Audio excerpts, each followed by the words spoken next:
Okie dokie. Well, let's see. So just before we start, everybody, just one last check. Everyone's got like a drink or a snack on hand, right? No, actually. Mm-hmm. Probably need to go get a drink. And I recommend everybody gets a glass of water at least. Keep your throats from becoming Yeah. parched. It's a good idea. Point. Okay. Be right back. Alright, we'll give everybody just a second to do that. Right.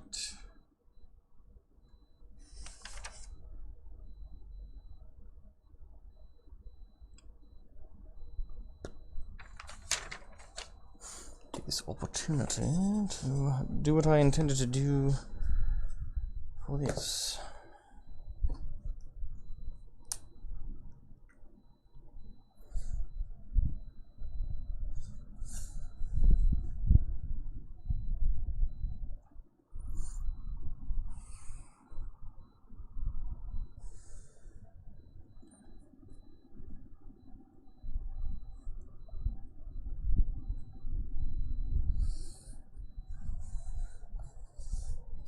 Ready.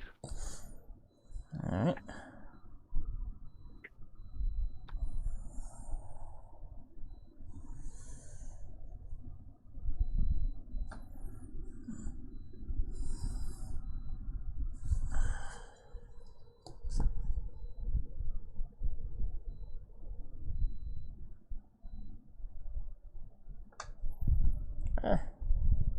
Stay.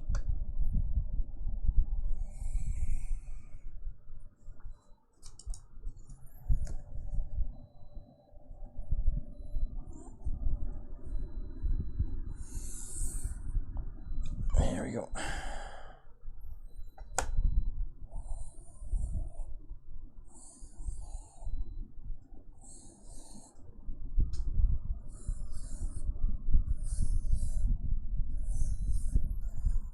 And we're just gonna pretend those are equal sized.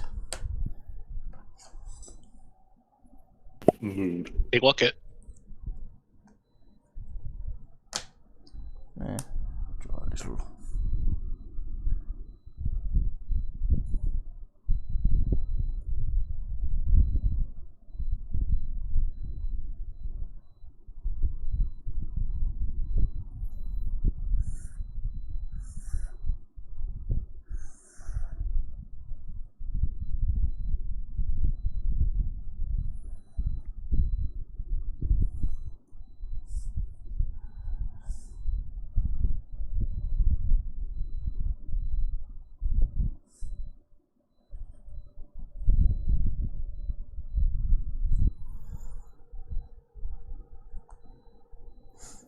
Righto.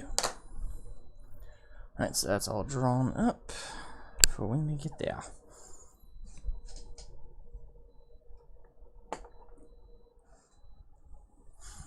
Alright, everybody back now?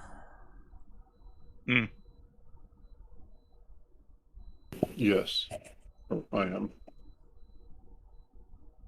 Obstacles are the compromise between wanting a drink and wanting a snack. Gotcha. Pierce? Yeah, I'm good. Alright. Everybody's ready to go. Fantastic! Welcome, humble adventurers, to the Call of Nordred campaign, session 12? Yeah, session 12. As we left off previously, the humble adventurers had arrived at Northholm, the capital of Nordred. There, they encountered a bit of a struggle at their entrance to the city with some unsavory characters attacking some nearby laborers for peculiar unknown reasons. They carried a unique variation of the of Lord Farion's house crest, and they were taken into custody due to your swift and brave efforts. Once in the city, each of you encountered your own side adventures of which you partook. Kiko met up with his criminal contact, which provided much-needed information as well as crucial evidence. Decoria, you met up with the love of your life currently, and in her rather voracious state, and enjoyed a wonderful afternoon doing your best to survive that. Meanwhile, Belisarius and Kiko, Belisarius and Landrin, made your way to the Drowning Wench, but before that you did stop at the blacksmith, as I recall, and got some updates as well as the prototype weapon, which I'd be very curious to see how you wrote down. You just to double check, Rosalice, you wrote down the roll rules with that, by the way, right? I believe so. Let me check that if I got it on the notes. Yeah, I believe I have them right here. If you didn't, so just checking that right now before I forget.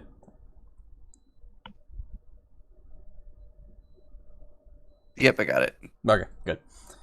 Right out. So after stopping by there, you and Landrin made your way to the Drowning Wench, where you encountered Angus Flint, missing an ear, but certainly alive and well, and in quite a bit of a furious debate with Lord Farion. That ended not amicably. However, Angus made his way out to what you presume making his way to the Basilisk's den to acquire his daughter. And meanwhile, Lord Farion made his declarations to you about his intent to take his son down himself, and will not allow any measly sellsword to do such a thing. And he even confided in you the past that involves his son. Now, after that, after Lord Farion left, Kiko, you followed him out and attempted to give him the evidence against Lord Aura, which also indicated Lord Aura and the younger Lord Farion in misdealings. However, you were unable to catch up to him, so you've returned to the Drowning Wench. In Decoria, after a long, heartfelt talk with your lover, Miss Novery, you have also made your way to the Drowning Wench, where all of you have reunited. And from here, we begin the next stage of our journey. Right here. So, you guys are in the Drowning Wench pub. It's still kind of busy. Still lots of people singing, dancing, a little bit, quite a bit of drunken revelry. So,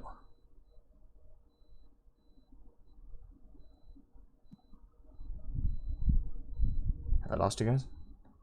No. Oh, okay. Wait, just the way you phrased it didn't feel like a conclusion.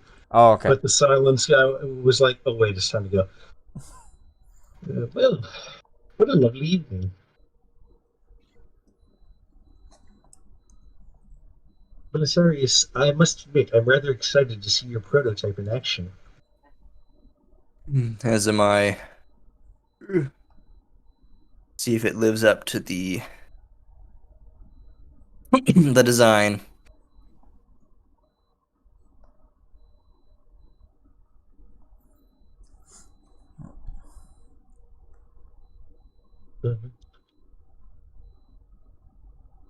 It has been a long week, hasn't it? It has. Like, God, frick me. I'm mentally and physically exhausted. I can almost hear all of you just like, I don't know what to do. Decoria, do you need medical attention? You seem, sluggish. Exerted. That If I might is say. none of your concern. But you're my friend. I'm always concerned about you. I understand, but there's no need for alarm. Okay.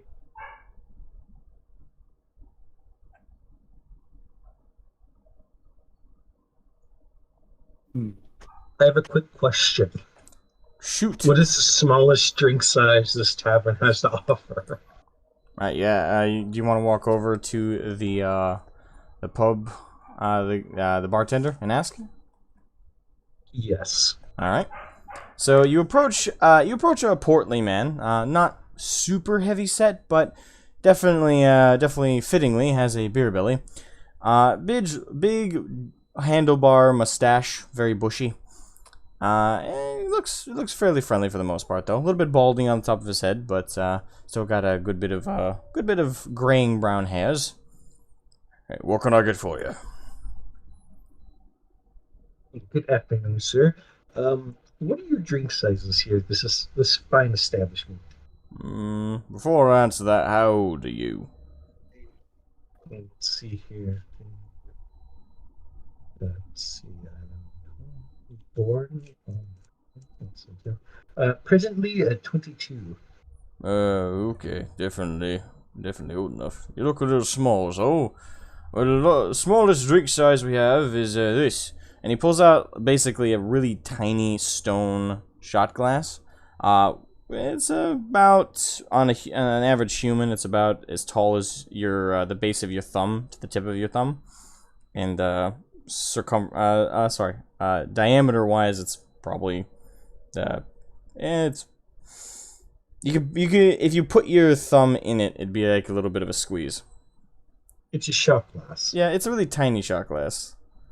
We got this for the gnomes who are nearby, and we got a couple in town lately. So I bought a couple of these sets. Nobody drinks out of them though, so they're the cleanest in the place. Would you like a drink? I would like to order a round of 3, please. All the same size? Yes, please. Well, 2 of them regular sized. Right. So he takes that stone shot glass, essentially, and then grabs 2 full pint-sized mugs, and you kind of see him like almost kind of in a fanciful fashion. He kind of spins them on like a little wooden tray, and then kind of artistically like pours some wine in all 3 of them. It doesn't come through, but Landron is clapping. Would you like help with the tray, little one? Oh, not to worry. I'm going to see how many spell slots I have left.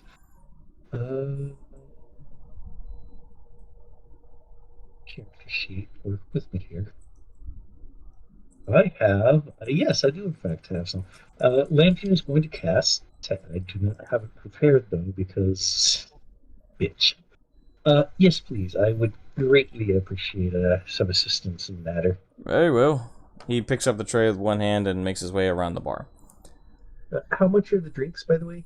Well, in total, the shot glass is barely a pittance, so I'd say, altogether, they're all about 15 silver. Landron will hand him over. Let's see, 15.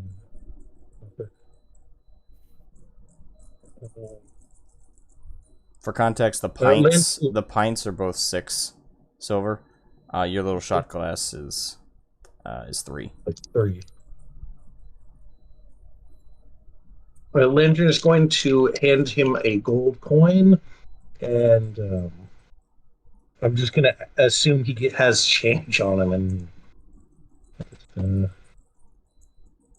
so that would be 85 silver back in change, right? You gave him a whole gold coin, you said, right? Yes. Let me do my math. 15. Yeah, that'd be 85. That's like paying for a $15 meal with a $100 bill. It is a bit much. I apologize for the coin values. I haven't had much time to get a lot of lesser coins lately. It's perfectly fine. I'll get you change in a minute. So he brings the drinks over to your table, which it also has Miss Nova and down my brain. Argo. Is it bad when the DM starts to forget names? Too many damn characters. So over in that little corner where all the merchants are kind of still chazzing about, drinking. Of course, our favorite Dragonborn lass is not drinking. She's currently sipping on some water and some juice. But he brings it over to a table separate from theirs, right next to theirs, where you guys seemingly are kind of placed over. All right, here's some drinks, all paid for by your kobold, eh? Right? Correct, sir. Just checking. But yes, paid by the kobold. And he sets the tray down and kind of, assumedly, passes the 2 pints to both Kiko and Decoria. Which before he did, he kind of took a questioning glance at you, Belastarius. Like, is one of these for him or for the other 2? Then you can Got see him kind of, glasses for so you can the kind of mull middleman. it over. I give him a really just hard stares, like seriously. Bet You think I drink? drank? Just I just looking at him like he's an idiot. Can you? Giga's just gonna lean over, tighten her hands. A turn is like, I can, but it tends to gunk up the mechanisms inside. Causes a rather awful smell when it starts getting mixed in with the other lubricants and when it starts getting hot. Fair enough. Fair enough. By the way, was I mistaken? But that man, the one who left just a little while ago, well, not the cloaked one he was talking to, but he looked kind of familiar. He had the House Farion crest on his coat. I was just wondering if you gentlemen knew who he was. To make a very complicated series of circumstances quite simplified due to some magical effects. Yes, that was indeed Lord Farion. Oh. That was the Lord Farion? The old man, yes. It didn't look that old to me. I mean, Lord Farion's supposed to be, what, in his 70s now? That lad looked Yes, like he was the elderly 40. sorry. Okay, finally finished. Jeez, I keep interrupting. Yes, he is indeed the quote-unquote elderly statesman.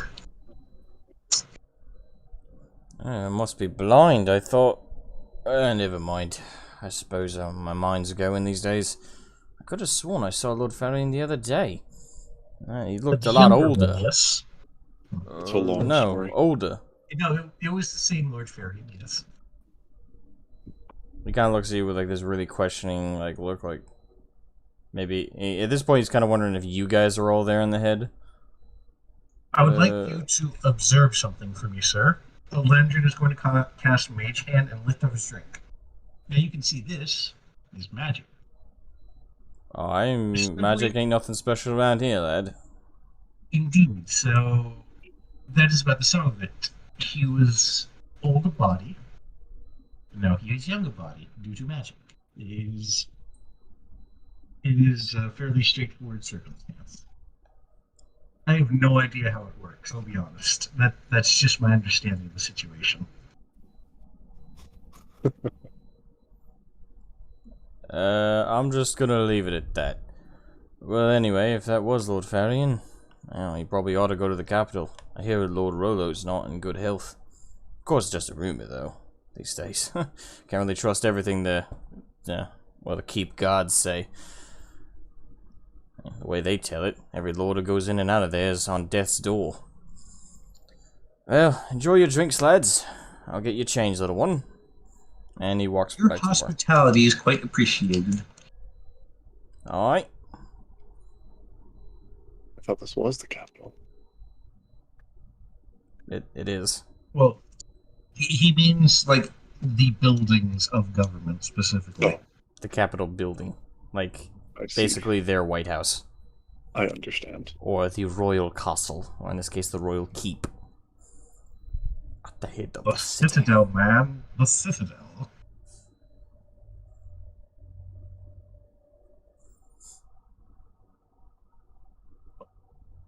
But Kiko, Yes.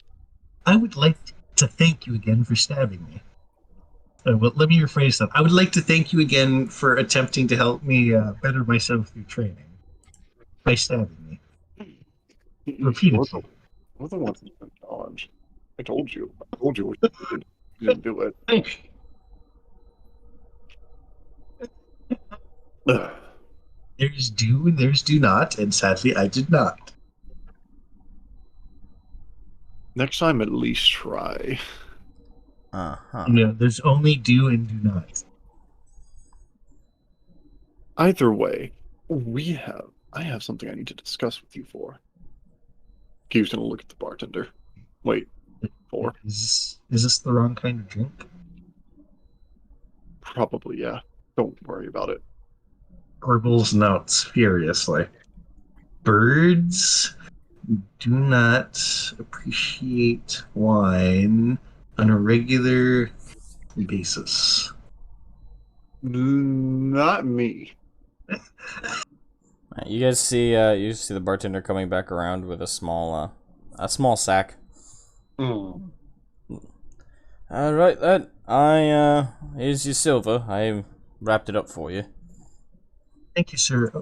Lamjun is going to take 45 silver pieces out and hand it back to him. Would you mind if I put this out on a tab for the group in case we want more? Absolutely. What would you like the name under? Professor Lamjun. Alright. And he kind of shuffles the coins in his hands. And you see him walk around and kind of pull out a ledger with some spectacles. Sure. Oh, Professor Landry. When did you earn a degree? It feels good to have people put that into writing who aren't me. He did it online through the University of Phoenix. That's still a thing. Right? Off topic. Anyway. Nice. Fortunately, To the university. I just saw an ad for that the other day, and it was really frustrating. Anyway. Oh. What retail do you have to discuss with us specifically, Kiko? Well,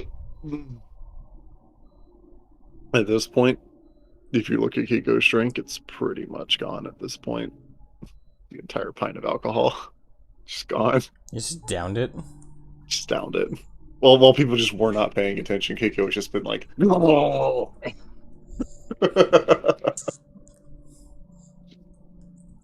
I can just imagine the beak just inside the mug. Alright, so you down Yeah, you down the bubbles whole come up. pint of the wine? Yeah, what about it? What about it? Alright, roll me. Oh no. That'd be wisdom For save. drunkenness, I think for drunkenness, is it drunkenness? Constitution. Wouldn't that be Constitution? I was saying, wouldn't it be Constitution with a wisdom saving throw, or would it It'd be? be Constitution because it's like poison, effectively. Okay, fair enough. Yeah. Roll me Constitution. How does an 18 feel? Alright, you are unaffected by the alcohol. For now. For now. So, I found something. Kiko's gonna pull out the letter and just like hand it to Lantern. That you might be interested in reading with your own eyes. I do quite appreciate gazing upon literature. Let's see what we have here. Great Scott.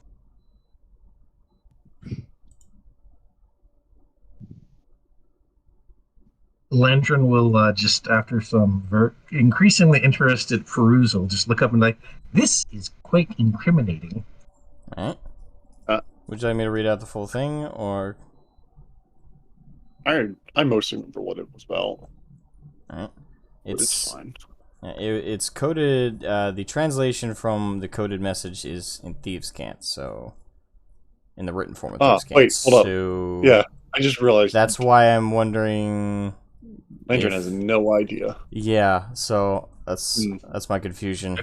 I forgot that. I forgot. Okay, so I forgot about walking that. back, you know. Yes. Hold up.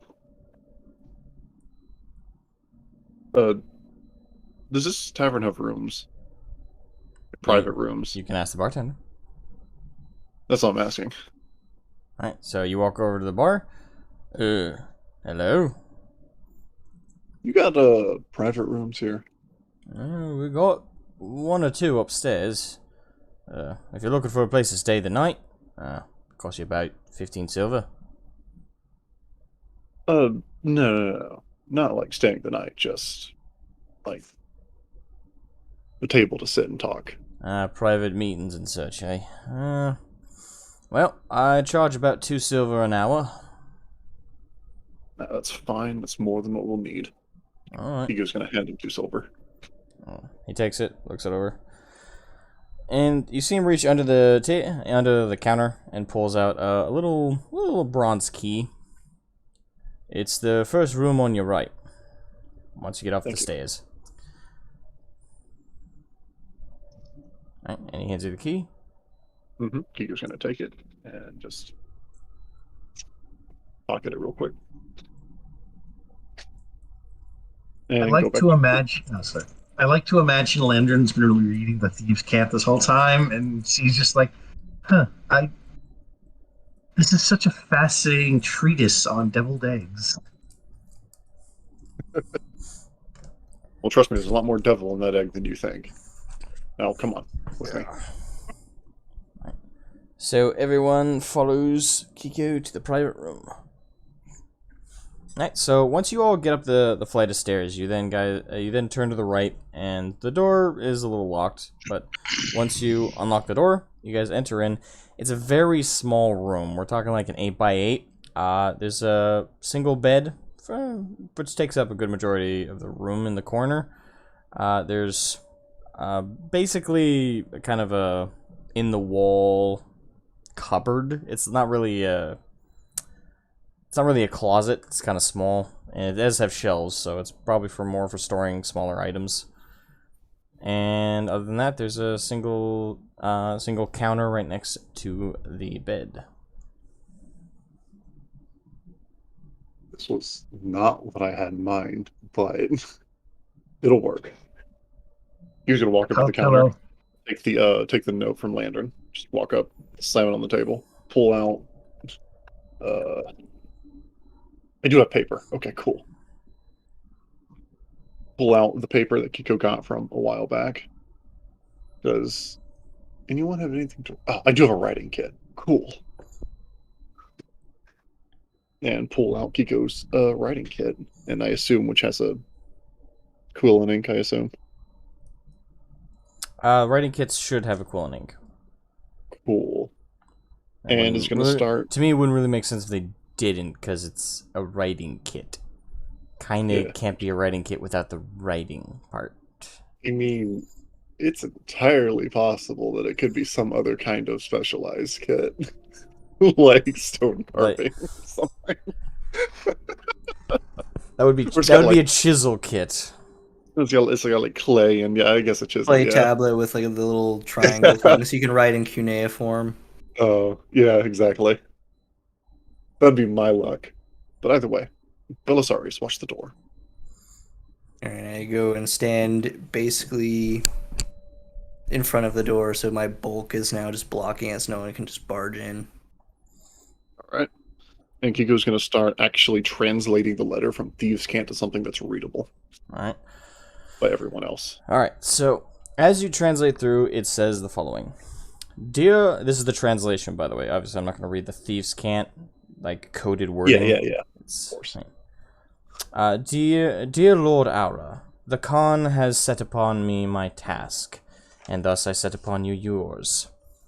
The lion will be trouble if he were to recompose himself, and so would my father.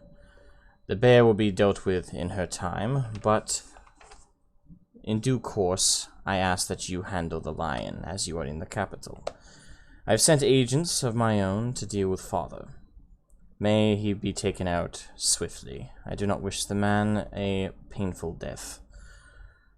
Likewise, once we handle everything, the Khan will be our next objective. He thinks he controls us.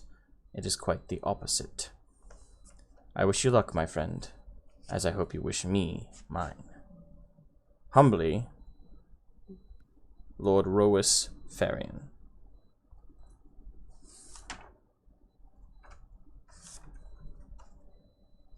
Make a spinning skeleton noise joke, but text-to-speech just got put on hiatus, so it feels in bad taste.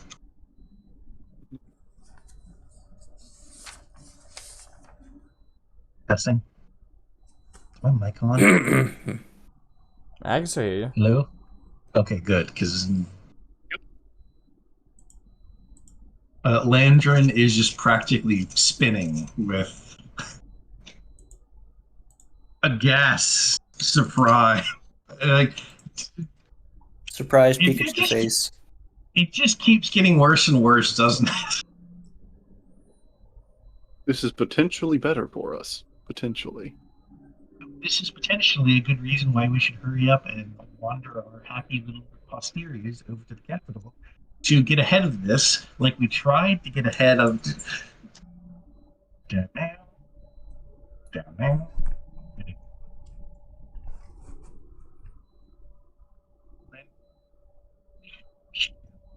Should be the go. Yeah. That was my thoughts exactly, but I couldn't find Lord Farion. Oh, he said he was going to make sure we could enter if needed. We should go. I know. But I don't know if he's going to make it to the capital. We already killed the people trying to kill him.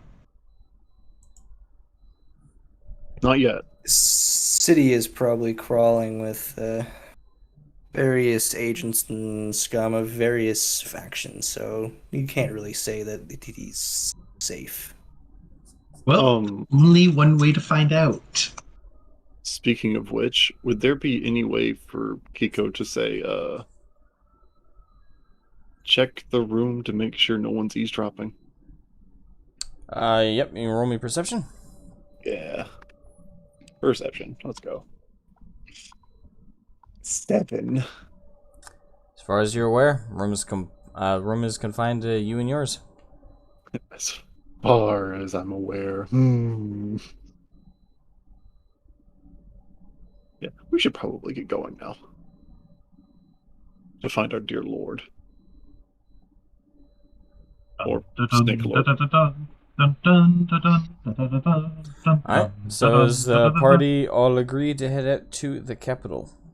Yes. We head as a group. Decaria. I agree. And given that, I would like to use my background feature, Urgent. You know the city patterns, considering this is my hometown. In Florida City, you can find passages through the urban sprawl that others would miss. When you are not in combat, you and your companions you lead can travel between any two locations in the city twice as fast as your speed would normally allow. Alrighty. Alright. So, with that in mind, all of you head out down through the pub. The bartender kind of waves you guys out. Come again! And as you guys make your way through this, make your way into the street, you guys see Decoria kind of signal you with his hand, and you guys make a cut into a side alley, which seems to be kind of a dead end. But as you guys get to the end of this alley, you see an actual kind of thin gap, thin enough that even Belastarius can still make it through, but also kind of thin enough that optical illusion wise, it didn't seem to be there when you were at the other end of the alley. So as you guys make your way through, you see Decoria slip in there with kind of surprising ease, like he'd done it 100 times before. Weird that. And you guys follow him through there. It breaks back out into another passage, which is a much longer alleyway, which seemingly leads much further through the marketplace, but there is absolutely no crowd whatsoever down these alleys. You see a couple drunks and people like right outside their home buildings and stuff like that doing things, but widely speaking, it's a pretty deserted gravel street. So you guys make your way down that and very quickly progress through the back alleys of the city. So in the So in a matter of about 6 minutes, you guys are now just on the crisp of the upper part of the city. So you guys exit the alleyways and make your way through what seems like a nice kind of stone archway. And you can tell instantly there's a bit of a difference as you walk through this alleyway, because the population, meanwhile in the main part of the lower part of the city, where all of you have been up to at this point, has been really populous. Lots of people moving around, conducting business, some just doing outward trade, carts going around, get your food here, that kind of thing. Very, very busy city. You know, you can't go anywhere without seeing a giant crowd of people. But the moment you cross this threshold through this large stone brick archway, it's night and day. Once you go past it, you see 2 guards on either side, kind of glance at you guys, but they don't stop you. But but besides them, you just see normal stone, cobblestone streets, which are pretty barren. There's a well towards your side, and you see a bunch of very ornate, very well-kept buildings. Most of them have a stone base or well-crafted wooden pillars and stuff. They are lined with decorative artwork and carved into wood or painted on the chiseled stone. You see a lot of really nice buildings, and each of them are pretty decently sized. You can tell each of them probably have like 6, maybe 7 rooms. And they kind of line the streets all the way down this one single street, which then leads to a large gate, large metal iron gate, which has a large stone outcropping and walls around it, where you see guards patrolling the top of it. You guys can, and just beyond that is the Royal Keep.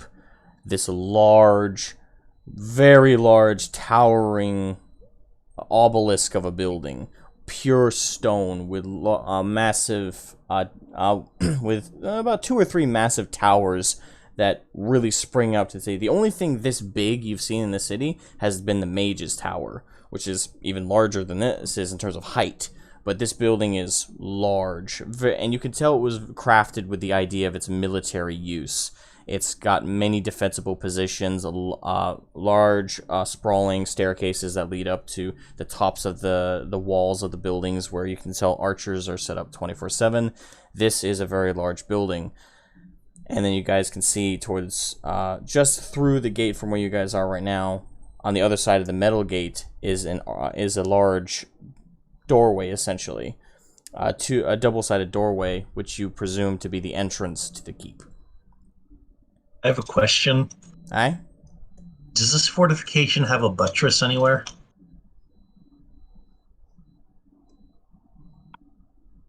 Typically, they don't. I don't believe It's a so. different kind of architectural thing. It might have machicolations. I'm joking. I'm just trying to get someone to say butt today. Let's go. No, not a buttress. That's more what you'd see on like something like a church.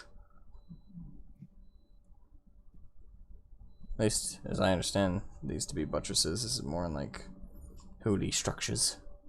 Yeah, they're those cool those cool outcropping support looking things. But no, Yeah. like I said, I just wanted to try and get one of you to say butt at least once today. But you said it several Like times, mode. Buttman. Aha, I did it. You said it. Now, alright, so what do you guys want to do? Walk up to the gate after appreciating Are there this. guards? There are guards atop the wall, at the entrance to the royal capital. But, Is the gate open or is the gate closed? it's currently closed. Shut. Are the guards in plain sight? They are patrolling the top of the wall, which just goes right over that gate. So you guys can see them and they can see you. Unless you guys want to try and stealth out. I would like to call out to one.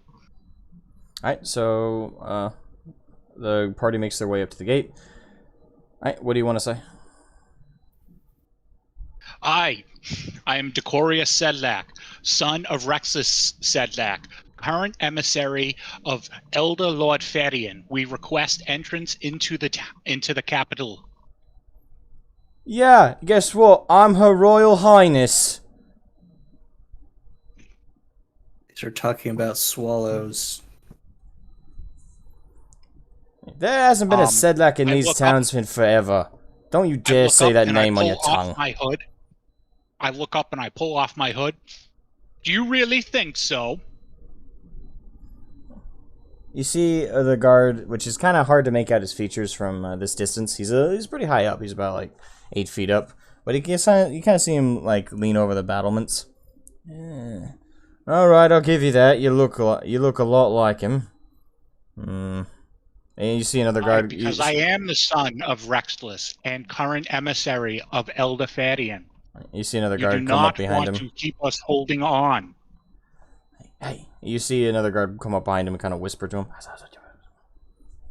So we're expecting one, eh? Alright, we'll open the gate. Do you have anything to prove it's you? I hold up my hand and I show the silver bangle known to be worn by my father. Blimey. Open the gate. Get it open. And you guys see the gate, you kind of see it shudder and then start to lift. And you can hear the king, king, king, king, king, king, king, king, king sound as it lifts. Just high enough so you guys can walk through. Now, before we get too far in, these are members of royalty. Everyone be on your best behavior, and remember that we are currently considered honored guests of Elder Lord Farion. We do not want to make a disturbance unless it is required. So please, all, just be on your best behavior. I shall attempt to not offend the sensibilities of the supposedly noble and higher-born meatbags. It has been many years since I have been here, and you are all traveling with me. You would do my family a serious disservice if you were to do something egregious in front of the nobles. So please, don't. And Kiko, keep your hands to yourself. Hey, If Landron could sweat. I wasn't planning on stealing anything yet. I understand you may not have been planning, but just take the idea and throw it from your mind, because please do not make this out bad for me. My bird skull isn't that dense. Okay. That dense. And Go I would like to habitude, continue die on hard. our way. I would like to continue on my way. Alright. So, assuming everybody's following him, you all make your way under the now lifted solid iron gate. And as you guys enter, you see about 3 or 4 guards kind of meet you guys at the other side. Alright. One of them, an older looking gentleman. You'd say he's a tiefling. He's got the similar, kind of a more lighter blue hue to his skin than yours, Decoria. But his hair is kind of starting to gray heavily, and he's got wrinkles under his eyes. He's definitely seen a good more summers than you have. All right, and he kind of glances at your bangle. Yeah, that's his, all right. Welcome back, I suppose, Decoria. I don't know if me being back home is the best thing for me, but we all know that this is our home, and we'd do anything to fight to defend it. I haven't seen or heard about you in years, though. I would ask what you've been up to, but I sense you're on desperate business. Well, let me show you in. Elder Lord Farion come through. Aye, he did earlier. We let him in, and he didn't say much, but he's never been the talkative type. He did look different than I last saw him, but I learned not to ask questions. It definitely was him, though. He looks just like he did years ago, when I was a lad. Do you recall where he went? Is it to his normal Senate seat? He went straight to the Council of Geist, even though they're not in session. I believe the only thing he asked was where Lord Aura was. I told him that's where I heard Aura was. I suppose they got business with one another. I have no idea in any detail what it could be. It pains me to say, but I do not recall the way. Might you provide us an escort? We are kind of emissaries working with Elder Lord Farion, and we require his ear as of the moment. Aye, 1 second. I am unfortunately stuck here at the wall. Let me call my squire. Boy! And you see kind of around the other side of some of like a staircase that leads like to the top of the wall. You see a small young lad, red tiefling. come around. He's probably about 12, 13 years old. Really, really young kid. Yeah, yes, sir. Alright. You remember your way to the Council Geist room like I showed you? Yes, sir. Yes, sir. Alright. Well, I want you to take a break from mucking out the horse stalls. We'll get to that later. Show them in. And he gestures to your group. Yes, sir. Yes, sir. I'll show them in. And he kind of runs up to you guys. If you follow me... And he just gestures to the side, kind of right towards the large, sprawling doors.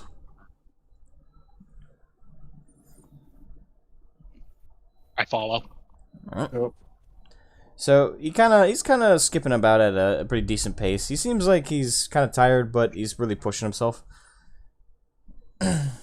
And as you guys follow him, you guys go through the large, sprawling doors, which seem to be already open.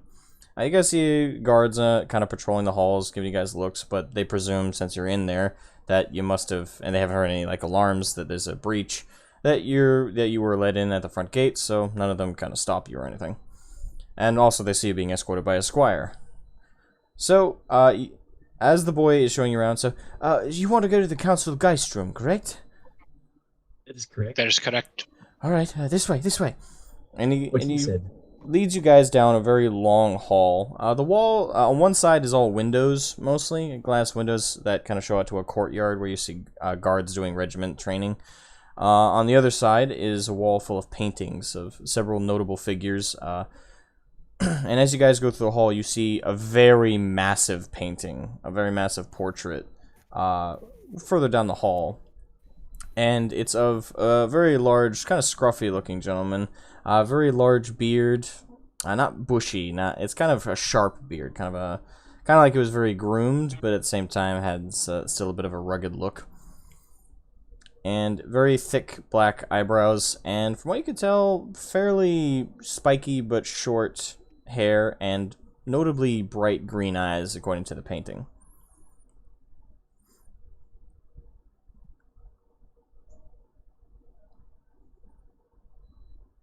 This is quite the prodigious work. That's Lord Wulfric, as they say. It's hard to believe thousands of years this painting's been maintained. It said Lord Farion himself has retouched it up 2 years ago. It doesn't look amazing. Kind of reminds you of how the works of others so many generations past. It still bears fruit today. Indeed. Apologies, but the Council Geist room is just over there.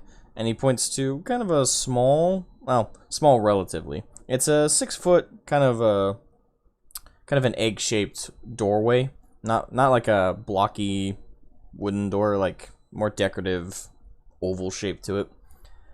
And you can see a crest on it that seems to be a wolf with several other like different types of paw prints around it in a kind of a circular formation.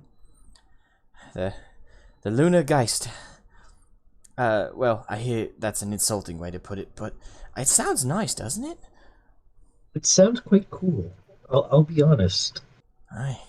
I know for a fact Lord Farion is there. I saw him go in, but I haven't seen Lord Aura today. But if you don't mind, I'll leave you here. I gotta get back to my duties. No problem, young man.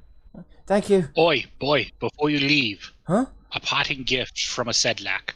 And I throw him 25 copper pieces in a small bag. Thank you for your service. I know mucking rakes is hard work. Now get back to your duties. Thank you, sir. Thank you. And you see him run off with a bit more jolly in his skip. All right. So before you lays the door to the Council Geist. Wonder how expensive that painting is. For reference, over the damn door. For reference, this painting is 6 foot by 4 foot. Oh, don't worry, Kiko knows. It's a massive painting. This isn't like a small little like sketch. This is like.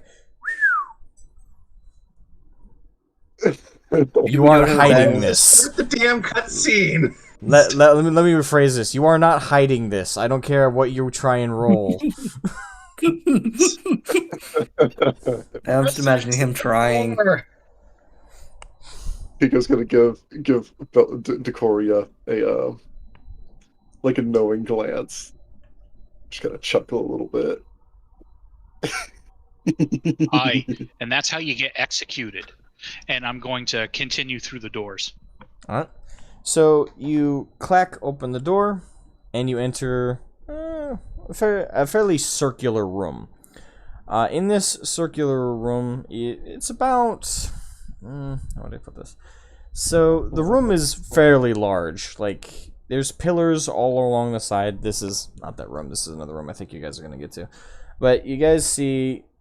in this circular hall, you see in the center a large circular table with a bunch of very ornate decorations on the table. The table itself seems to be like this large painted stone.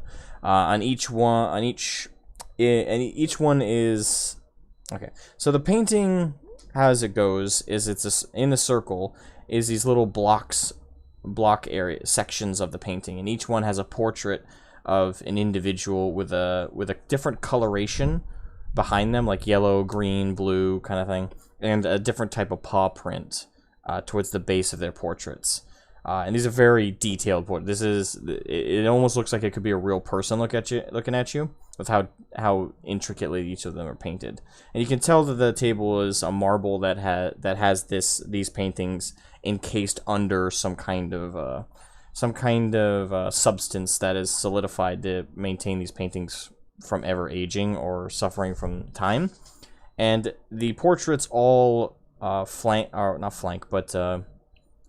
are all kind of mirror where certain chairs, very decorated, very well built wooden chairs, are mirrored to them along the table. And you can see 6 of them.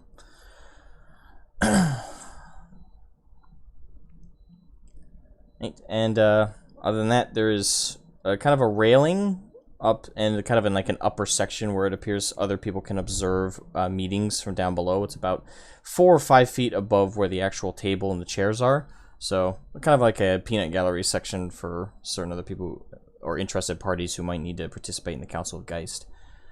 In the room, as for people, you see a long-haired blonde individual. Currently, their back towards you as they're kind of like looking at the table at a particular portrait. Do they look evil? Do I know the portrait? The portrait that they're looking at is the ancient Lord Aura from the founding of the nation. Another blonde individual with kind of like a yellow backdrop to them, and that Lord Aura had basically a blonde mustache and a little bit of peach fuzz on his chin, according to the painting, and very short blonde hair. Is this Byron Aura? Mm-hmm. Okay. Oh, I haven't seen Byron Aura in such art in such a long time. Do you say this out loud? I do. Right. Your voice kind of carries through the room, and you see the long-haired. By the way, when I say long hair, I mean like it's down below their buttocks. So, and this individual is about 6'2", 6'3", and they slowly turn towards you guys, and you see very feminine features. Ah, yes. My ancestor did have a look about him.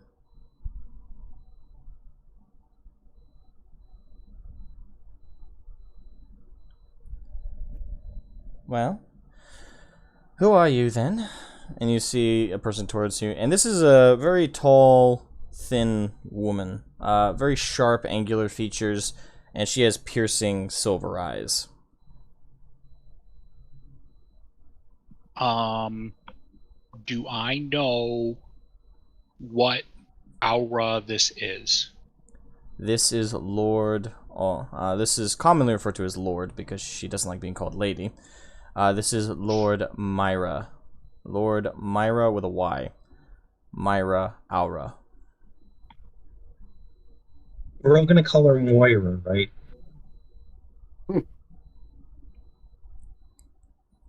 Lord Myra, it has been a very long time, and I do the polite bow because I'm still wearing like those super fine clothes that we had tailor made for us. But as I bow, I specifically hold out my right hand so that my bangle is in clear view, without having to identify myself. I hope she is able to pick up on who I am. Now, let me do her a favor and roll a perception roll. Gotta give the NPCs the ability to fail. It's a nat 20, so... A Sedlak deigns these halls once more. Decoria, if I recall your name correctly. That is correct. That is correct, Lord Aura. It is a pleasure to see you once again. Aye, I wasn't much older than yourself when my own father was in these halls. I don't think we ever interacted much, unfortunately, but times change things now, don't they? That they have. Time has not been as kind to some of us as it has others, unfortunately. I know the burdens that have been placed upon you, as unfortunately I do not have the same level of burdens. I've traveled a different path that was not exactly intended for me. I'm sure we'll have our time to catch up in due time. Well, how can I help you, gentlemen? I assume you didn't waltz into the Council of Geist by mistake. No, we were summoned here by Elder Lord Farion. We were in the ways of going to meet him. Ah, yes, I had a nice back and forth with him about an hour ago. If you're looking for him, he went to go speak with Rollo. I don't think he's actually made it there yet. He said he had to stop somewhere in the castle first. Well, I'll be on my way. I am afraid I've lingered in the capital too long. And my... And I do like the bow, as they're walking away, and I remain bowed as she passes. Alrighty. And just a full description of her attire. She's wearing what looks to be like a light gray, kind of like a light stone gray trench coat. On it and on her what would be the left breast side is where her house sigil is. It appears to be a falcon with its wings outstretched, and other than that, she's wearing a basic buttoned-up noble tabard shirt and black baggy in the sense that it's just not like it's loose-fitted noble pants and boots. And you guys can make out the glint of a silver rapier on her belt. Right, question? Guys, this is the one that we have the dirt on, right? All I can say is that the letter does not specify what at Lord Aura. It just says Lord Aura. Yeah, how many Lord Auras are there, Decoria? My knowledge there was 2, but I have been gone for a very long time. So to my knowledge, she would never like to hear me say, but Lady Aura is the only remaining one, to my knowledge.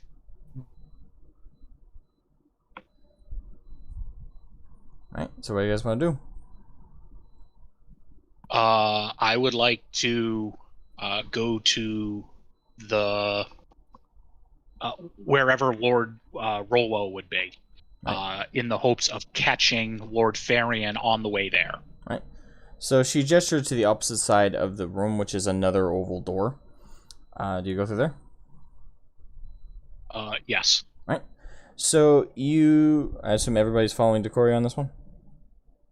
Small discrepancy. In that assumption, at least, not in how things are going. It's going great well. Landry is going to play up the dumb foreigner shtick, and he's going to ask her, Lord Amber, do you have any family in town? Or are you just here on your own? She kind of slows down hearing you ask this as she reaches for the door. My brother. Well, I believe he's somewhere around here. I wouldn't know. We don't talk much. But he's allowed in the castle, if that's what you're asking. Why?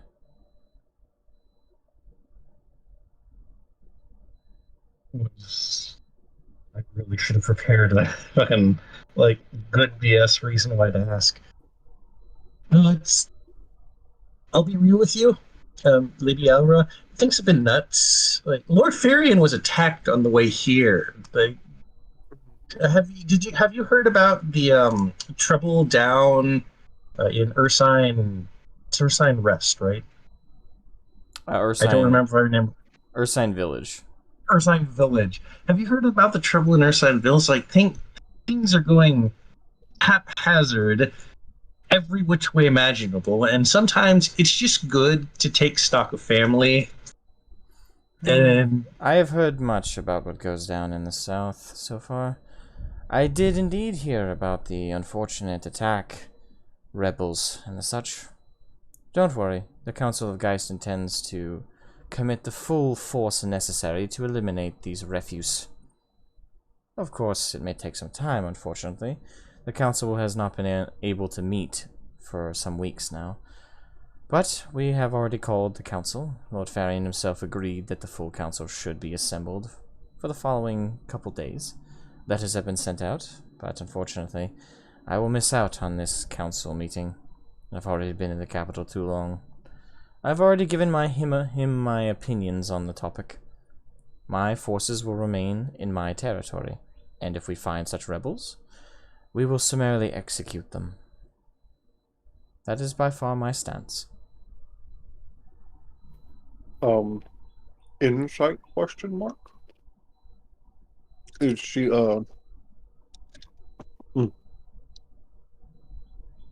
is she by chance leaving out?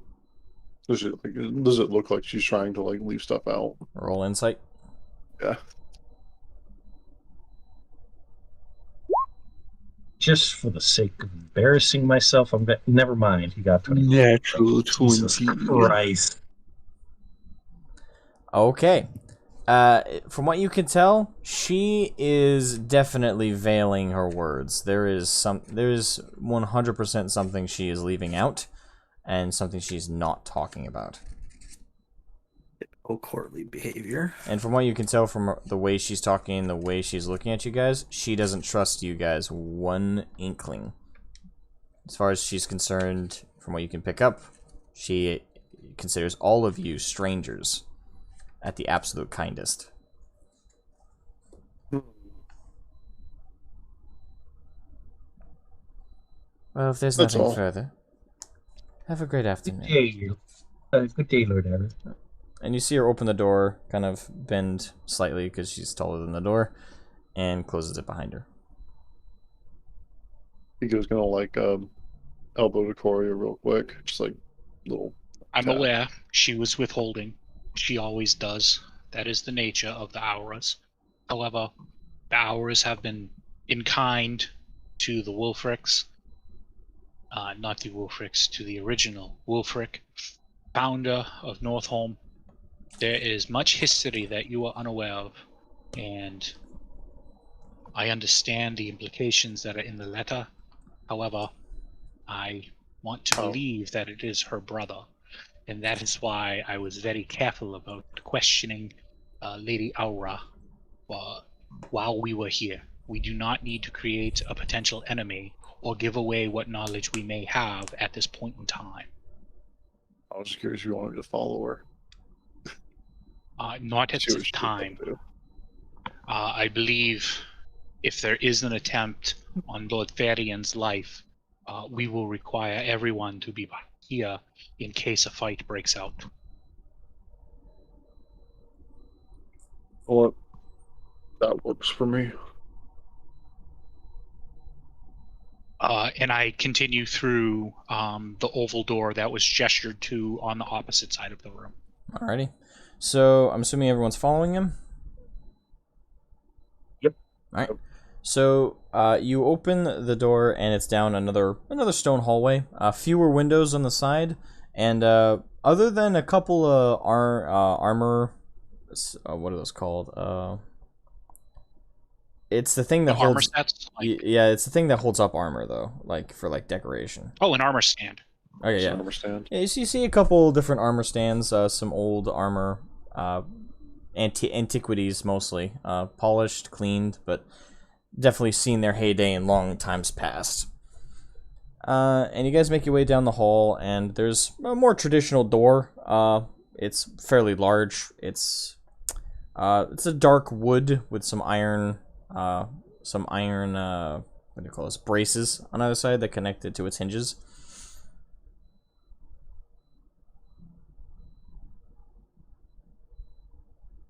I knock and then enter. Right. So after knocking, you guys enter what appears to be a fairly large room. This is quite possibly one of the largest studies you guys have ever seen. There is just this one large window on one side. It has, those braces, kind of those, like it's kind of turns into like cubic breakups in the window. It has those, but it's a very large window that takes up pretty much that entire side of that wall. And it looks out into like the ocean, into the pier. And you guys can see like little islands off in the very far distance, and seabirds flying about. And in this large study is black and white tiles everywhere on the floor. You guys see a large, ornate, decorative fireplace with fire kind of burning on the other side of the room. A couple large rugs, or bearskin rugs, or some different other predators' skins for rugs on the floor. And by the fire is a small table with 2 couches on either side, and towards the opposite end of the fireplace is 2 chairs, 2 cushioned chairs.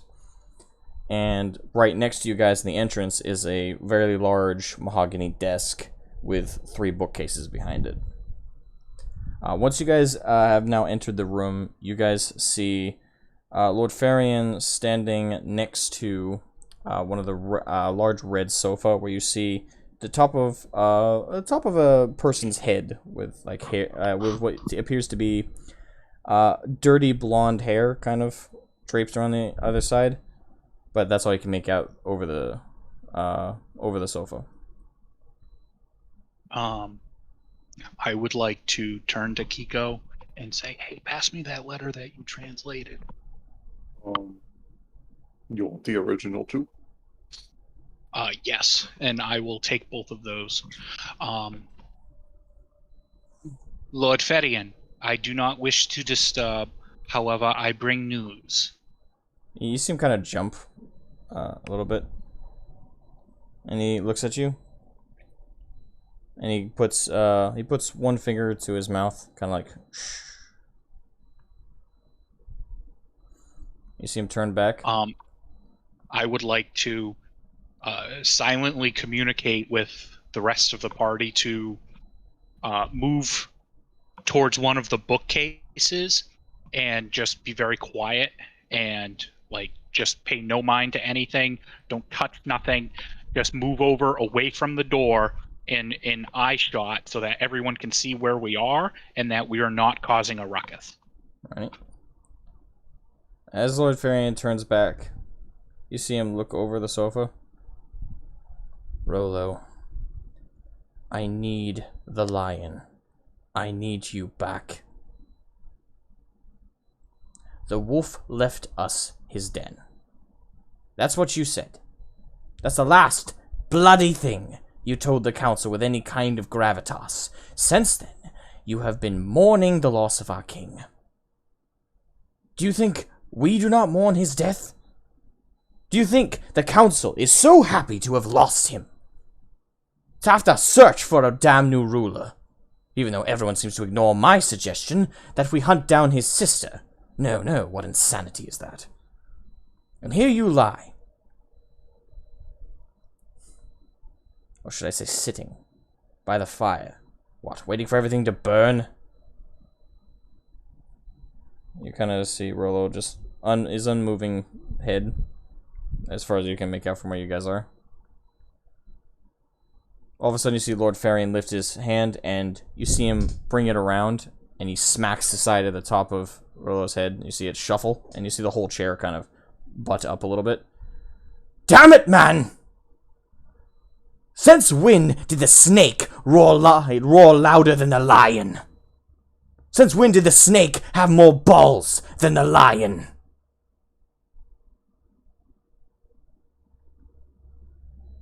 You know nothing.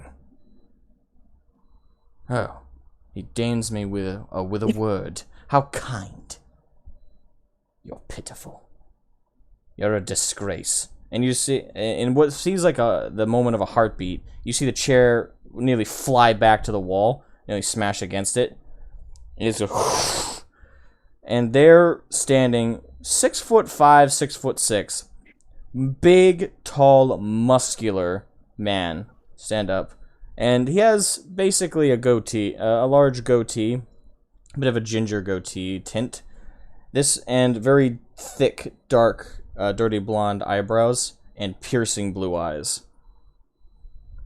He's wearing a large cloak, a large kind of sort of trench coat with some more decorative undershirt and pants and boots, all with a red tint more or less, with the exception of the coat, which has a black tint to it. And he's now towering over Lord Farion, staring down at him. Right. As you do, you notice that the lion does not break contact with Lord Farion, and neither does Lord Farion break eye contact with him. I understand politics have changed since I have last been in my home. However, I bring news for both of you that I believe you both shall appreciate. For another moment, which feels like an eternity, they continue to glare at each other with intense ferocity. And then you see, briefly, the lion turns to you.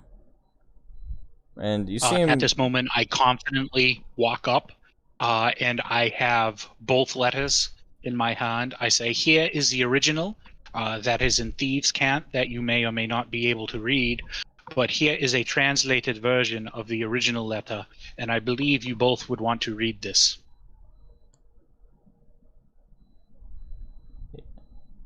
So Rollo kind of looks you up and down,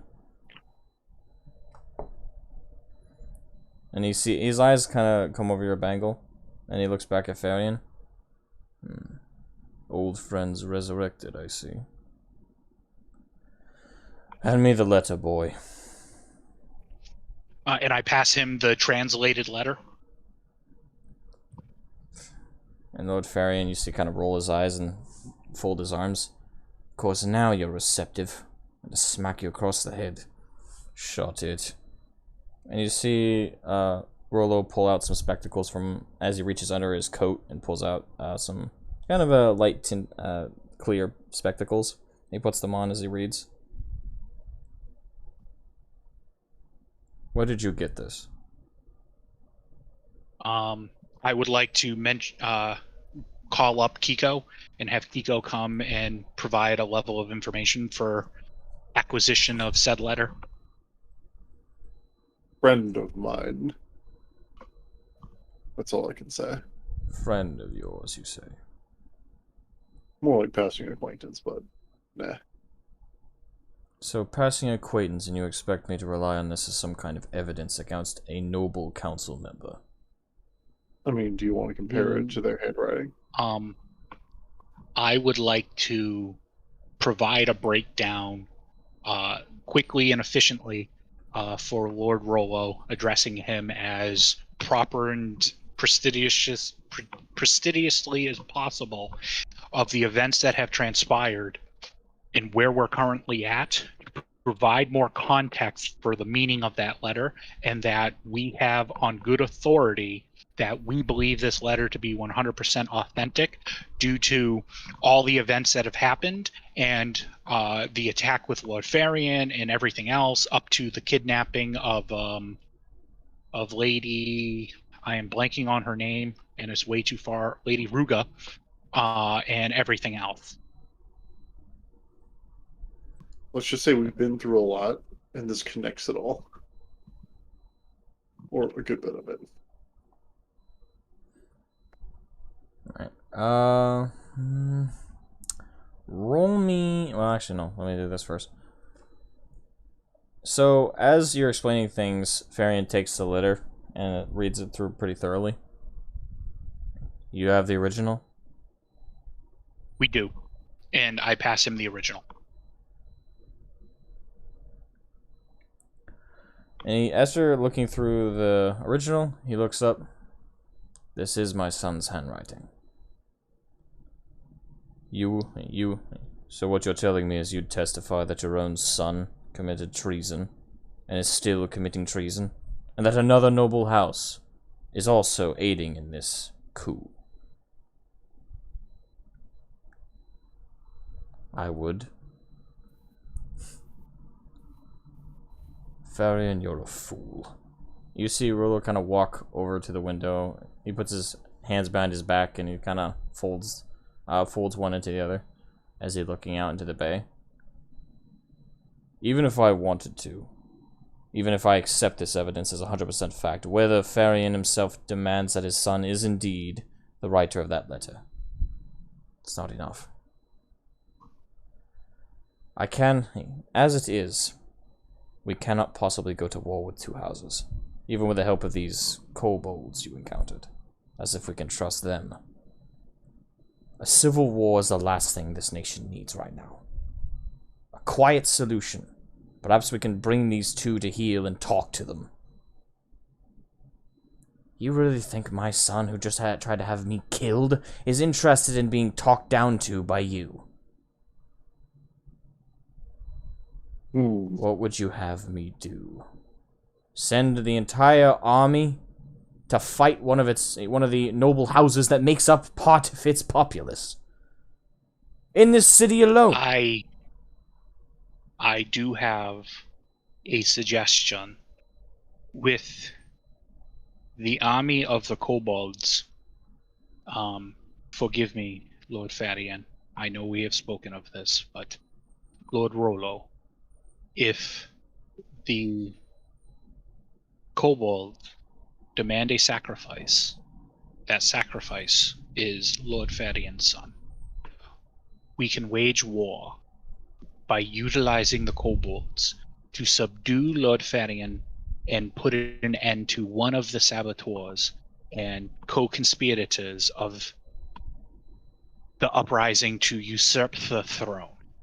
And in doing so, we can utilize the kobolds as a scapegoat.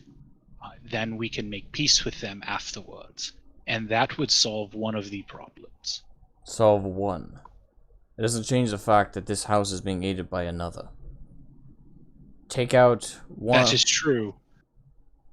But if the lion was to come down on the other house, that then would be an internal politics matter, which happens rather frequently.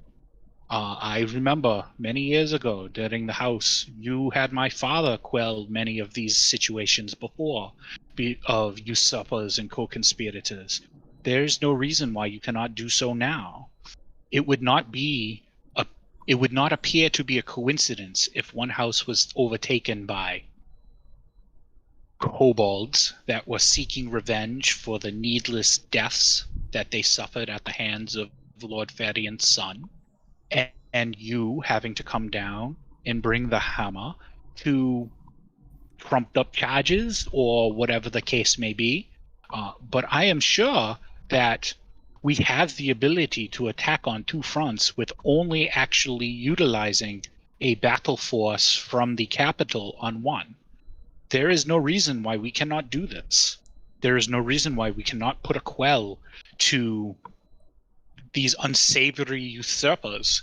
And in my opinion, they all deserve the axe. This is my home, and I would do anything to keep it safe. I do not know if you have lost touch with the people, but the tieflings, we have nowhere else to go. It has been that way for 1,000 years. If you do not stand now, you will lose all of the tiefling population. And do you really think that's the best thing to do when Lord Ulfric and the original Lord Farion fought so hard for their freedom?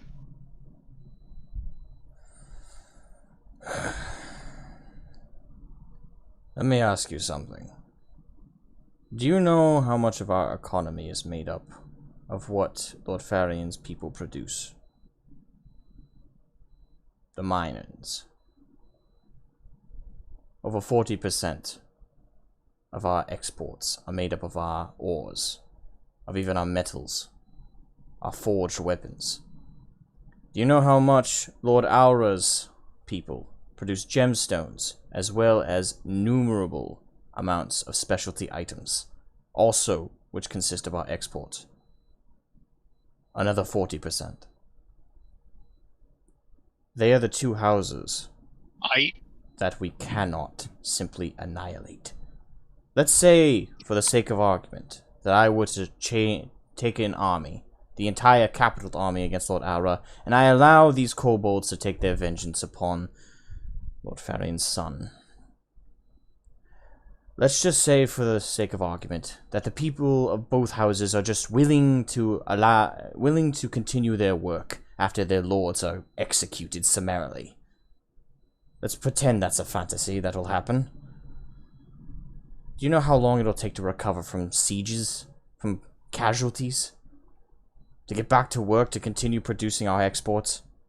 It would cripple our already struggling economy at the current moment. That's what you say, but have you seen the trade value that is available from the small dragon folk?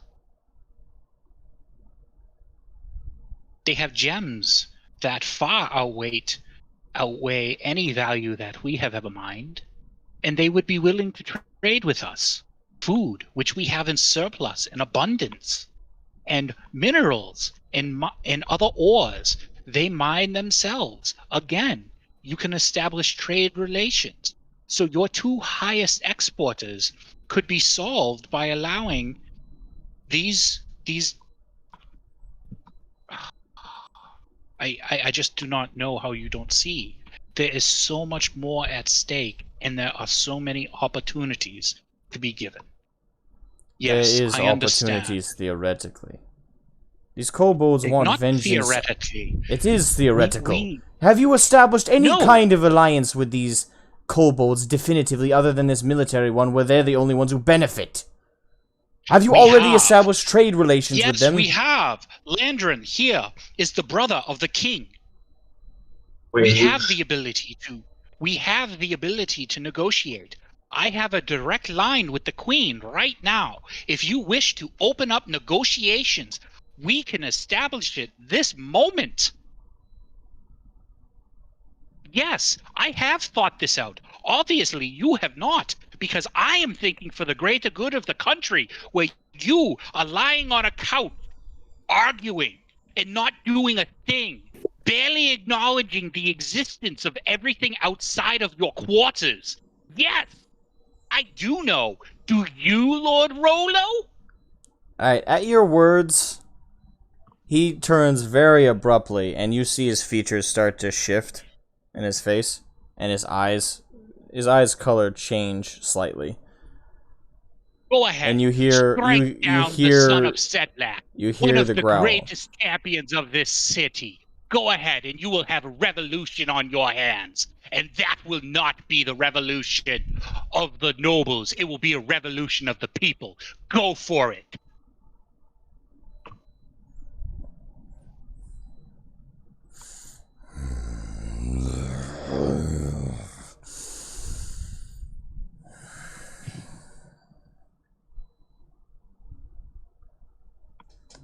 This is amazing to eat yogurt too. Lord Farion walks over to Rollo.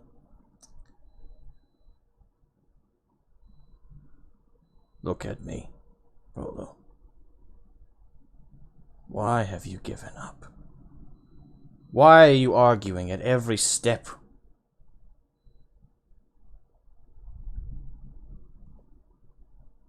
I don't understand. You're the man who welcomed solutions, and though we disagreed on virtually everything, we never disrespected one another.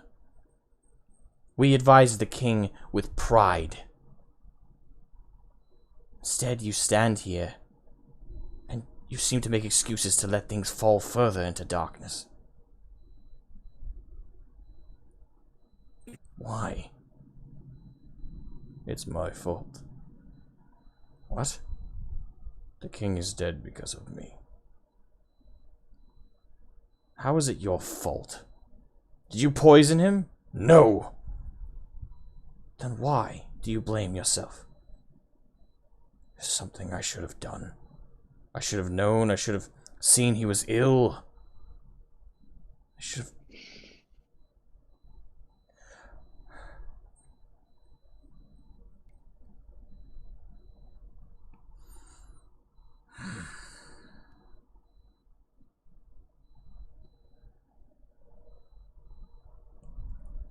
Yeah. Decoria. You said you have communication with these kobolds. I do. Can you open this communication at any time? Yes, I have... I'm checking my inventory here. Give me a second. I have 3 scrolls of communication with Mila, the queen, who she can then speak to the king at any given time. Just a small side note, I still have a 3rd level spell slot left if you want to save those for when they're absolutely needed. And we can take that up too. I mentioned that Landrin here is of the Bloodkin and has magic and has the ability to send a message at any moment. So between the scrolls and Landrin, we have an opportunity for 4 messages for today. However, what I would suggest, knowing that they are to be here in the next day or 2, is that we would use 1 message to send to them to have an emissary come to the capital, and then we can open negotiations.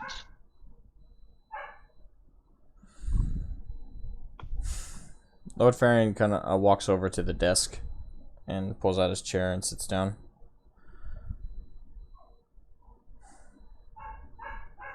Farion, do you trust these kobolds? Have you met them? I have not, but I trust Decoria. Just because he's the son of an old friend, because he is his father's son. I've seen it and heard it in his voice, and so have you. You just don't want to admit it, you old bastard.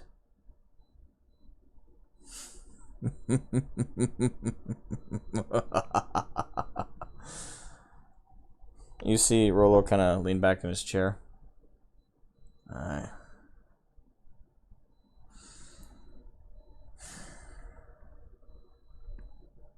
Very well. If you can open up communications with them right now so I have some kind of guarantee once this assault on Aura and your people, Farion, that we can handle this and not suffer massive casualties of an economic level. Some guarantees before we make any moves are required. What a means of communication do you have that we can open up? Coria, could you hand me to Lord Ruben? I'll pick you up, put you on like the head of the couch so that you're like, staring at his chest anyways. Just talk into my ear. 25 words or less is the current limit. and then I'll reply their reply of 25 words or less. Kobold phone, let's go. Very well. Allow me to think up the correct response. To the kobold leaders, I, standing ruler of Nordred, request to open up negotiations for economic trade between our peoples. I suppose that fits your character limit. Quite. It also gives me a little bit to preface that I am quoting. Can we flavor this? How do you mean, little one? Okay, so no. I'm asking you, Asmo. Can we flavor this?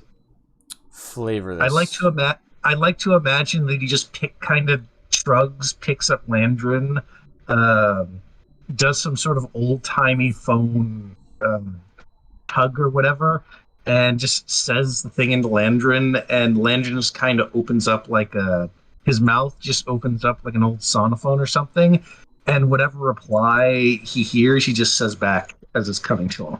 Unfortunately, that's not how the spell works.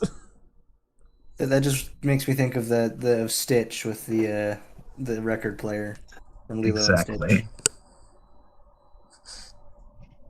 I know it's not how the spell works, but I'm just saying, I like to imagine Landrin just saying word for word what he hears. It's a funny idea, but no. Correct. Okay, we'll just use spending normally. Landrin will preface with, "Hello, sister," and I quote, relay the message. End quote. Alrighty.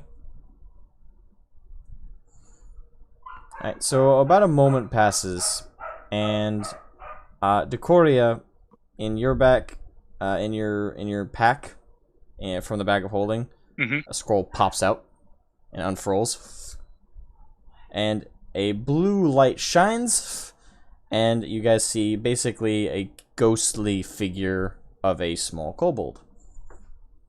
It appears to be Maya.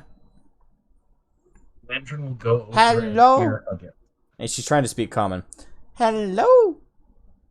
We talk to Rolo.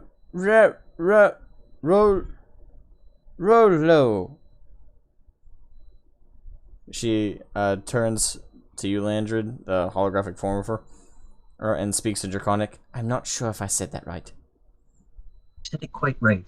Just speak Draconic. I can translate quite quickly. My common is better than my Draconic. And she puts up like her index finger, and you see her kind of fade out, and you see your brother get dragged on, and you see him holding a very large pickaxe, and what looks like a kind of a helmet with a large glowing gemstone. All this in a blue hue because of the spell. Brother, how are you? I'm doing quite well. I can't help but notice that you have an absolutely delightful hat. Is that your crown? No, it looks more functional than a crown. Why do you need light? We can see in the dark. Well, we're currently in subterranean tunnels, digging out one of our old tunnels that we didn't realize caved in. Thankfully, it's the only one, according to our spellcasters, on the way to this Lord Farion's home. The rest of the tunnel is clear, so once we make our way through this cave-in, we'll be making progress to... what was it called? And you hear in Draconic, like, fate, like, Basilisk's Den. Ah, yes. Basilisk's Den. And you hear him switch to common. Good. Hey, are you Rolo? You see Rolo stand up, kind of looking awkwardly. He glances at Farion, and Farion kind of tilts his head towards it. I am. I am King Draco, leader of the kobolds of Kodor. Apparently we're neighbors of an earthly disposition. It appears we are. I deeply apologize. These negotiations could not have occurred before now. Little did I know that your people existed in such a fashion. Well, we currently seek an amendment to harms done to us to your north. As I understand and has been explained to me, we have no objection to you facing your enemy. We ask that you minimize casualties, of course. We have been asked this as well before now. We intend to open up a tunnel just underneath the keep of this Basilisk's den. Now, this contact, you wish to open up negotiations of a trade agreement, do you not? We do. Of course, there's much technicalities to it. I simply want to establish if it's a possibility before anything. We shall write up a proposal. And you see him kind of... He takes the pickaxe from his shoulder and he places it down on a ground you can't see. And kind of braces both his hands on it. This is Draco, of course. But my people are not opposed to a trade agreement with those above the world. You two legs seem to be nice for the most part. All those I've encountered, anyway. I appreciate it. Now, if we can get it in writing, we'll be glad to act. Do you intend to send a force to aid in the assault against this Basilisk den? No. I intend to send my forces to the Basilisk den's allies. Though I still need to establish if the majority of House Aura is an enemy. There are more of your kind who have attacked us. I don't have any idea if... He kind of looks like a Farion, leaving room to correct him. Lord Farion shrugs. As far as I'm aware, Lord Aura and her people have not attacked you. Then we have no quarrel with them. Even if they aid our current enemy. Until they attack us directly, honor dictates we cannot assault those we have no guarantee are enemies. I understand. Then that'll be solely our task. Good, King. Kind of looks about awkwardly. I shall prepare an emissary to send you our specifics of a trade agreement. Until then, roll low. I, King Draco, give you my word. We shall destroy our enemy. I wish I could say I was happy to hear that. Good luck on your journey, good king. You see Draco kind of nod to the side. And he looks at you, Landrin. And his expression goes from really serious to super, like, laid back, and he just waves at you kind of happily. Landrin air hugs the projection. Yeah, you go right through it trying.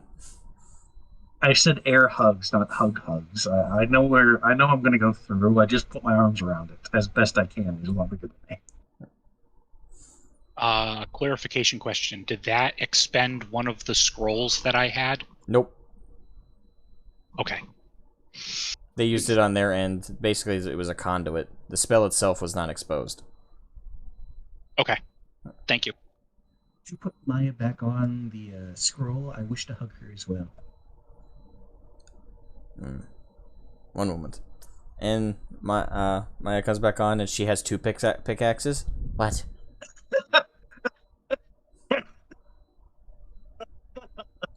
Oh, it hurts to laugh, but it's good. You got me. Please continue. She's on the projection now. Hello, sister. Air hugs. And she excitingly drops both pickaxes and tries to air hug you back. Does she understand that she has to maintain the pose? Or does she, like, go through? She goes through because she can't quite tell where the projection ends and begins. Aha! I am you, but huggier. Oh, it's always so nice to see you. Your pickaxe-holding form is quite nice. Thank you. I do twice as much work as most around here. After all, one of my main jobs as queen is mostly establishing the tunnels to dig.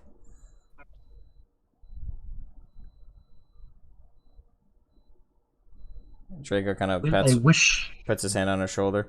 We do have to end this communication. He's saying all this in Draconic. We do need to get this tunnel dug. Aye? Do they have an estimate of when they'll be done? Alright, did you walk over and say that? Yes. Draco looks at you. We have about 3 more hours worth of digging. Then we're going to rest for about 6 or so, and then begin our journey anew.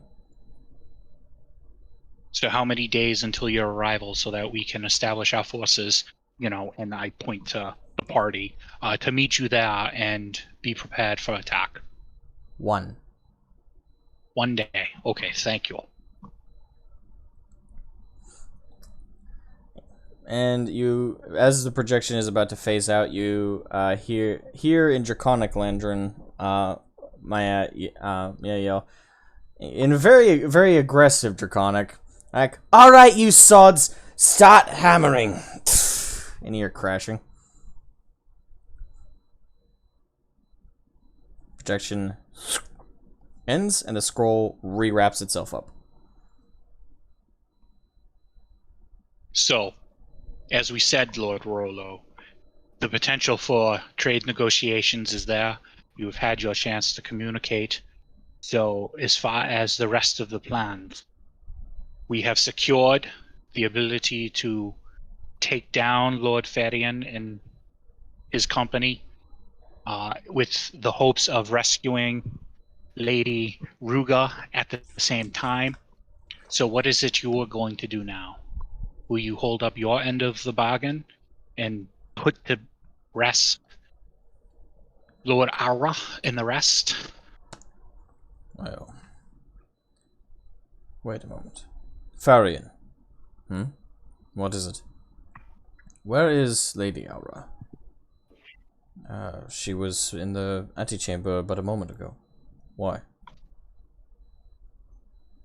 He has left.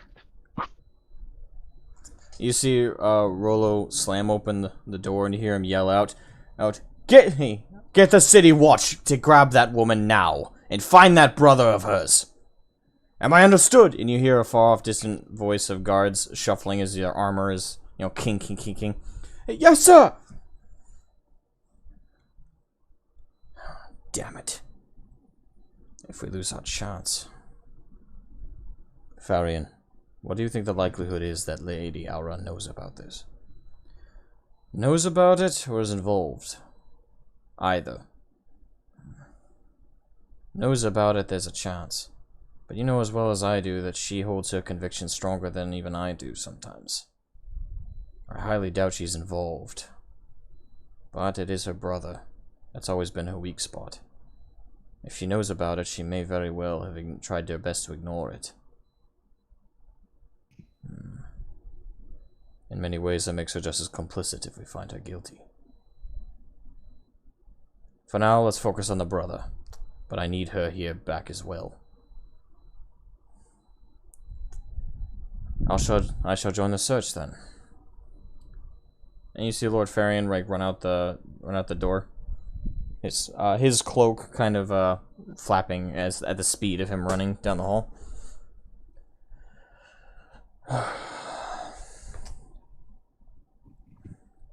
So does that mean it's just us and Lord Rollo? Yep. You know, it occurs to me, we've never introduced ourselves. Landred, Professor Landred, a pleasure. Holds out teeny hand. Pleasure. He tries to bend down and grab your hand, but you're a bit of a steep for him, so he just kind of pats you on your head. excuse you, but Landrin was placed upon a couch head. You still there? Yes, Landrin is still there. Alright, so... No, wait, the scroll thing. No, he had to be hit. I was about to say. I will accept these head pats. I was under the impression kobolds had 2 horns. Yours well, gone. Yes, they were blown off by an explosion. I see. Well, I'm sorry to hear that.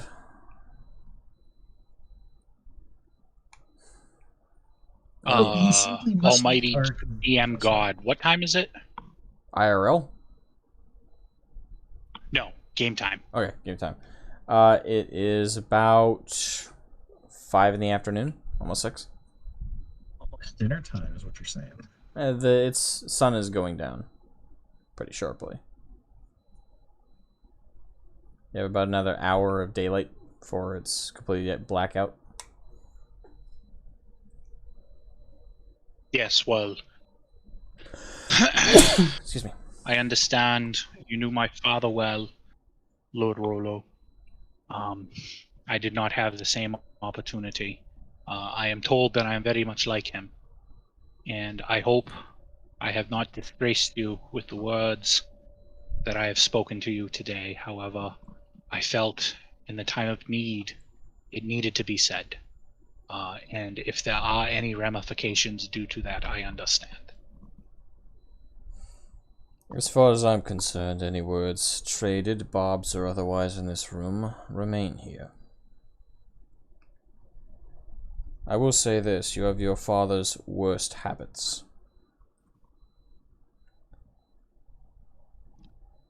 But in the best ways. Hopefully stubborn, refuses to back down, and provides reason and rationale when required.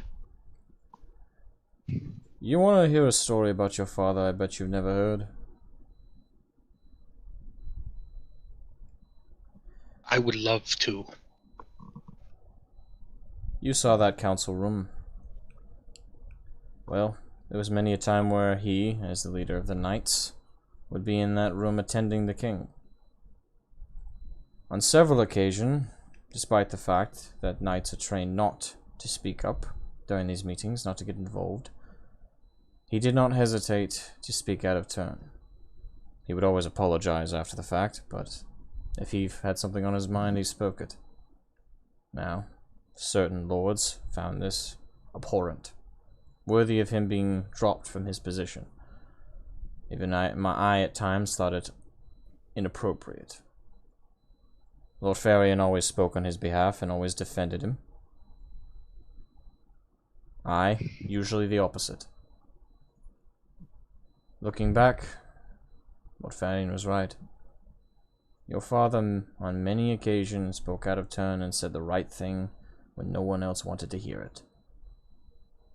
In this particular story, it's short and brief, don't worry.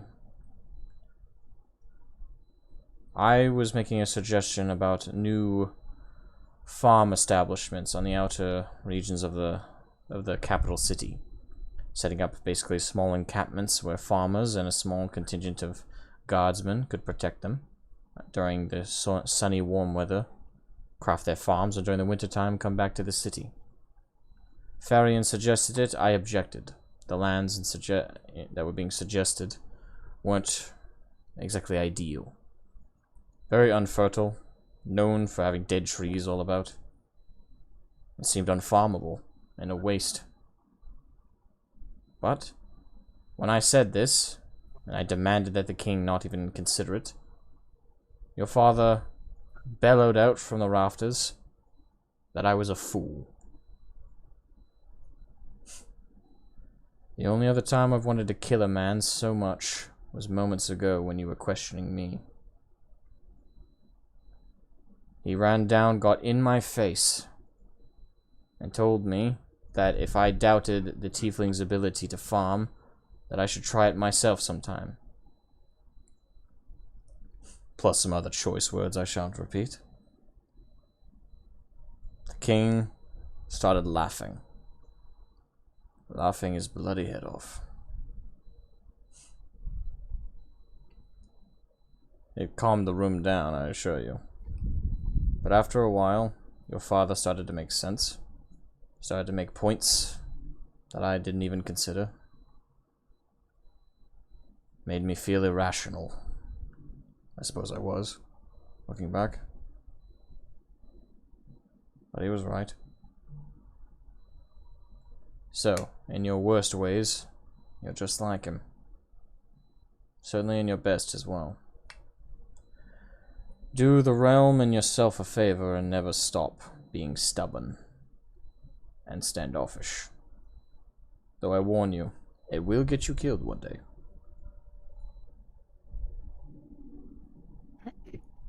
I understand.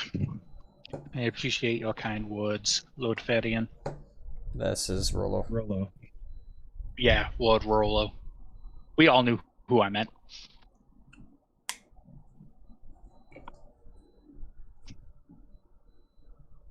I believe now it is time for us to take our leave, unless anyone has further questions for the Lord. I would ask that you stay within the planning keep. to- If we are able to establish where Lady Aura and Lord Aura are, I would have you present. After all, you are currently our main connection with the kobolds. You'll act as emissaries for now, I suppose, until we have official ones in place. Only you're right that you're here when we do interrogation. I understand, Lord. However, I have not had time to pay respect to the statue of my father, and I require time to do so. Very well. If you wish to participate in the interrogation, if we find them, I hope you'll be back within the next couple hours. I will, Lord. And I take my leave. Alright.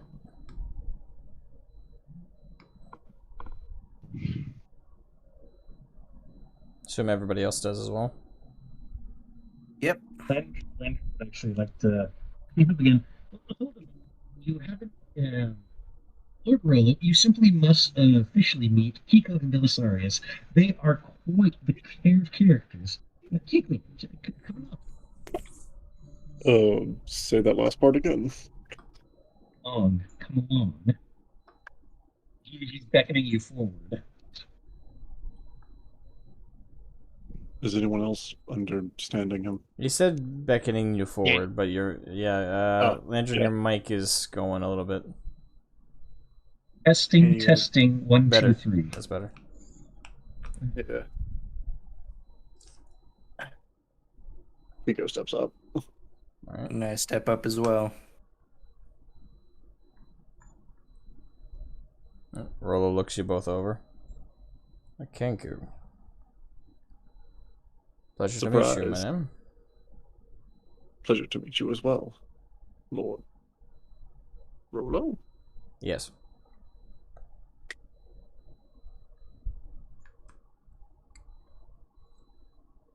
Alright.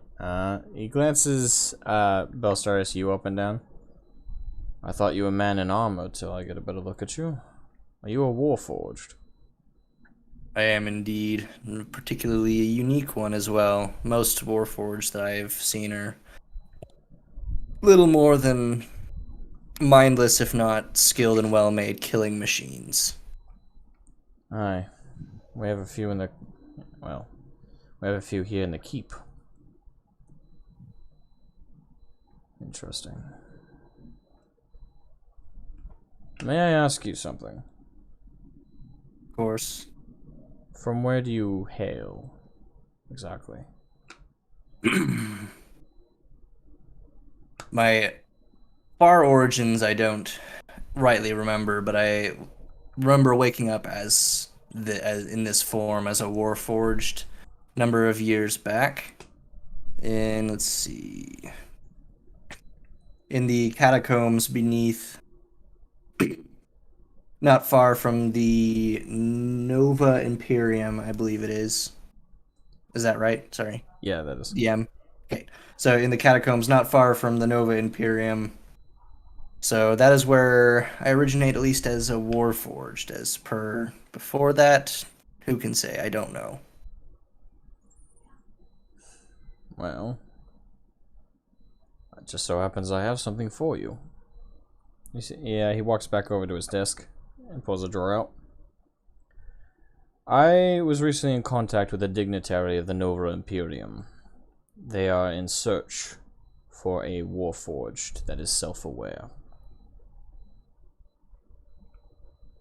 And they just so happen to have a letter they've sent to nearly every statesman around the world with a letter for you. And he hands out towards you a folded paper. I will take the letter and promptly open it. Alright. So you open the letter, and it's written in a form of Dwarvish.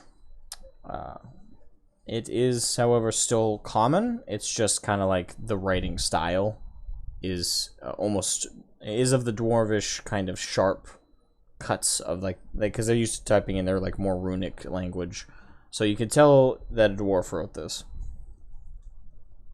To the warforged out there that we are currently looking for, we have found several similar to yourself here, and we would very much like to encounter you, see if you can resolve some issues for us.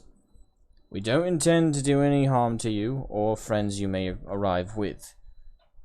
Sincerely, I can't even read my own handwriting. What the fuck?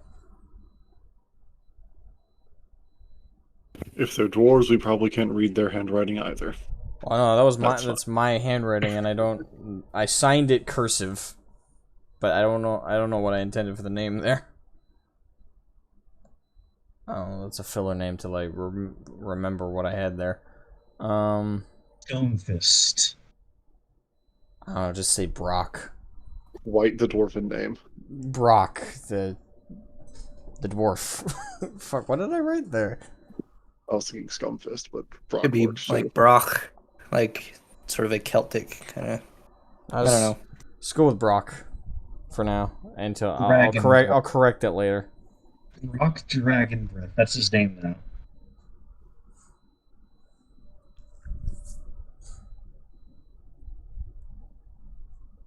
Bang.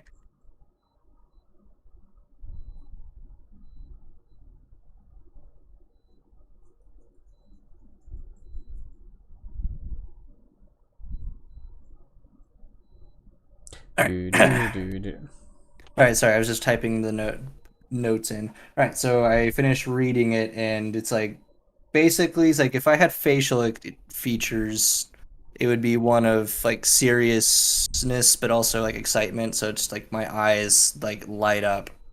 It's like the minute we get a chance to visit down that way, we are going. All right.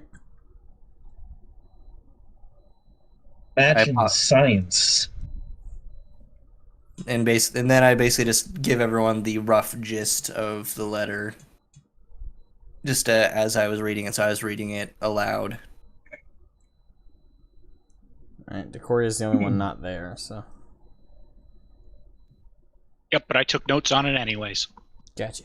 Don't worry, we'll bring you up to speed when we next meet.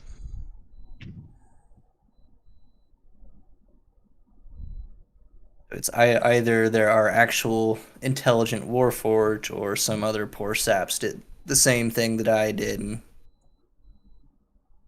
got their souls sucked into a robot body, or somebody's doing experiments. Quite possibly. I've left you guys with 2 basically expansion packs to explore once you finished up the main campaign to choose from. I love that you were thinking in the same term. The Kobold one or the one in the Nova Imperium, which that one will be interesting. Well, they're both going to be interesting, but I think one is going to have some more serious moments. Anyway. Is that your way of saying going there when we're higher level? Oh, I thought the team was just going to pull our heartstrings, but that works too. I know how to do both. You must be level 15 to start this DLC. I mean, you can start it at level 10, but do you want to? can start at level 1 if you're brave enough. I'm But not. It's like playing Legend of Zelda Breath of the Wild and doing a speed run where you go straight from the tutorial straight to the Ganon's castle. Yeah, Castle. you know that won't result in anything negative. So I was No, thinking, it's All right, using whatever you find. Yeah. So- Anyways, so finish reading the letter, tell everyone about it. So we now have the expansion quest. Indeed. Righto. So that so Rolo sits back down on this sits back down on his sofa. Says, "For now, until the gods report back whether they've captured the lady and Lord Aura, I will remain here for now. I kindly await your return."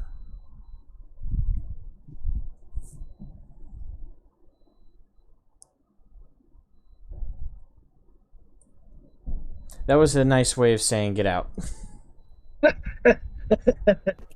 Lord Rolo, could you direct me towards the kitchens? oh, she was going to nod and walk out the door.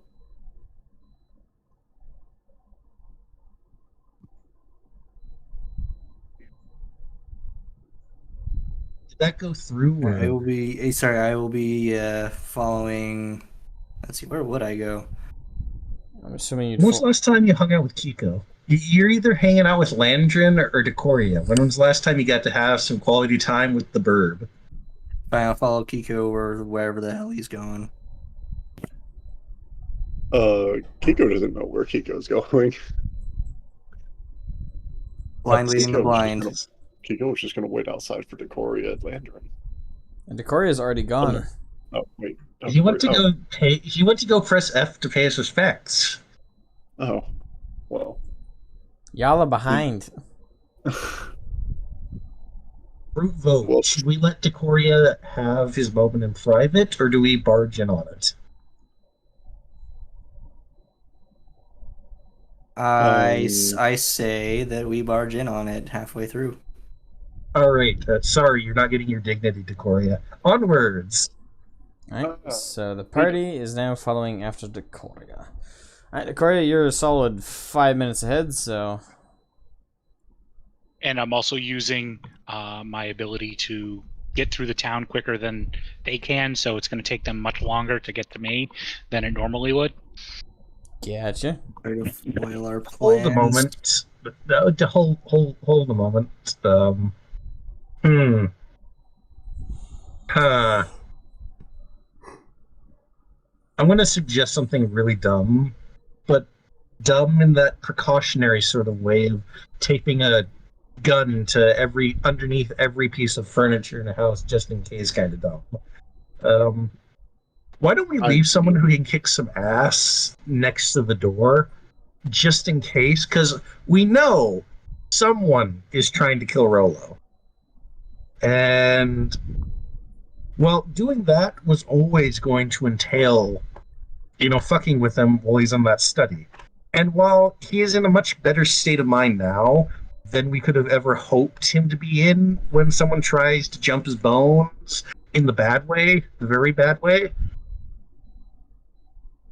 he's still probably going to get assassinated. Should we leave someone outside the door to maybe assassins in case they come?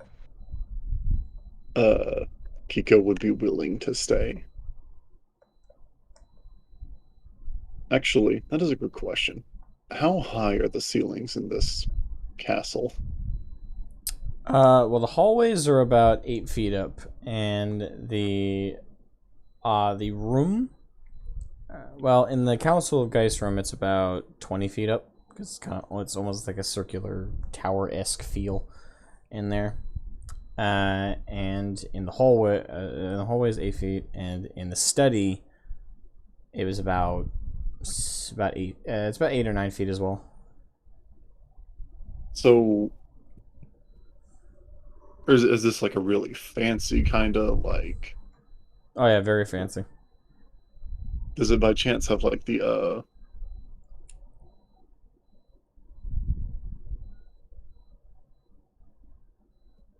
So have you ever played Dishonored? Yes. Nope. Oh. Well, at least the person I need to know. At least the person I need to know what I'm talking about knows what I'm talking about. So you know you can like well, I have tiger gifts. Yeah. that works too. But you know, like how you can like hide like kind of towards like the ceiling where they have like those little outcroppings and stuff like that. Yeah. Is there any way I could like do that? Yeah, there's multiple stone pillars, kind of decorative amongst the walls, but they don't actually touch the ceiling, and they have enough of one that a more lighter, smaller frame person can definitely hold up there, and you're not super big. Oh, perfect. I'd have to make you roll an acrobatics to get up there though, and then a stealth to not be noticed. Yeah, Kiko's gonna go ahead and tell Belisarius and Landrin to go ahead. I'll watch. I'll keep watch. Thumbs up. Right now. I will actually. That's a good idea. I'll stick with actually Kiko, but I'll be on the floor. So just on the ground in the hallway. That works too. Okay. So you're gonna stay in the hallway. So you two are staying to guard. Kiko's staying in the room with Lord Rollo, right? Or are you doing this in the hallway as well? I was gonna wait. Me? Yeah. Hmm. Belisarius is gonna be out in the hall standing guard, and your plan is to go up into the croppings, but I need to confirm where. It would kind of be awkward to be in the room with Rollo, I suppose. He already told us to get. So. Yeah. I assume we're outside in the hallway. Alright. Yeah. Actually, since Belisarius is staying with Kiko, it'd probably be a good idea for him to help her up. Yeah, I'll give you a boost. It'll be yes. easier. I pick up the bird and I boost her up. Alright. Roll me acrobatics with advantage.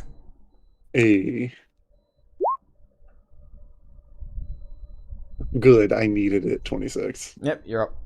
And stealth, I assume. Yep. Unless you want to be noticed. Nope. 22. You are now blended into the shadows of the upper reaches, and not a lot of people like to look up as it is anyway. That's the plan. Hey, I thought of a fun idea. Just as God, I shouldn't suggest things, but hey, Belisarius, you want to pretend to be one of the suits of armor being held up? I was already thinking that.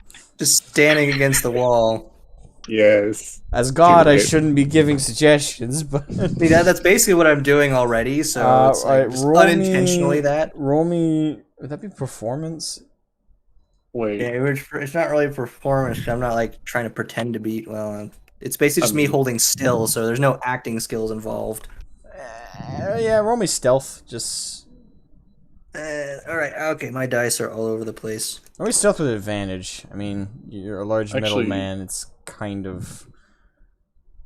It's kind of an advantage in this. I get an environmental advantage finally. So advantage gives me what? Advantage just better of the two. Yeah, you roll twice and you take the better of the two rolls. All right. Wait, hold up. I would like to there are like display armor suits, right? Let's see. They are displayed. Yeah. Down to get a +2. Okay, so I rolled a 14, but +2, that's 16. And that's the best one I got. You got 16? Yep. Alright, I'll just have to. I'll jot down what both your rolls were. Yeah, I'll say, wouldn't it be better if Belisarius put on one of the armor suits to blend in with the armor suits? I'm too big for most of that. Yeah. Well, don't. And he's already a metal man, so he kind of already blends with them by virtue of being himself. You know what? That's fair. I just have to dim my eyes, that's all.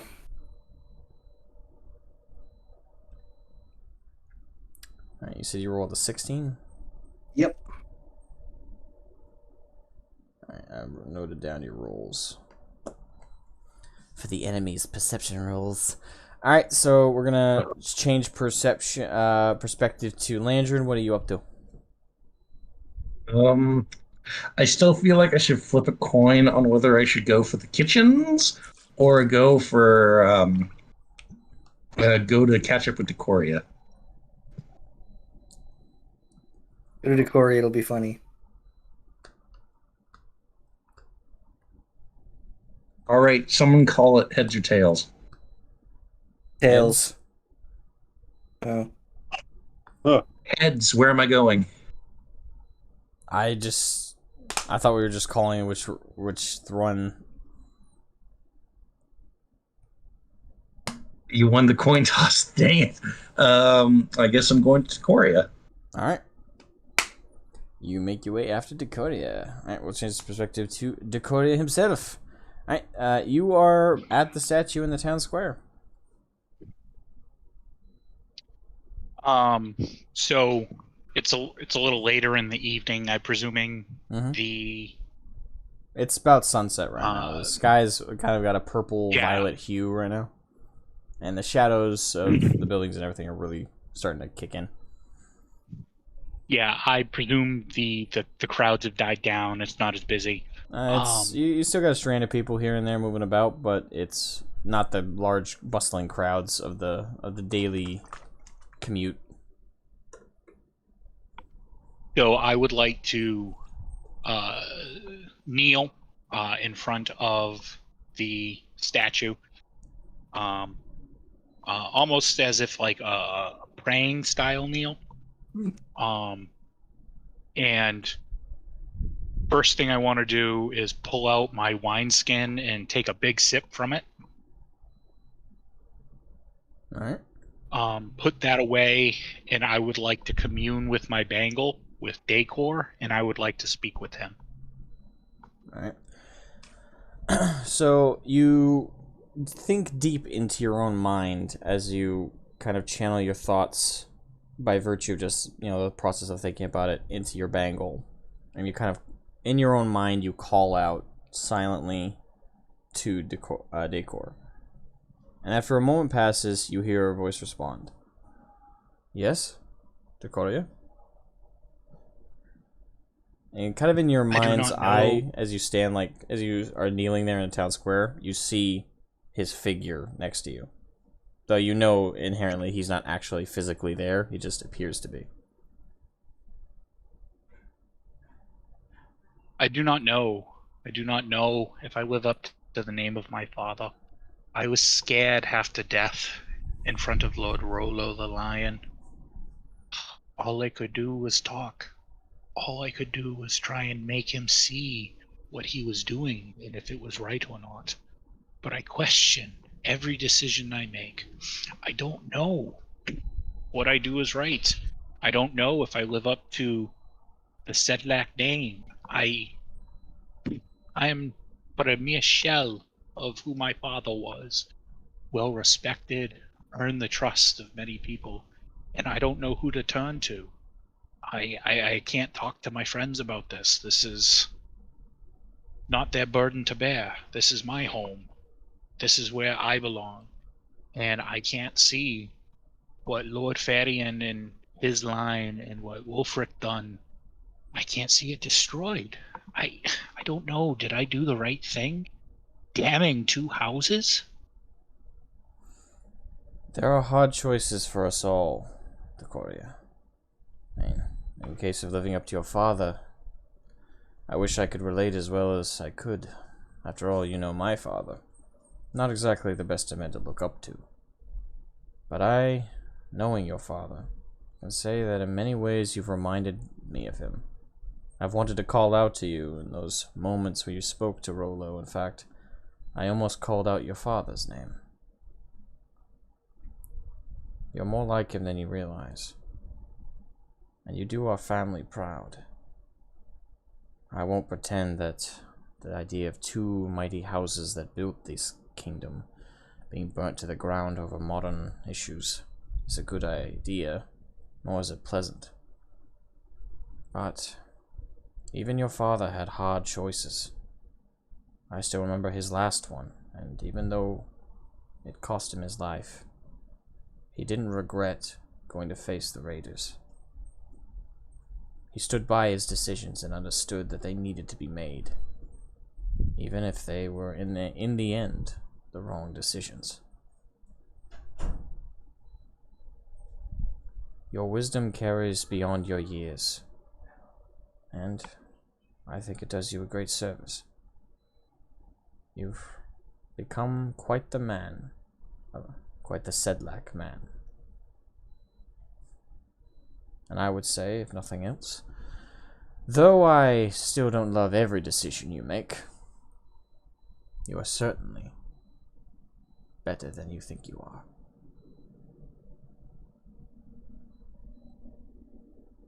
I have not had a parent. I have not had a friend. But now that I speak with you, your words move me. There is much that I have missed in my life. There is much that I was not given opportunity that many have. Speaking with Landrin, he was taken from his home, but was given a loving home. I did not have that luxury. I had no luxury. I knew my parents loved me, but they were both gone before I had much time to form bonds and memories with. And I don't know, these feelings of distaste towards decisions that I make that I should not be making. Damning two noble houses that have created this land and this. I don't know. I don't regret what I have done. I will live with that if it is the wrong decision. But it's just, I don't know. I don't know what it is. But thank you for listening to this man that's getting older and slowly getting gray. One that did not have parents, but now has found family once again. Between you, Rokar, and all my friends. I have something to protect and something to look forward to. And the decision that I made here today and forced Lord Rolo into a corner to support will be a day that will be recorded in history. And I just hope that we are on the right side of history and that the correct decision was made. But again, thank you for listening. I just needed to talk to someone. Well, I'm in here in many ways for you, Decoria. And should you ever need an ear or advice, I am always with you, as I was with your father, and his before him, and so on.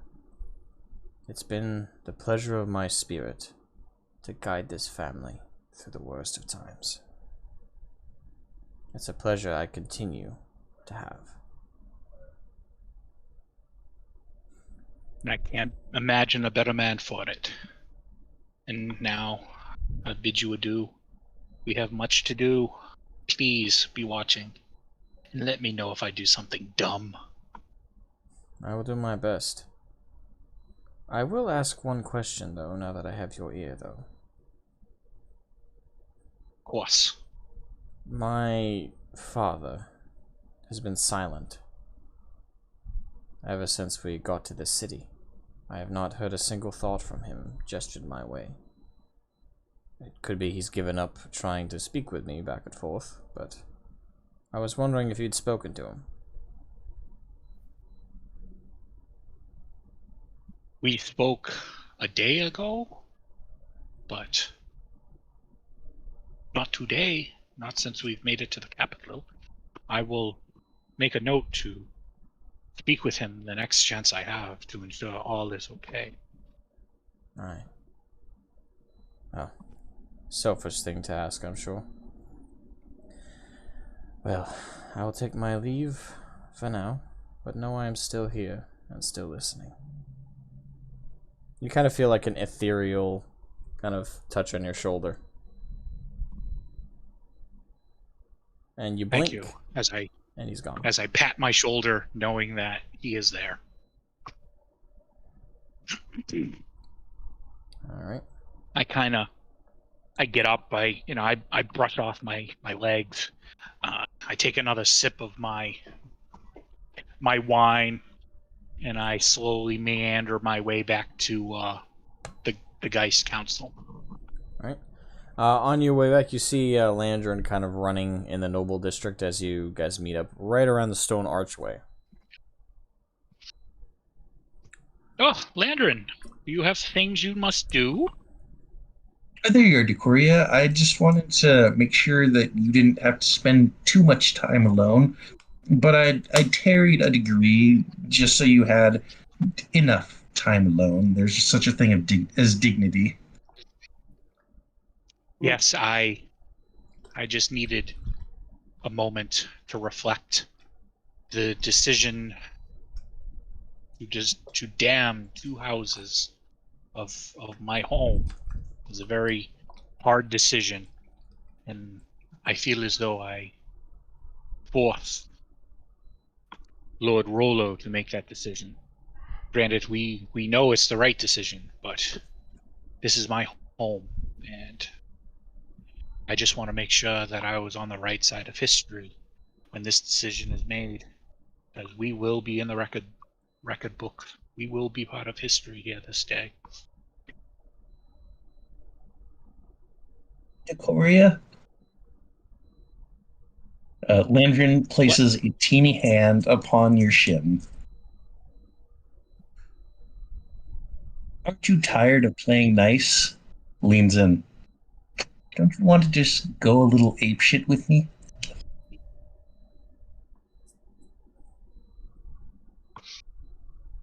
My little friend, I appreciate all your sentiments. And you've experienced my family. I had to speak with the Corps to ensure that I was not making the wrong decision. I just needed guidance. This feeling of unease will pass, but I appreciate your concern and your candor. But we have much to do. We have much to plan. I don't know if we shall join the search or not, but we do know Lord Rollo's life may be in danger. It may not be tonight, but it is in danger. Come, my friend, we must hurry back. We'll lead the way, Decoria. Alright. Perception and time shift. Alright. So, Kiko and Belsarius, during that time, I'm going to say probably a total travel time and the conversation with Decor all being factored in probably comes to about 25 minutes ish in game time. So, from the start of that 25 minutes, let me just do a little bit of... Alright, so about 2, maybe 3 minutes after you guys started standing watch, you see what appears to be a servant walk up to the door to Rollo's chambers, and he seems to be carrying a kind of a satchel full of stuff, and you can hear the clinking of glass. So, physical appearance of the servant. He appears to have a very dirty, kind of muddy hair. Seems like he seems that he fell in some mud or something like that, maybe outside, and he seems kind of dirty and covered up. Might be another squire.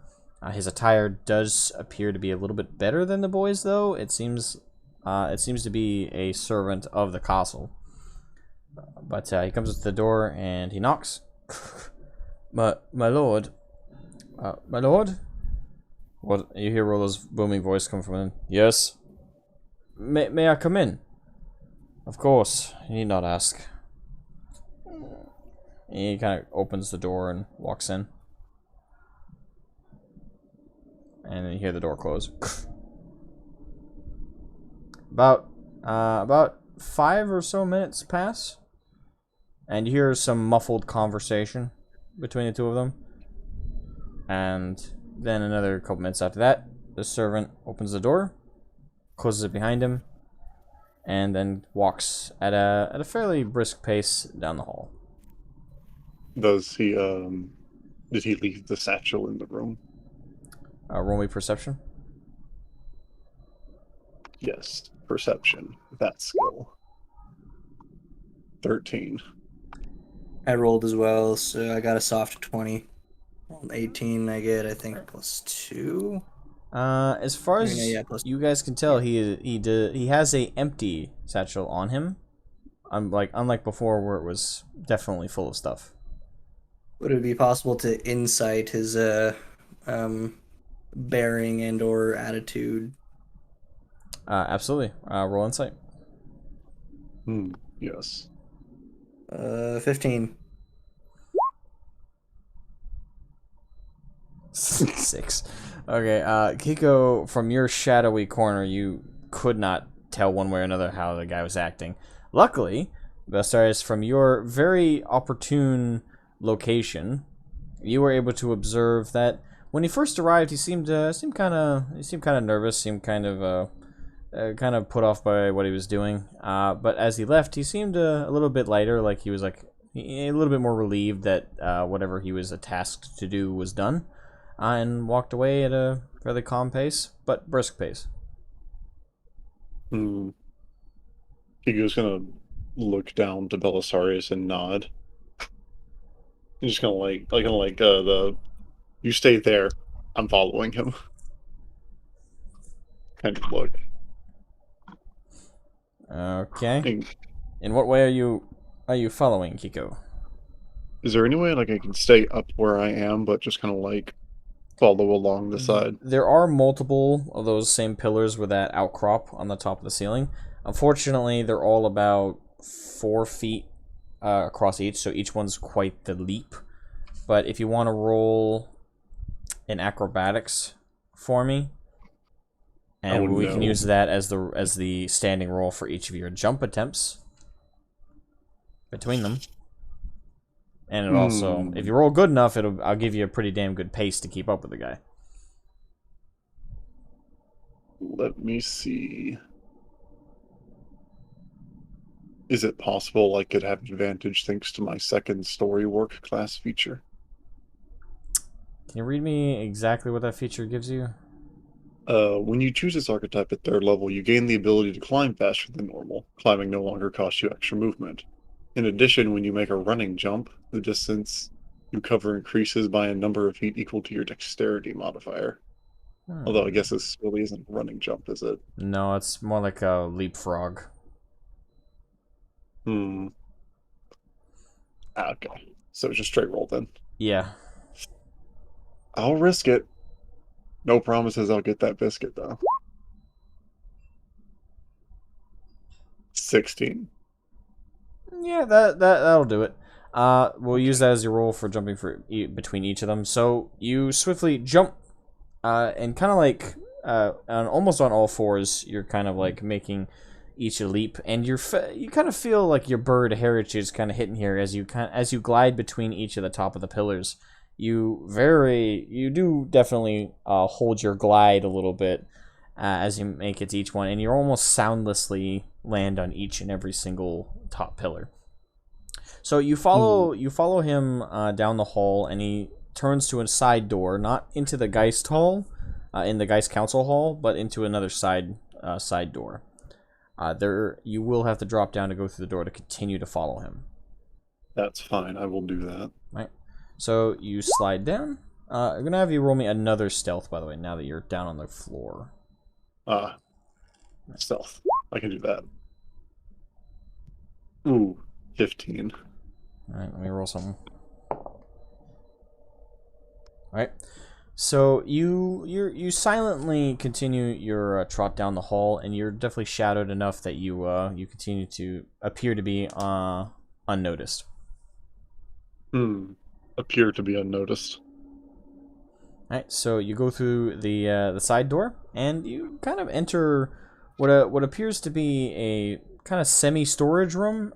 It's kind of full of crates and barrels and stuff, and you can see the blonde squire seem to walk through yet another door set in front of you, adjacent to the other side of the room. I see. Alright. I'm going to follow him. Alright. So you continue to follow through. You open the door. Mhm. And you've now entered kitchens. And you see a lot of maids and individuals moving about, kind of shuffling. You hear like the boiling of water as like they're preparing what seems to be like some kind of stew or broth. A lot of shuffling about. You are still unnoticed though, because everybody else who's so busy going around is, they're very hyper focused on what they're doing. It seems to be like they're preparing for the evening meal for all the nobility that are in the castle, as well as the guards and the knights who are residented inside the keep. Let's see. However, you do not immediately see the blonde individual, so do you want to roll another perception? Yeah, preferably. Ooh, that's not good. 9. You don't see him. He's gone. How many doors are there? There are 2 doors on either side of this room. One that's nearer to you that goes to a right, and then on the other side of the room, about 20 feet away, to the left side. Both doors are closed currently. You said he had a dirty appearance. Is there perhaps dirt on the floor that he might have been trailing? If he fallen in the mud. Well, I'm gonna go based on your previous perception roll, since you're still in the same room, same position. As far as you can tell, you don't see, other than the dirt and muck that seems to be coming off the boots of everybody shuffling around as it is, which seems to be pretty minor. No, you don't see any notable dirt tracks or anything like that. Would he be able to like roll like a straight up investigation, because perception is not there? So if you want to actually actively search, if you actively search, it's going to take a little bit more time though. It's not going to be like a reflex, like, oh, do I notice this or not? Gotcha.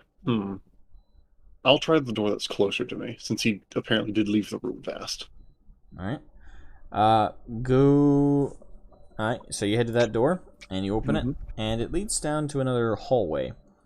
And there are a couple different people moving about, a couple guards wearing armor, and a couple of the chefs, I lack a better, more medieval term for them, are kind of heading towards the kitchen area as well. And you see at the end of the hall, the door at that end of the hall just close. Yep, going there. Alright. Could have been entirely coincidence, but it's possible. And I would like to... I guess I could use my dash to go faster, but I'm still sneaking. Yeah, and if you want to use dash, I'm saying you're going to break stealth to do that, though. No, it's fine. I'll just stealth up the door. You stealthily move as quickly as you can while being quiet. Move to the door, open it up, and it leads out to the courtyard, where there's a bunch of different guards running around. You hear them kind of shuffling about. Did you find it? No, I didn't find it. Damn it. We gotta search. Now we gotta spread out the search further, just around the city. All right, spread the word. You hear words like that going about, and you see a bunch of armed guards running around the place. On basic initial perception, you don't see them, but do you want to roll? Yes. All right, go. 18. Alright, so you look about carefully, and as you kind of scan the area, you don't see him.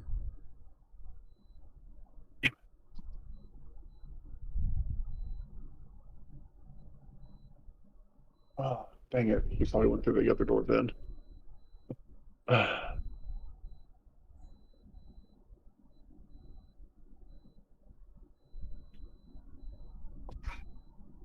Kiko's gonna, so this is a castle, right? Like a keep? Yep. He's gonna, like, look up the walls. Alright. Also, by chance, did the study have, like, a window? It had a giant window. Oh, perfect. Kiko's going to go around the castle to where the study would be, like kind of the side where the study would be poking out of. All right, that's about a 5-minute walk around. If you run, it's about 2 minutes. I don't think that people are going to mind a Kinku running through the place, you know, considering they're on high alert looking for a Lord Ara right now. All right. So yeah, Kiko's gonna just go ahead and just run off that way. Make it a little bit quicker. All right, so you're breaking stealth. So you run, and as you run around to the window, you come to the window, and you can definitely see it. It's in towards the coastal facing side of the keep. Is there anything in particular you're looking for about it? Kiko's actually just gonna like look around real quick, see who's here. All right. In this particular area of the courtyard of the keep, you see about 6 or 7 different soldiers looking about. They seem to be in formation, doing a patrol around around the grounds of the keep. But other than that, you just see a couple squires running about. None of them appear to be the one you're looking for. Kiko's going to try to hide again, I suppose. Alright, roll me stealth. Yeah. Time's taking's over now. 23. 23. Preferably up against the castle. Alright. Is there, say, like a hedge in the way or something? You know that Homer Simpson, like, hedge meme? GIF? Okay, that's you, but, like, in reverse, you're going into the bushes. Perfect. No? Is the study on ground level? The study is not. Study is not. Yeah, because when you guys went through the council of Geist, you went up a set of stairs, right there. Okay. Yeah, so it's kind of like on the second-ish floor. Second-ish floor. That'll work. Yeah.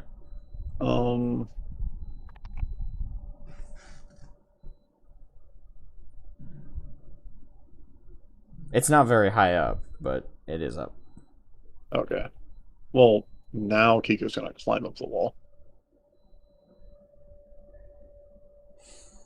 If that's possible. Roll me acrobatics with disadvantage. Disadvantage. It's not like there's any. It's not like they built a ladder right there. It's it's stone. It's stone brickwork. It's just like ornate and stuff. That could be like handholds and stuff. Not really on the outside. No. Like I described earlier, the place seemingly was designed and built as defense in mind. It's a military structure, more so than it was built to be this really ornate decoration piece. The inside is decorative, clearly from future renovations since its initial construction, but the outside is just stone, brick, and mortar work. So normally you would have athletics for that. So like athletics, reading from the book here, you attempt to climb a sheer or slippery cliff. So, you know, I think the wall would count as sheer, so it would probably be an athletics roll. Alright, it's still with disadvantage, though. Yeah. Oh, that's even worse. You're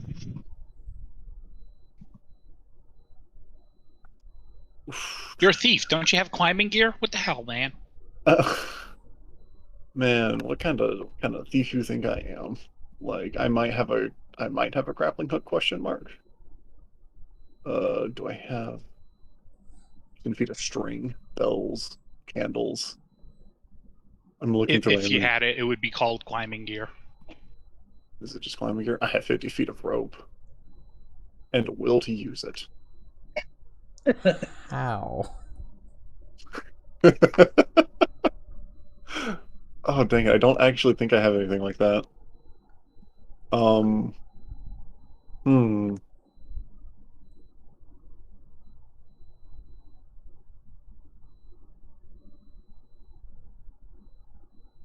I mean, unless I wanted to like tie some rope onto an arrow and shoot it up. Like an improvised grappling hook, but I don't think I have anything to like hook onto something. Unless I just can't read, which is possible.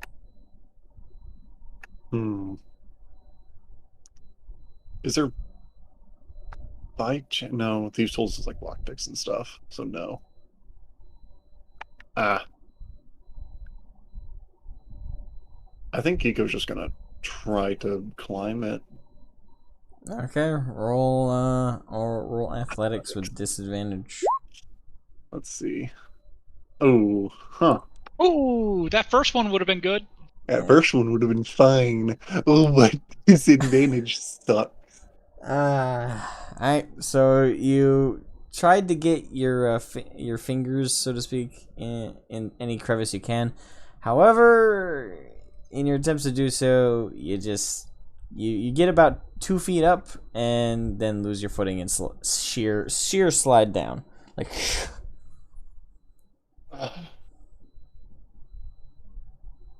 Curse these bird hands. bird hands. So is there like a outside like defensive wall? May I make a suggestion? Yes. The way you left the building is still available. Okay, I left the building still available, but I want to do something else. Yeah, I get it. I want to look into the study, but I can't find a way up there. Actually, unless... Do I have a... Oh, dang it. No, I don't. I don't have a... You're a bird, just fly, man. I don't have wings. I wish I had wings. But I don't.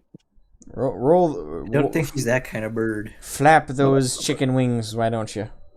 He's not an aerocockra or whatever they are, and I can never say Yeah. it right. That's right. Avian? Oh yeah, the giant eagles. Yeah. He's basically a humanoid emu. Jeez, I'm not an emu. Giraffe chicken. Oh, what? Giraffe chicken. That's what an emu is. I mean, it's a giraffe chicken. It really is. Am I still stealthed? Probably not, considering I just fell on my ass. You rolled 23, so I'll say that in you weren't noticed by anybody in your attempt, and you're still behind some bushes. You know what? That'll work. Kiko's probably just going to try to return to Belisarius then. Alright. Perception switch, Belisarius. So, after Kiko left... let's see. I think it would be... It may not be polite, but I think it would be prudent to, basically, the minute he left, to walk and check in on him to see if he's not dead. So if he yells at me, so be it. It's like, what are you doing back in my office? I'm a metal man with few emotional responses, so I won't be offended. Alright, so you walk into the room and you see him pouring a glass of wine.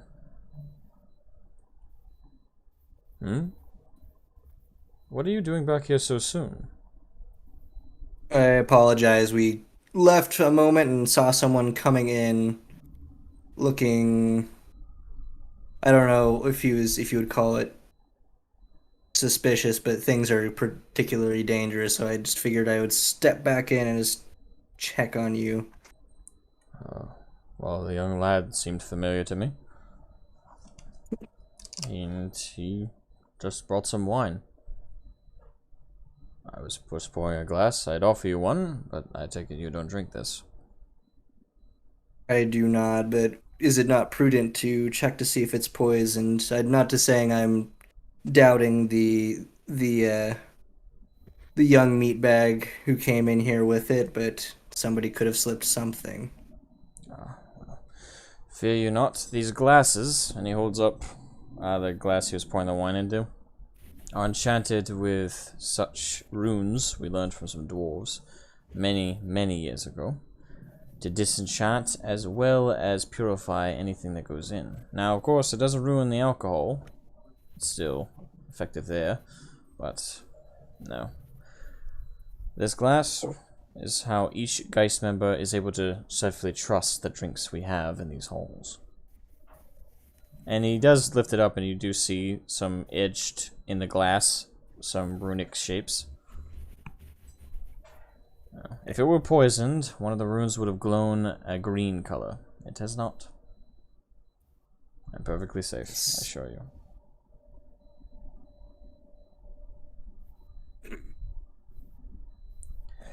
Right, so But could we... So basically, but it's like, basically, let's see. Right, It's like, would it not be prudent for me to at least double check? Very well. So he puts the glass down and slides it towards you, if you are worried about it. I think that'd be probably both Arcana as well as Nature, probably. Alright. Or one or the other.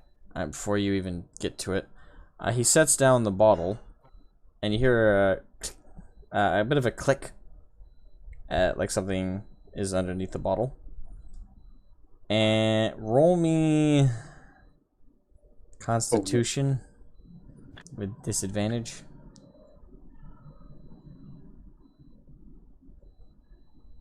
Let's see, so disadvantage, I roll twice and take the worst. Yep.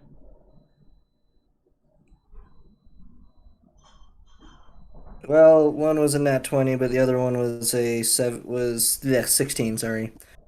Alright, so still good rolls. So as soon as he clicks the bottle down,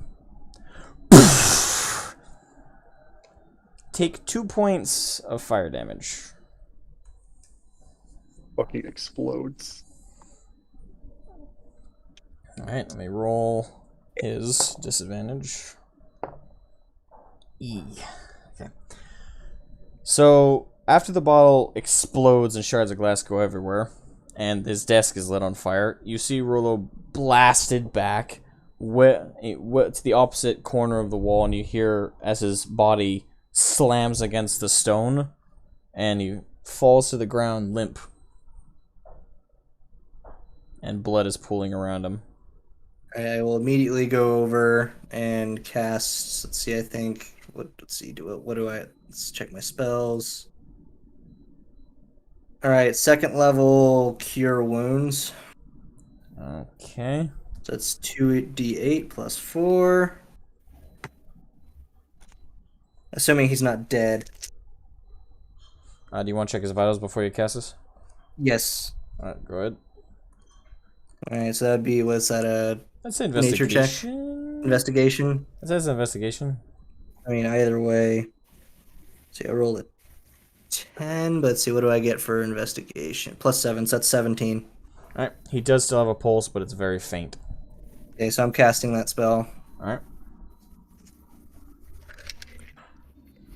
So that's 2d8s plus 4. Let me find my d8s.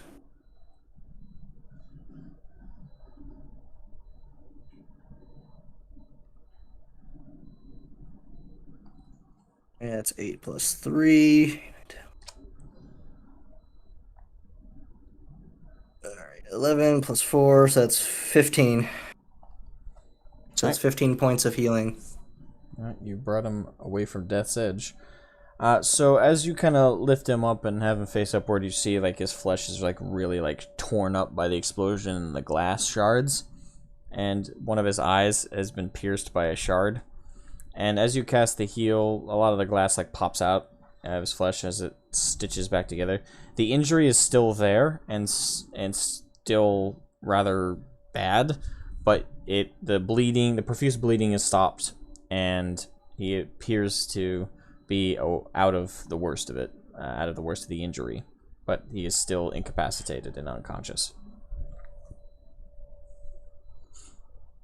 Alright, so basically, as soon as I've got him stabilized, I run out into the hall and I yell for whatever nearest guards and or servants are nearby. Right. You do so, and you hear what sounds like several heavily armored people running towards your location. And they kind of storm in the room. What happened? There's somebody planted an explosive on a bottle of wine for Lord Rollo. I've stabilized him, but you should find your best priest or healer now, as well as send somebody to search for. I give him the description of the page or the servant who delivered it. Search the castle immediately. Get the maester! Go! Go! And you see several of the men run out, and 3 more kind of come over to your position and kind of lift up Rollo. And bring him over to one of the larger couches to lay him down. We can't move him too far. He's not bleeding too hard right now. Thank you for that. My lord, please. Stay with us, stay with us. He's just kind of there limp, still unconscious. Damn.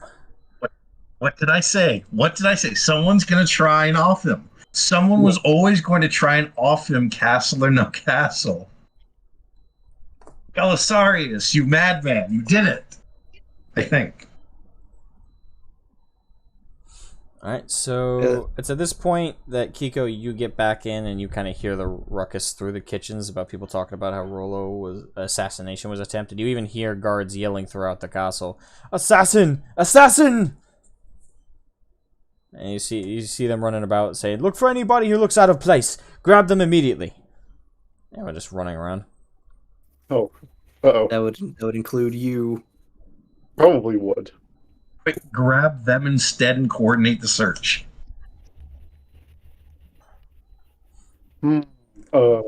Just grab, like, go to like the nearby guard and say that you give like well, sorry, I can't give any metadata information. Damn it! You were the last one to see him. Yeah.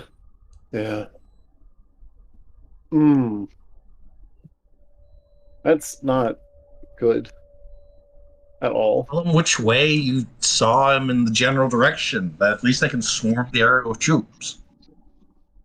Yeah. Kiko's gonna approach the guard. Hey.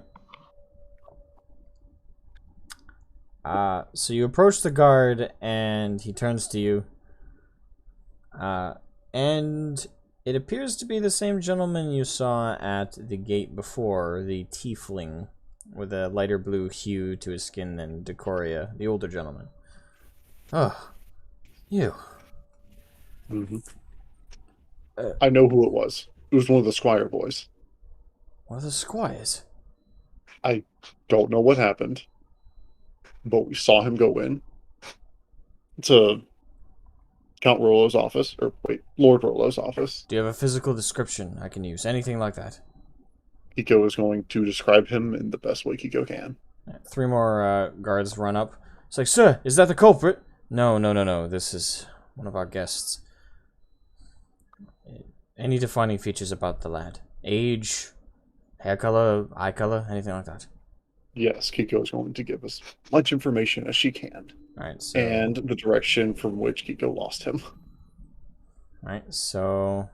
After your description, he turns to his men and orders them to go in that direction and search the grounds, look everywhere. I think it's best if you and yours wait in the Council of Geist for now. It's the only secure location at the moment. It's at this time, Belisarius, that one of the guards asked you to go there as well. I will comply. Right. This brings us to about the point where Decoria and Landrin are now back to the gate, and you guys see people running around in a panic. My goodness, this is quite the kerfuffle. That Lantern will try and flag down someone, but he's like 2 feet off the ground, and I doubt anyone's going to notice. I'll say I'm sure people will notice when. Just as you guys approach the gate, you hear the clicking as the gate is closing. I grab Landrin by the scruff of his collar, activate my boots of speed, and hurry on in. Alright. Yeah. You guys bolt through just as the gate goes closes. And I now deactivate my boots of speed. Alright. Because I'm not wasting those again. Alright, you guys are now in the castle grounds, and you see everybody running around, looking about. I'm gonna grab one of the guards by the arm. What happened? What happened? assassination attempt on Lord Rollo. Something exploded. You're friends with Landrin. the Warforged, right? And the Kenku. Yeah. Well, they're in the Council of Landru. Geist, if I'm not mistaken. You guys can head in there and wait while we search the grounds. Go, continue about your search. And, Landrin, it is as we feared. Exactly what we had predicted. Come, let's hurry. Alright, you guys run in, and are you guys heading to the Council of Geist? Yes. Right. You guys bolt your way through the grounds. You see lots of servants and squires and people running around, searching the castle. Everyone seems to have at least 2 or 3 of the armed guards about. And you guys burst into the Council of Geist. And there is Belisarius, and there is Kiko.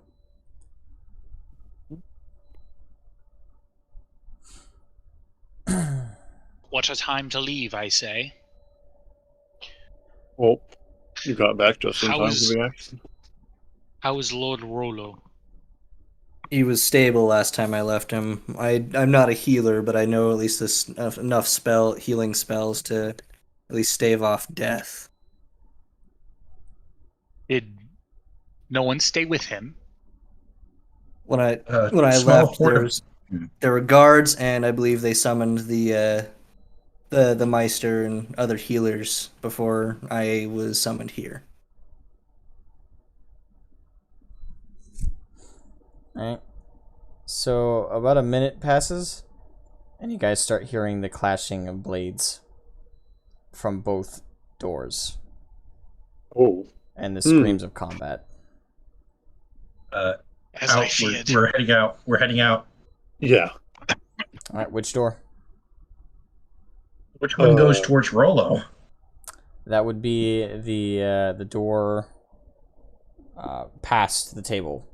The door That's you the guys one. came in. So you're on your side. That's the one we're going to. Right. Yep. So you guys go through that, and as you enter the hall, you see everyone who seems to be draped in the same armor, but you now notice that the one is wearing you see a bunch of people fighting in the hall right now, but you see those wearing a lion's tabard, you see those wearing a wolf's tabard, and now you see a bunch with a blank gray tabard, which are attacking the ones wearing the lion and the wolf tabards.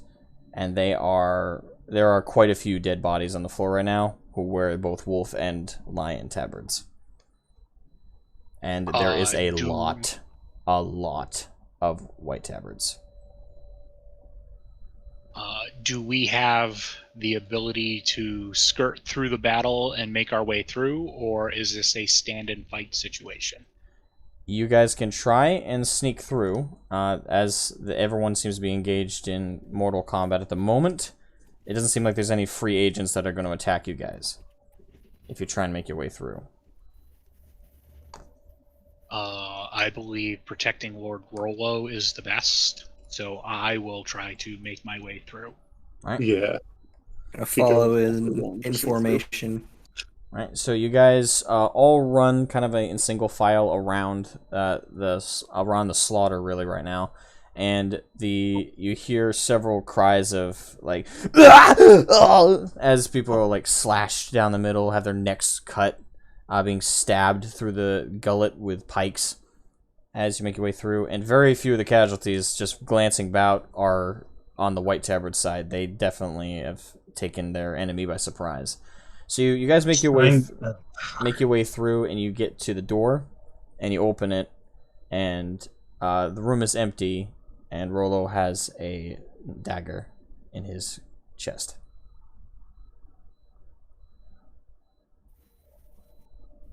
As I expected.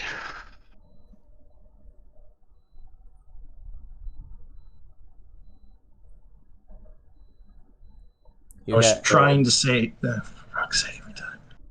You guys hear an abrupt mass screaming. It went from being battle cries of slashing back and forth to now you hear lots of gasps and slices, and you hear a lot of bodies start to thud, and then the door slams open, and Farion comes running in, his eyes glinting a yellow, as snake-like eyes, and has 2 blades covered in blood. I cut down the bastards wearing the white tablets. Where's Rollo? Dead. Is he dead? Hugo's gonna walk up and check his pulse. Alright, roll me investigation. Good luck with that. 18. You feel about nothing. Yep. She was just gonna shake her head. Step back.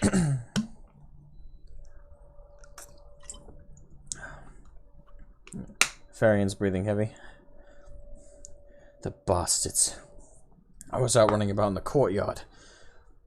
I was looking for Lord or Lady Aura, and then I heard them unsheath their blades behind me. Lucky my reflexes are faster. I suppose there's an upside to drinking that orc's blood. Fucking hell. He walks over to Rollo and pulls a dagger out.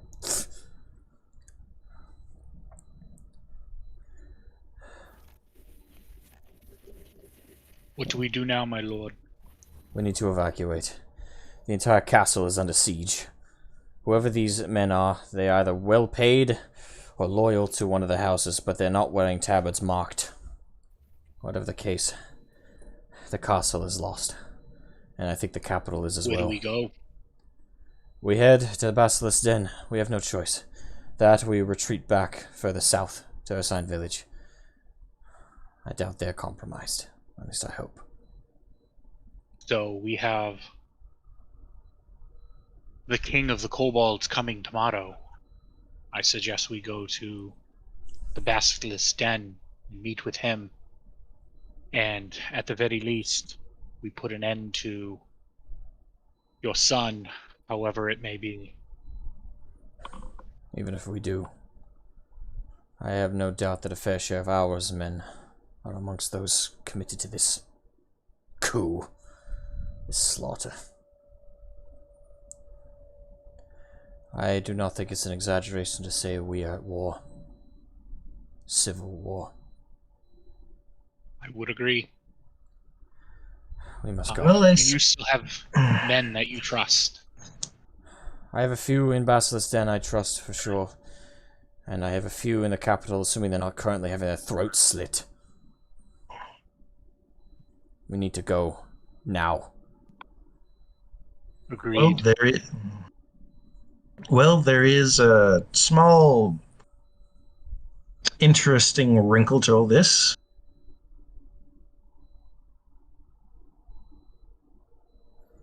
Care to share the report?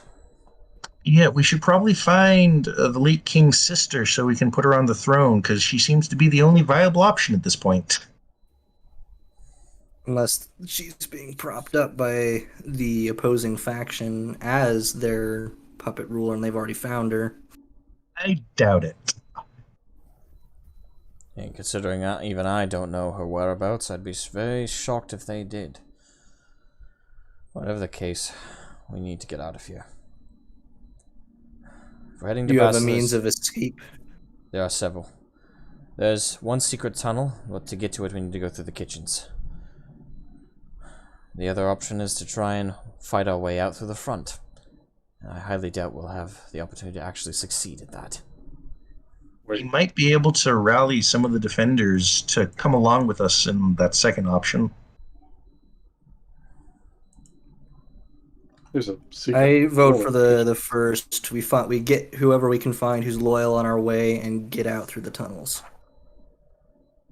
I agree. Yeah. Agreed. To the tunnels then. Follow!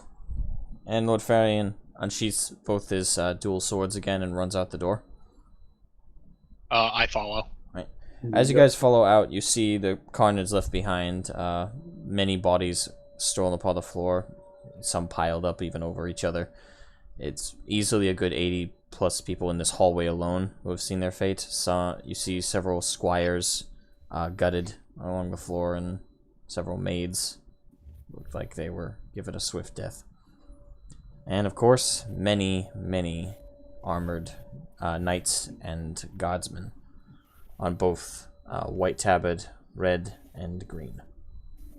Lord Farion runs past and makes a swift left turn through the door you went through, Kiko, when you were following the suspect earlier. Mm-hmm. And you guys go through the storage room and enter the kitchens, where a bunch of cooks and the such are all kind of hiding, holding like cleavers and stuff like that, with tables flipped over. Lord Farion, is that you? It is. Are you all right? Two knights with tabards white came, killed a few of us. And he gestures to a couple bodies across the floor. Several cooks and chefs splayed out over the floor. Pools of blood. But there's behind these like little table barricades that they made for themselves, there's about 8 or 9 of them, including 2 young squires, about 13 and 14 looking.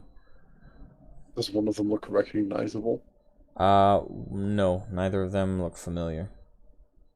One is black-haired and fair-skinned. The other is darker-skinned, with kind of bald towards the top of his head, but his eyebrows are black.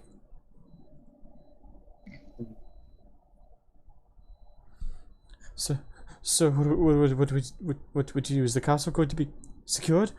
No, the castle is lost. Help me move this. And he goes over the table and starts trying to push aside a large cupboard. Much more ornate than the ones around it, and has some carvings on the side of it that appear to be several wolf carvings, as a wolf doing a leap and a jump. And several of the chefs pick up and help him, and you can hear it sliding on the floor, like really across the stone. And along the back, you see a opening in the wall, and it goes directly in a spiral staircase style down. And you see an unlit. You see Lord Farion reach out, grab what seems to be an unlit torch, mutters something under his breath, and the tip of it lights on fire. We must go now, everyone in the tunnel. And the chefs are now all pouring in, including the squires. And now Lord Farion is gesturing to all of you to follow, and you can now hear men approaching from both sides of the room. Hey, Into the tunnel. who has the bag of holding? I do. How much can it hold? I don't know if it has a limit. It virtually does not. Is there any restrictions on what can be put in it? Only what You don't have. only what you don't can have muscle. time to loot. Only what you can muscle and try and fit in its Oh.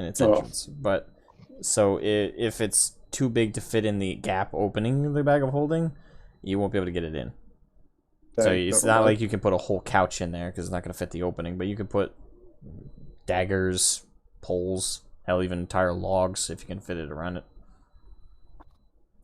Nice. But yeah, that throws my idea out the window. That's fine. Let's go. Yeah, we don't have the time to loot. Well, nothing about looting, just saving some history. All right, so you all, I'm assuming you all pass Lord Farion, and you hear a door slam open, and you hear the firing of several crossbows, and you hear,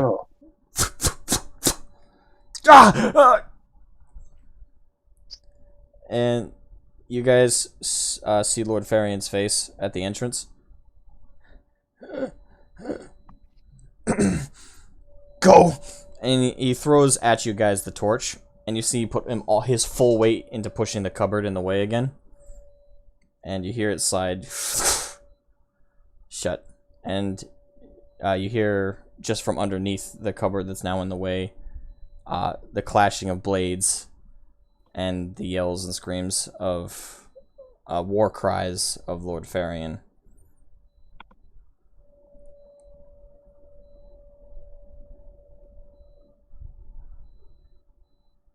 You're a dick.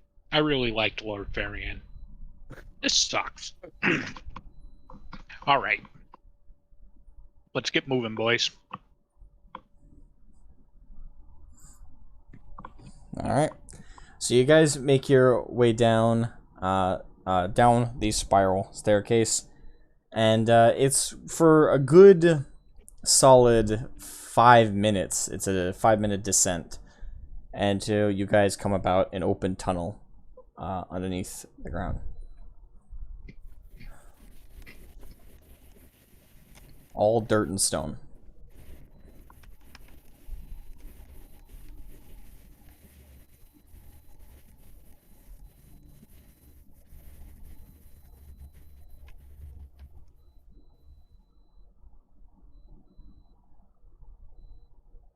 All right, who's leading the way?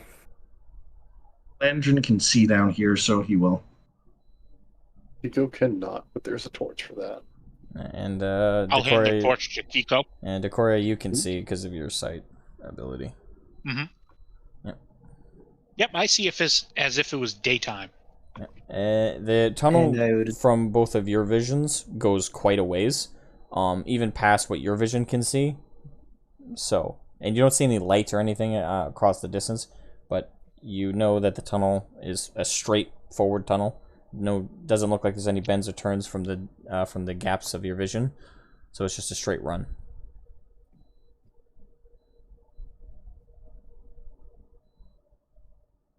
The chefs and the squires and everybody are kind of like panicky and like, where do we go? Where's the tunnel come out? We don't know where the tunnel comes out. However, we do know that this was the only way to go. Lord Farion gave his life, from what I believe, to get us here safely. So, fear not. You are in good hands now. We will escort you out. All right. We'll follow your instructions.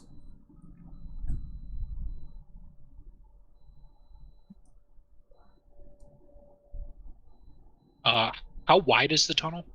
It's very large. It's probably about 20 feet wide.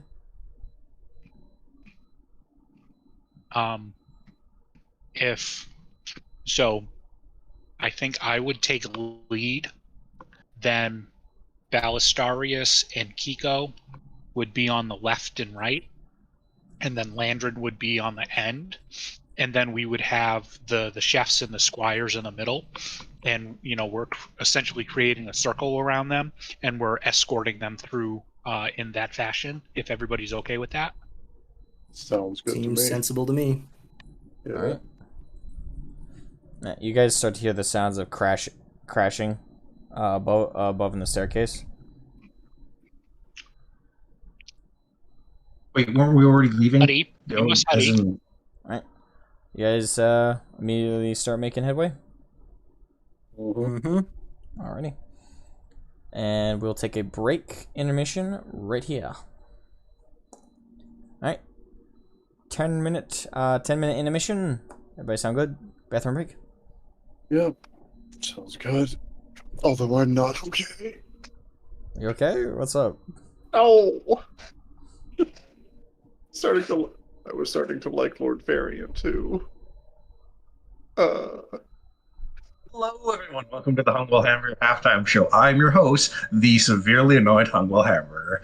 Well, everyone, if at first your first assassination, your second assassination, your third, fourth, and fifth do not succeed, just God wave the seventh one.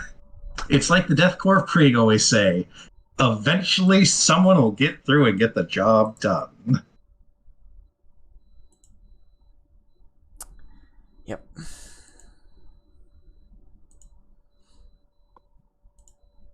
So, God, out of curiosity, do you have the various assassinations planned, or do you just growl, do a Colonel Clink, and decide what the next one's going to be right after? Well, I have a few pre-planned. One of those was pre-planned. The other one was a dice roll of fate, as I call them. When I roll for a random possibility of two things I'm thinking of, and I let the Lady of Dice, the Goddess of Dice, decide what fate befalls the character. Bates or Dix. Nemesis or whatever her name is.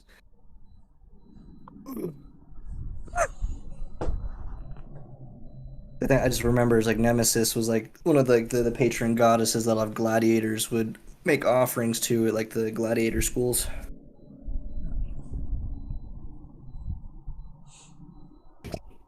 Basically just the equivalent of knocking on wood.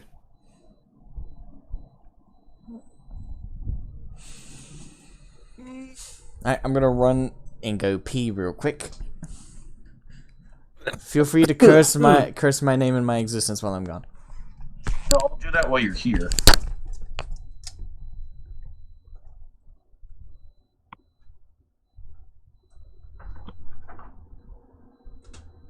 The twists and the turns.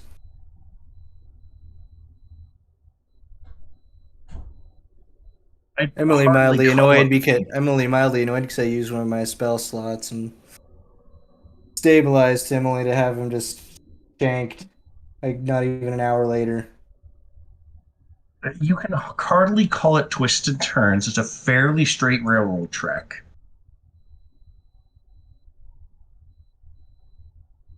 That is with as much venom as my announcer voice can say. Fine, roller coaster ride, so there were ups and downs, not twists and turns.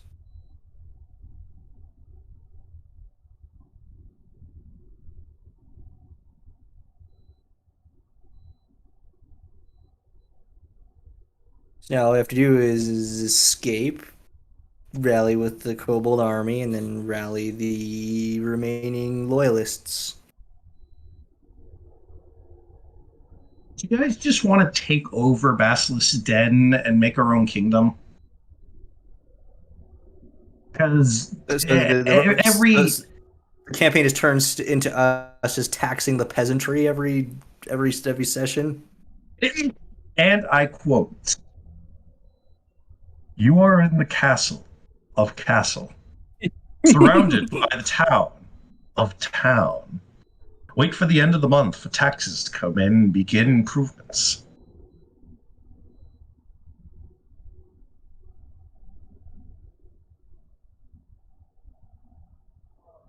I'll fucking redesign the road system. Don't you worry. Like, I'll do this shit.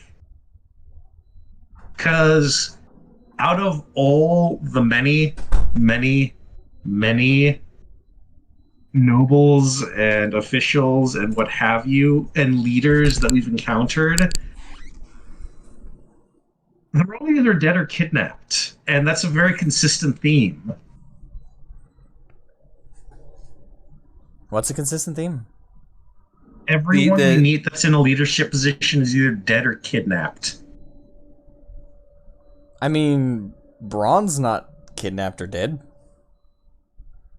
He's just How long wounded. do you, look, if you have to back the railroad up, it's a straight track. You can just send it back his way. Also, jump over it. Draco is not captured or dead, and he's probably got the largest force in the entire Civil War. Well,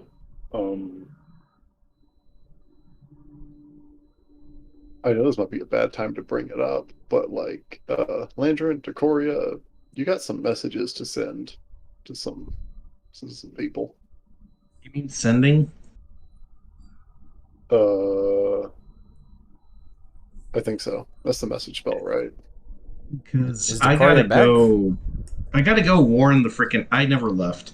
I don't know about Decoria. I'm just gonna point this out. Nobody has bothered to take note that the fact that Rokon has been conveniently silent for a while now. And I did note it mentally. I just didn't bring it up because there was conversations happening at the time. Every time I try and bring something up, now that I'm really trying not to butt in, every time I try and start talking, immediately it's when someone else starts talking and I haven't been able to say anything. Oh. sorry. Like I wanted to start opening fire and helping with send you guys ahead, like I'll help the guards, but every time. And the moment Decoria said, "All right, I'm following," all of a sudden the group teleported over in a cutscene. Wait, what? Whenever we first saw the fighting and we left the Council of Geist room, Landred wanted to start shooting at the White Tabard guys. I didn't even hear you try and talk. I think that's the point, right? That is the point. Every time I started, you immediately started talking, and I quickly stopped to let you finish talking. And when I started again, Decoria started talking, and I'm like, okay, wait. All right, that sounds like a stop in the sentence. I swear to God, I'm terrible with judging stops in the sentences, because every time I ever try and talk... Alright, well, just to help you out, if you really need to tell me something like you're trying to do something, cut in. Like, even if I start talking Decoria, I don't care. Just jump in. Just say, like, whoa, hold on. I got something I really want to do. Like, just make it clear that there's an action you're about to perform. And I appreciate the politeness of trying not to interrupt, but it is important to do, especially, like, when there's a lot of fast action going on. Hey, how do you feel about us taking over Basilisk's den and becoming, just... We're just gonna become our own little enclave. Just petty tax the warlords. peasantry. Go full Romance of the Three Kingdoms with this. So what you're saying is take advantage of this political turmoil to set us up as a legal house. Yeah, why not? Well, would this be Sengoku Jedi, King Pathfinder Kingmaker, or Three Kingdoms? Would you say?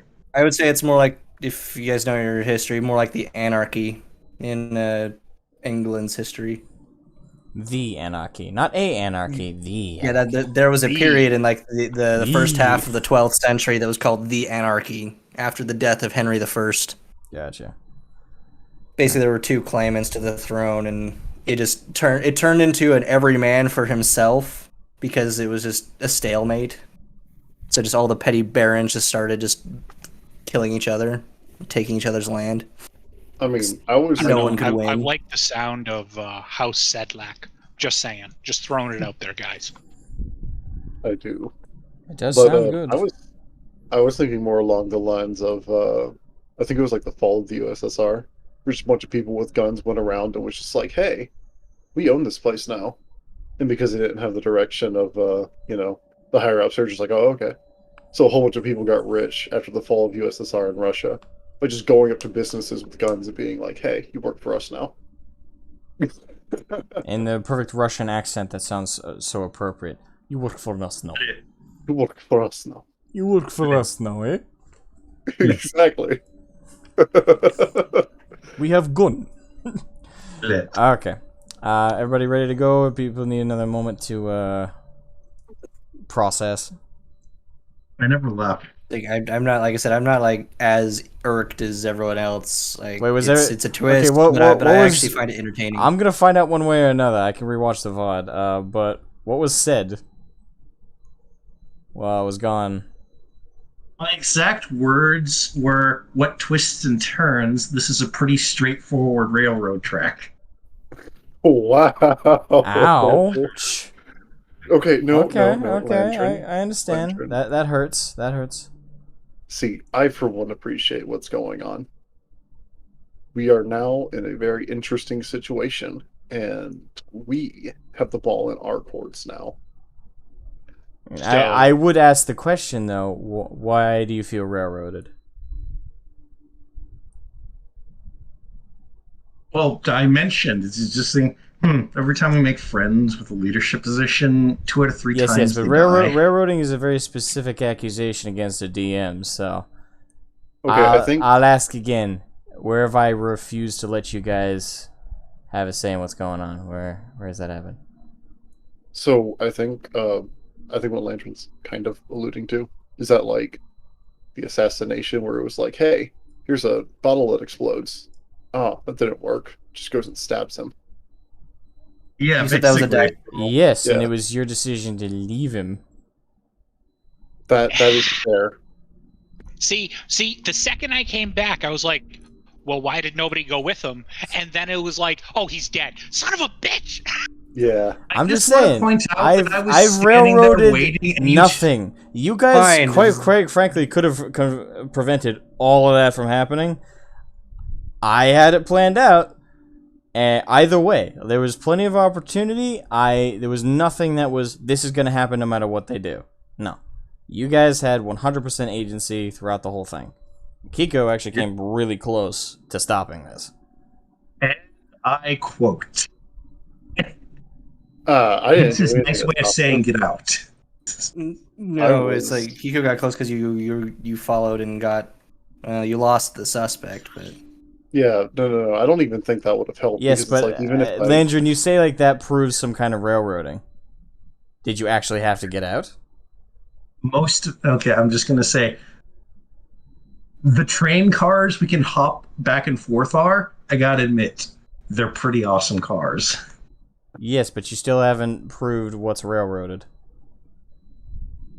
Most of this is just me speaking out in frustration. I'm really worried about the merchants. Okay. this is happening in the castle. I'm assuming they're taking the seat of power. I don't think they're looting the town. well, either way, They seem pretty murder happy. Landrin still has messages to send. Yeah, for the armed men of the opposition. Yeah, it doesn't really do to sow chaos amongst the common people and make enemies of the people in the town that you tend to rule over. You're assuming a lot of good sense and restraint. And the discipline of the men, I suppose. So, Kiko, do you remember that fight we had a session or two ago and how we went? And we haven't rested since? No. Oh, well. What fight Alright. did we have? Before we officially end the break, does anybody else feel like they're being railroaded? I don't actually see it. I think it's just a case of frustration. Did we have long enough for, like, did we still have the spell slots from that last battle used up to this point, or was there a period of time where we got them back? I would say you guys have had a long rest. Yeah, that's what I thought, so, because there was a long, several-hour period from when we finished that fight, went into the castle, walked around, did stuff. This is basically, is this the same day? This is like the end of the day. We got there in the morning. That fight, I remember. And all this just went down nighttime, pretty much. Like right after sunset. Yeah. So you guys have everything spell slot wise reset. Cool. So Well, in that case- I just have the one I used, the cure wounds, and that's the only slot I've used then. Alright, cool. Alright, so Bastarius, you said you didn't feel railroaded. Landrin, you feel railroaded. Decoria? I'm disappointed that people died. Other than that, I absolutely love this. Alright, but you don't feel railroaded. That's actually a No, sign of no, a good story and good characters that you made us care about them enough to. Absolutely, I agree. I'm so invested in this story. As of this moment, I'm like, you son of a bitch, I'm gonna kill all those usurpers. They're all gonna fucking die. I'm gonna burn them all at stakes. Yeah, we are, or at least me and Decoria are definitely quite motivated to go take care of whoever did this. They're But putting I it a think lot it's- better than I am. And it's like These if are we my move, people. like I said, if we move fast, like I said, we have at least a tentative alliance with the largest army in the land. So if we Yeah. play it right, we could end it quick. Alright, alright. So, Not even, we are all back. Alright. We are now continuing. Everybody ready? Sending. Alright, you guys sending. Alright, who are you sending? Nova. Nova? Nova. Nova, okay. Alright, what do you want to say?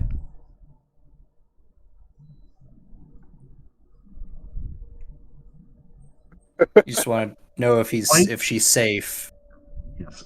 White tabard men Have her go to enacting coup. Miss Novaries. She can protect them if that is a concern. Miss Okay, Nova. first five words. Yeah, first 5 words. White tabard men enacting coup in castle. Alright. Not sure if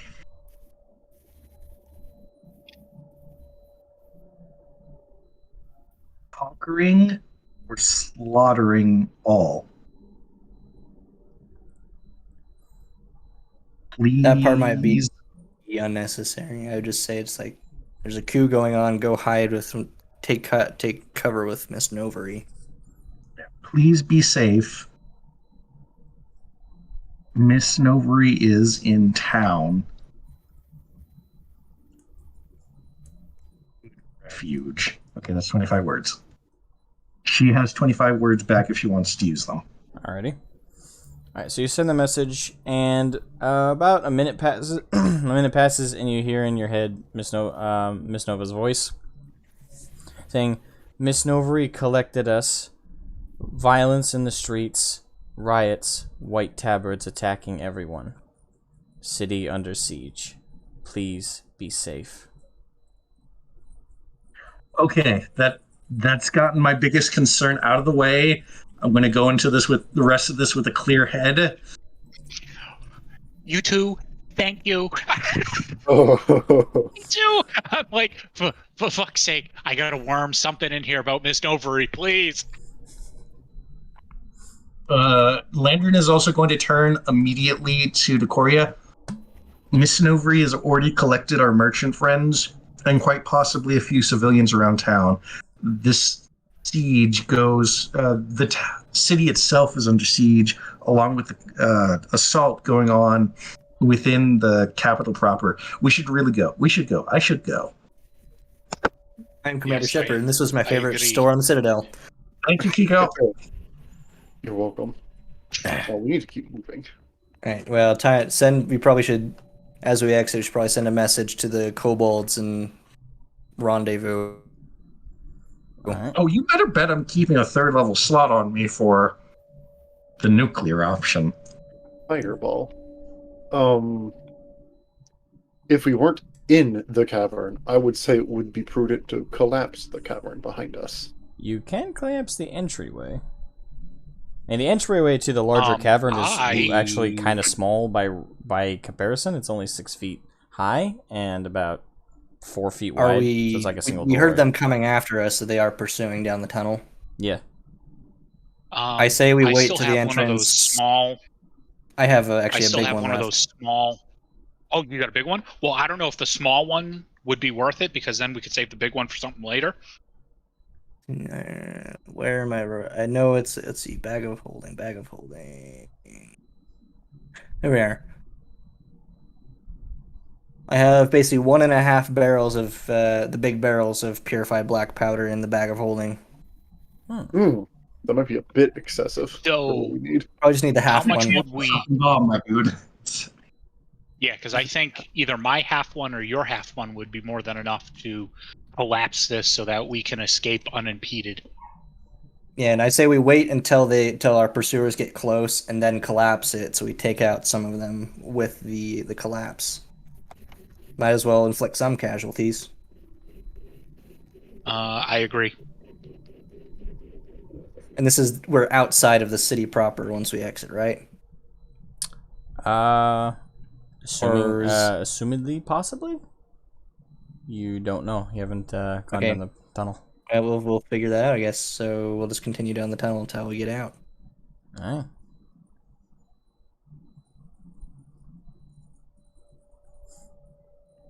Alright, so is that the plan? Yep. Alright. Is it? I mean, wouldn't it be better to collapse where the stairs are so that like they're not close? We're currently And in they the have to, tunnel, like- and we don't want to have the tunnel have a chain collapse and bury us. Yeah. So make it to the entrance, plant them at the entrance. I mean, you could, it would be pointless, but just plant them at the entrance, wait for them to catch up, and then detonate. Alright. So you guys, before you keep going, are you gonna send any kind of message to the kobolds? Yeah, while we run, we should probably do that. Communication scrolls. Yeah, that'll be faster than trying Yeah. to send sending. Yeah, so I'll use one of the communication scrolls. All right. So now I As we're running. Yeah, and you can open it up while moving as well. It's kind of like having one of those little hologram things from Star Wars, but it's a fantasy version. Yeah. The cute Order 66. Yep. So I'm gonna, pull that out of my bag of holding, rip it open, and then, like the blue flame or whatever it is pops open. And you see the face of Draco. So, oh, that was rather fast. Didn't we just finish talking only an hour ago? The town is under siege by the other enemies that was spoken by Lord Rollo. Lord Rollo has been assassinated along with Lord Farion. Currently, we are on our way to the Basilisk's den. We will meet you there, and we will proceed with our plan on overthrowing Lord Farion and the enemies of the state. Where are you specifically right now? We are below the castle. And when you say you're below the castle, you see him kind of smirk. Ah. We'll be with you momentarily. It goes, poof. Alright, and as you guys continue to run for a little bit, you guys continue to run. Let me roll something real quick. Alright, oh damn, that's good. Alright, so you guys continue to run, and behind you, you guys see like the lights of torches, and you hear the clacking of plate armor as people are running in pursuit. Shoots a fireball behind him the entire time as they're running. Like, phew, phew, phew, phew, fireball, firebolt. Alright, you launch several fireballs. Firebolts. Just to leave like flaming... Force them to take cover. So, suppressing fire. Okay, well, they're not quite in view yet. They're far enough behind you. They're like little flame dots in the distance.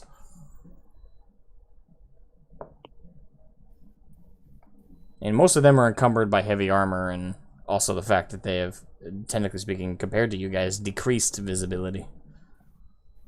So, are they like within 120 feet? I'd say they might be a little further than that, but they're just about that distance away. Oh, well, I can hit them with Eldritch Blasts. All right. Would you We'll like to pile do that? their bodies until they cannot chase us anymore. I mean, I'll throw two of them behind me just to see if I hit them. Okay, roll to hit with them. That's a 9 and a 21. Okay, the 21 does hit. So the in your panic, you throw the first one, damage. and it completely misses. But then the next one, you hit the ringleader, seemingly leading this group, and it does how much again? 2 points. 2 points of damage. Damn. All right, so you hit him directly in the face, and there's definitely because the darkness doesn't seem to affect you at all. You can tell from the distance that whoever this guy is has a very sharp slash across his face, but other than that, he seems undeterred by the attack. All right, so you guys travel about another 100 feet, the enemy in hot pursuit, and then you hear from the cave wall to your left, and right before you guys even start hearing the sound, you feel like this sense like something it detected you, and the wall bursts in, and you guys see a bunch of kobolds, and in the lead you see Mia. You see Mia walk up with 2 pickaxes, which are glowing, by the way. Is that you guys? It is. Oh, hello, sister. We're being pursued. Greetings. Okay.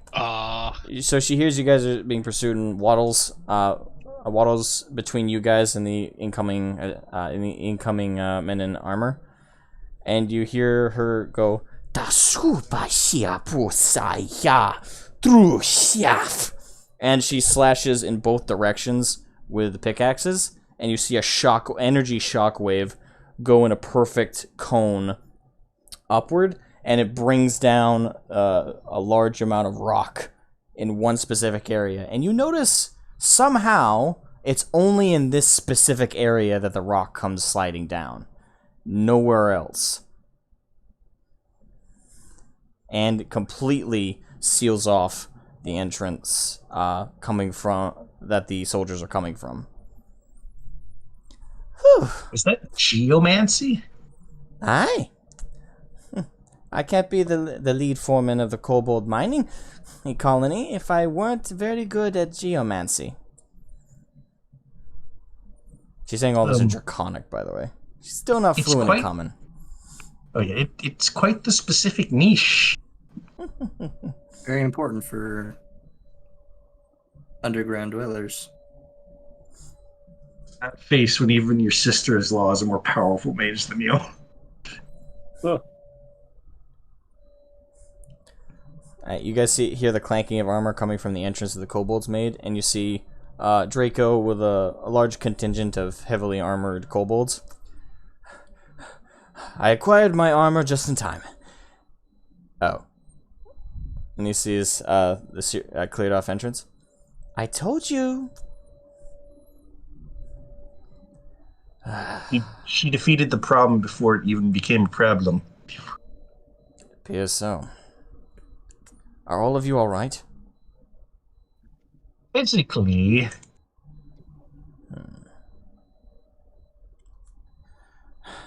Well, we think we have the fastest way to the north, if you'd like to follow us down our cave.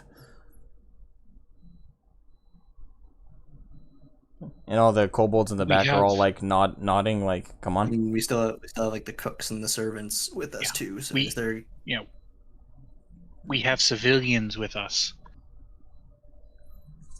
Oh, not to worry, I'll direct them. Attention, everyone. Landrin is going to go over to all the cooks and civilians and whatnot. Alright. Draco kind of walks out and runs up to you, Landrin. If they would prefer, I have a small contingent of my force returning to Kodor. We can station them there for now, for safety. Indeed. Allow me to break the news to them for a moment. Aye. And he kind of waddles back up to the whole entrance they made. And Landrin waddles up to all the cooks and servants that we managed to save from the slaughter. Attention, everyone. And all of them kind of look shaken and still very scared, and are now very surprised as there's a bunch of kobolds. Yes? I apologize to have met under such dismal circumstances. My name is Landrin, Professor Landrin. We have two offers for you. The first is you can accompany us on our march to Basilisk's Den. We intend to seize it. The second is, given that you are all civilians, it would be a great deal safer if you followed some of the returning miners to Kodor. It is an underground city. Given your excellent skill in preparing foods and whatnot, you would be able to find a good deal of work, and that would to keep you busy. And well, you should probably try and set up a restaurant. I find that I've a good eye for merchants, and you, points at just one randomly, you look like a businessman just waiting to happen. Go take that opportunity. Roll me charisma. I, dear friends, actually put a decent, one of my two decent rolls into that specifically for this. Where's my dice? Come on. I want to roll these at least once today. I haven't rolled these.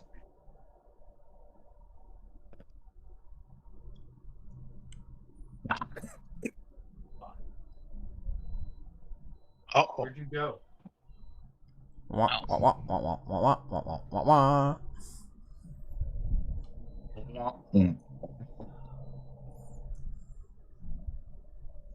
Oh, there it is.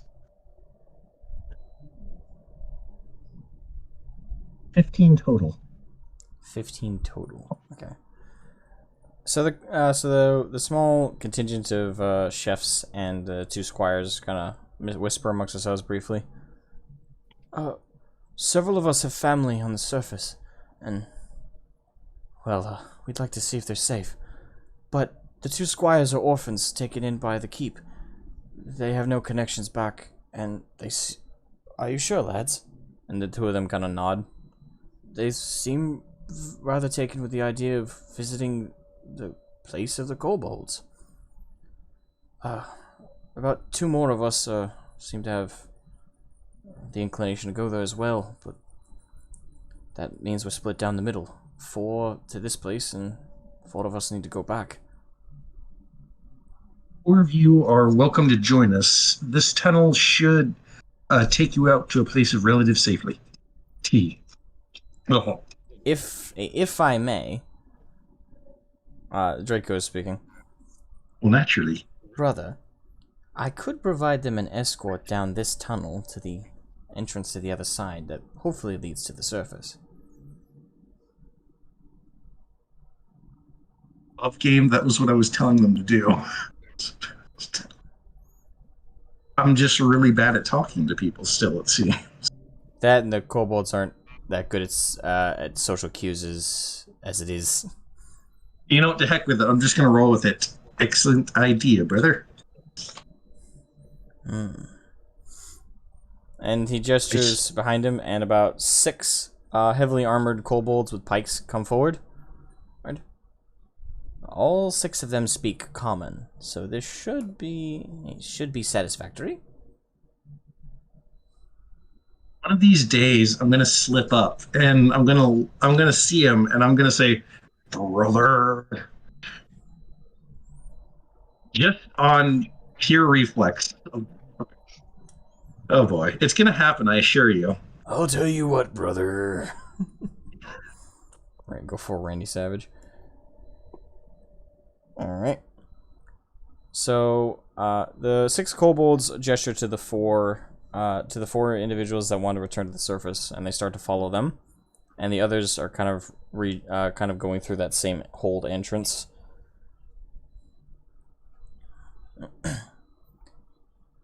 Mia comes over, and she speaks in Draconic.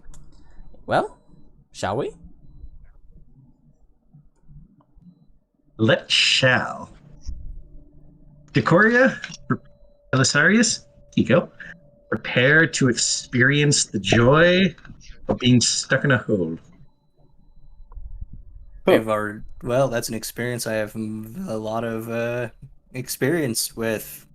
I kind of couldn't think of anything else to say. Stuck in the deep places of the world. I was literally, well, for lack of a better word, born deep down in a hole. You know, you haven't told us. We're coming. I've posted my backstory. In character, that's what Kiko's saying. He's told us his backstory in character. Wait. Did you? A while ago, but yeah. No. Don't worry, I have a terrible memory sometimes too. That's why I write everything down. Fair. Or try to. Oh. I see. Landon straight up asked him, "Hey, what you made of metal for, friend?" That's rather peculiar. Okay. Just to cover my bases. Now we're best friends. He's my best friend. For anyone who's curious, that is the fully and up-to-date backstory in general. Just to cover my bases. Nice. Anyways. Alright. Alright. Through the tunnel.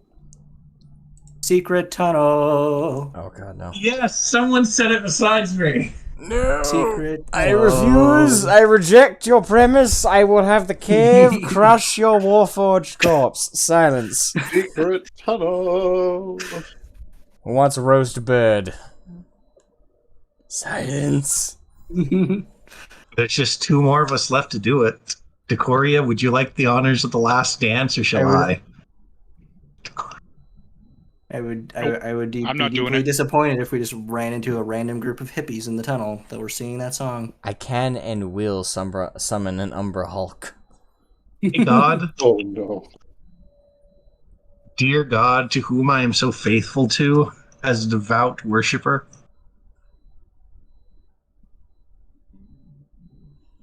Secret tunnel, secret tunnel. Brother, do you know this song? Okay, for you, I rolled badly. No Umbra Hulk.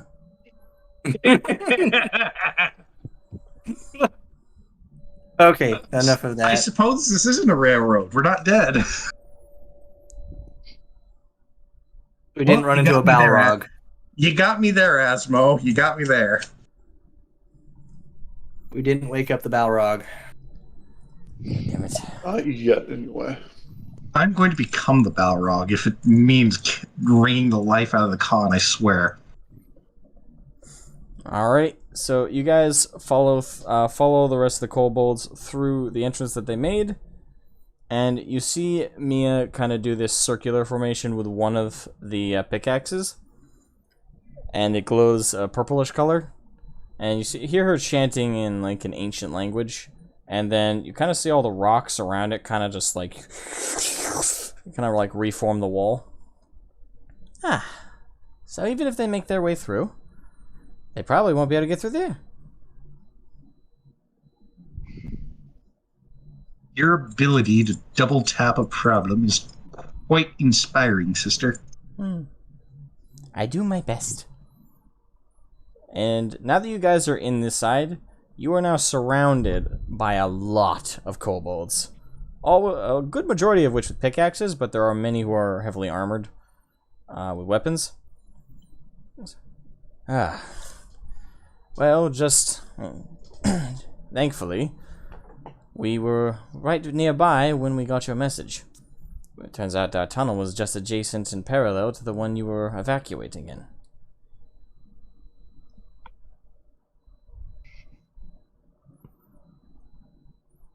Are all of you alright? No. Well, physically, we're all largely unhurt. Today has been a very long day. When do you plan to rest for the night? Well, we just about cleared the debris away from the tunnel entrance. Once it's clear, we'll rest in a nearby encampment. A village, I believe is what you all call it. We'll be resting there. I think most of us need time to sit, ponder the events of today, and potentially have a drink. Aye. Husband, Mia says forward, perhaps we should take them to Kodor, actually. To the main city. Why? The village has been abandoned for some time. We do have supplies on us, and we simply use it as a resting stop. But I think we can come back here in about half the time with teleportation. Eh? It's a waste of those spells, though. This is all being said in Draconic, by the way, so Landron's pretty much the only one getting this. He's just doing the steeple fingers thing and just nodding, slowly listening. Fascinating. Well, if there's a time to ever use those teleportation scrolls we've crafted and collected, wouldn't this not be it? I'm sorry, crafted? Aye. Lander just started counting. First, second, third, fourth, fifth. Yeah. Oh my.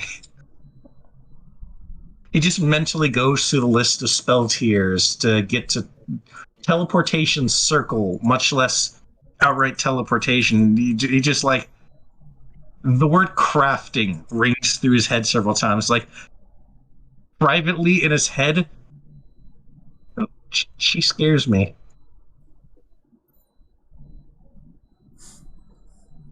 She's kind of just smiling innocently.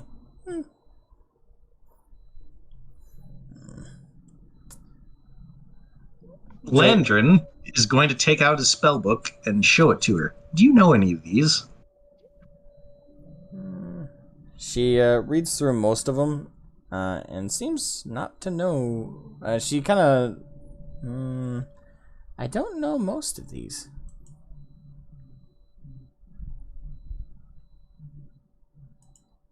Excellent.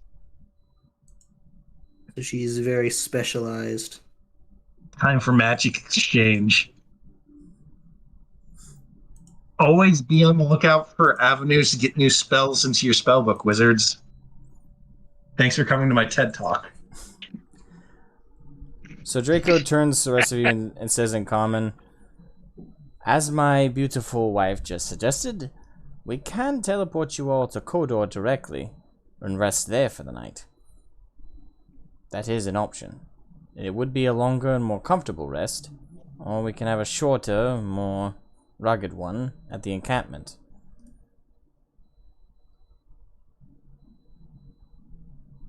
As for me, I can rest pretty much anywhere and be comfortable. Yeah, anywhere's fine. So don't you feel you deserve a spa day? Don't. No, the water tends to cause at least the iron bits that I've added to rust. I'm doing this to you, bird.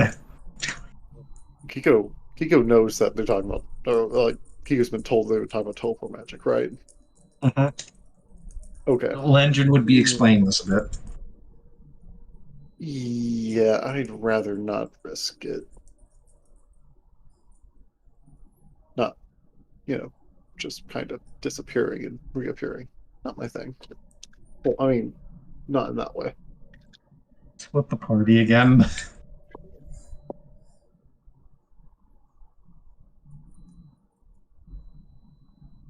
So what? So I say ultimate decision, Landrin and/or Decoria has to speak up. If they have. Decoria, what do you think? I understand the need for a long rest and a good, hearty one with the battle that is coming forth. However, do we have the time to rest for a long evening opposed to traveling, getting a short rest, and being on our way? Well, we can return to this position with... Hold on. Wife? And he gestures to a nearby rock. You see her, the tips of her index and middle finger glow a really bright ethereal blue. And you see her kind of draw with her finger, and as she's like moving her finger across the rock, you see kind of like it melt and like burn in this mark. And you see her draw a sigil or rune of some sort. There. And she says to her husband, so Landrin, you understand this, but she's saying Draconic. "I've marked the teleportation return rune. That way, when we teleport to Kodor, we can arrive right back here in an instant, affording us the long rest."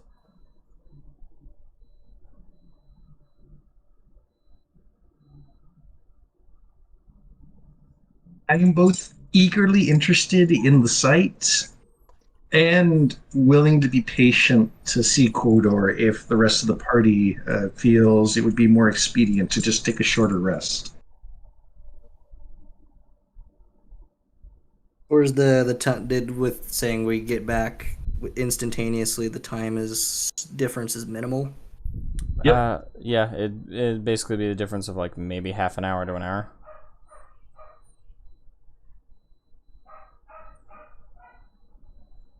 Just teleport to Kodor, be able to get a full night's rest. Probably do a minimal amount of like supply gain. Teleport back. All that would take about the same amount of time as traveling to the outpost that they're trying to get to. Resting there for a short rest, and then continuing on your way. I'm good with either, but gun to my head, I say go to Kodor for the long rest. The difference is not so massive that it's like ending. That's gonna like destroy things. Yeah, I'm with the long rest.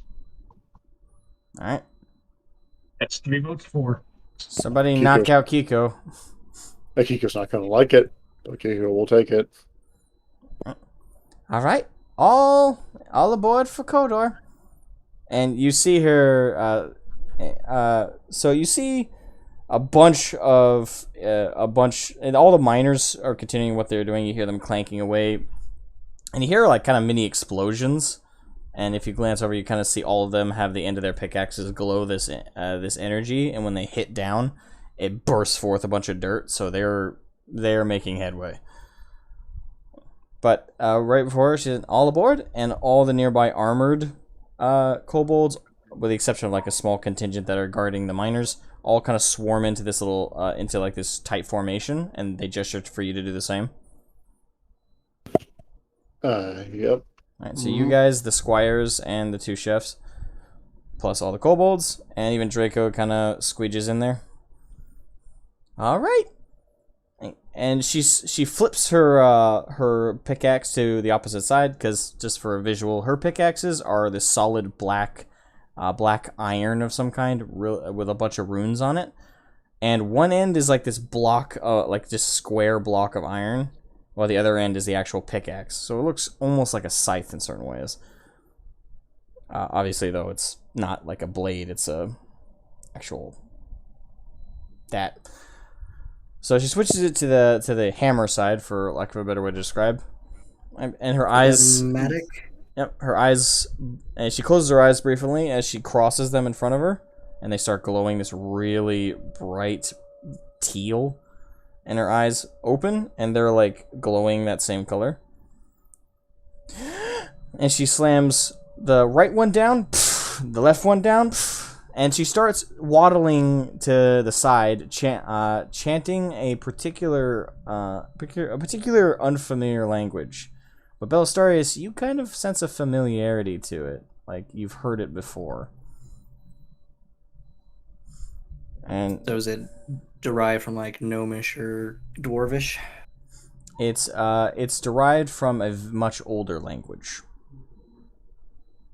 So there's something clicking within the programming. Mm-hmm. And as she continues to do that sidestep, she chants. She continues to chant the language. Just a quick thing. Yeah. All right, go ahead. Comprehend languages. All right. Yeah, you don't have to roll anything for that, do you? No, I just cast it. I expend the spell slot and I comprehend languages, both written and spoken. And there's no other rules in terms of how old, how ancient, anything like that? I'd say probably just as long as it's derived from any like linguistic group that is, For the duration description, for the duration, you understand the literal meaning of any spoken language that you hear. You also understand any written language that you see, but you must be touching the surface on which the words are written. It takes about 1 minute to read one page or text. This spell doesn't decode secret messages in a text or a glyph, such as an arcane sigil that isn't part of any written language. I gotta make an important decision here.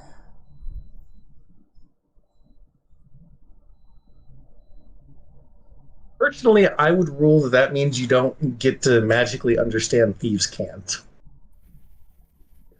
It's already common. Okay. Yeah, kinda. So you cast Comprehend Languages, and you understand the words that are being spoken. Alright, so let me remember exactly what's being said here. Oh, great. So I'm not gonna say it in too fanciful of a way. It's oh great ether god, port me to thouest safety. Port me to Okodor. Please port me. Please port me. Guide me through the river. Guide me through the river of magic. Oh, guide me. Oh, guide me. Oh, guide me. Oh, ether. So it's kind of almost a song of sorts. Landrin is swiftly joining Kiko's school of thought on teleporting. And after she makes literally a full circle around you, she hops in the center, and she slams both of the hammer ends of her pickaxes together, and yells, "Skwa!" And since you still have comprehend languages up, what you hear is, "Guide me." And all of a sudden, the light around you shines up, and you all... And when the light comes down, you're now in the middle of a town full of kobolds. You didn't feel any kind of movement. You didn't feel pushed, drawn, dragged, gravity changed, nothing. It's as if you never moved.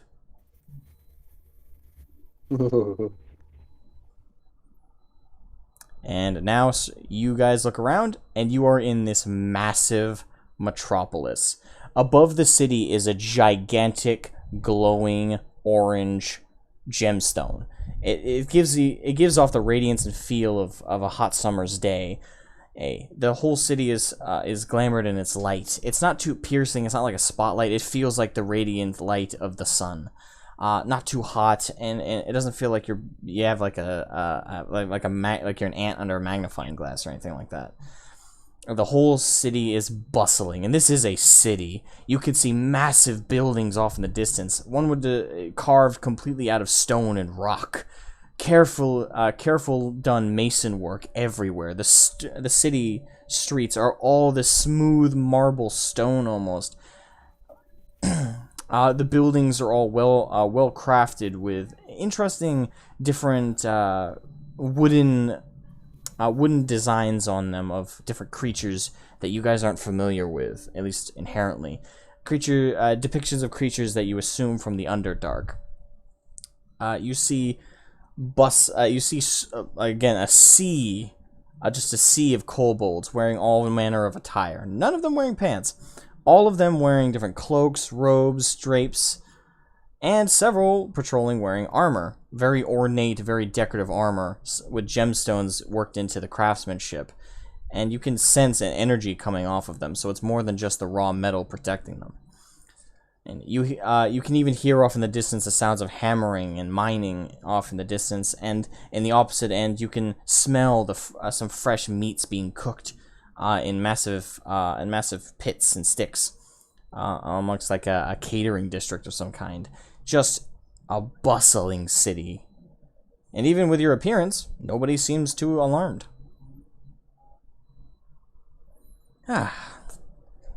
And Draco takes off his helm. Home sweet home. I wonder how the kids are doing. Well, I'm assuming Mother Tasha is doing well with them. And they're kind of waddling as if this is just normal. Waddling away from the circle you guys just teleported on. Pardon me, Draco. For us of the larger variety, do you have accommodations for us? Aye. The royal castle is where you all stay. And we actually did build the place with the idea of larger creatures being able to fit inside. Though we weren't expecting to build it for 2 legs. Thanks. Don't. And Landrin, you hear Maya go, "Don't tell them what we actually built the size doors for. It's stupid." And Draco looks at her like offended. "It's not stupid." "Yes, it is. You can't tame an Umbra Hulk." "I said I could, and I will." "No, you can't." "Yes, I can." "No, you can't." All this is Draconic, so all you guys just hear. You hear the guttural like snaps back and forth, but only Landrin understands what's going on right now. Oh, you seem to assume Landrin is a... Sorry, you first. So all we know is it's some sort of a spousal spat. Yes. You guys seem to assume that Landrin is paying attention to their discussion right now, or any of the party in general. In fact, he's still on the teleportation pad, staring. Alright.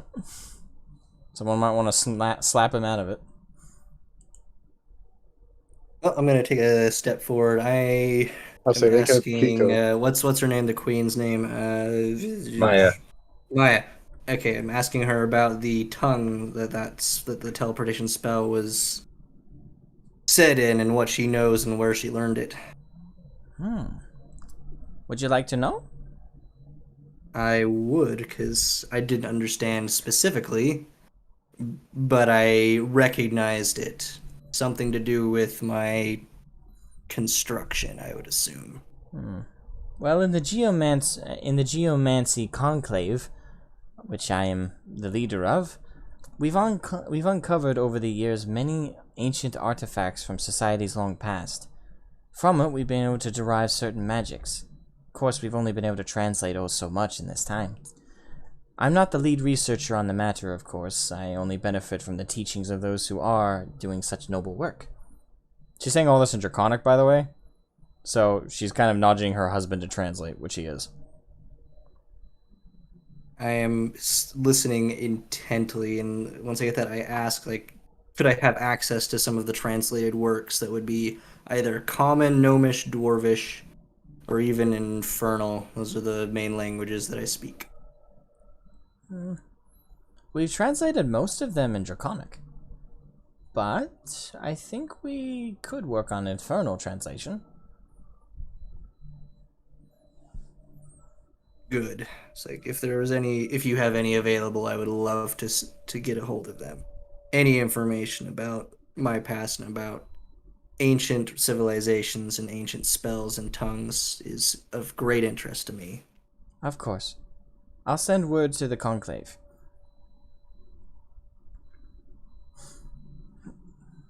Is this home?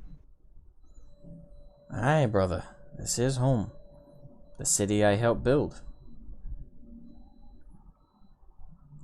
As he loves to brag about.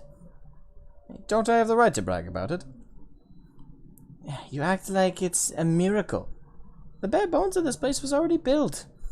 Yes, but if it weren't for my coordination, this place would still be rambled sticks and stones. You're so pompous. No, I'm not. And besides, if it weren't for me, we'd have a bunch of Umbra Hulks running around because you're stupid. And wife, husband. Landrin hugs them both. And they both put an arm around you and hug you as well. Welcome home. He's lost to any dispute they're having right now. Just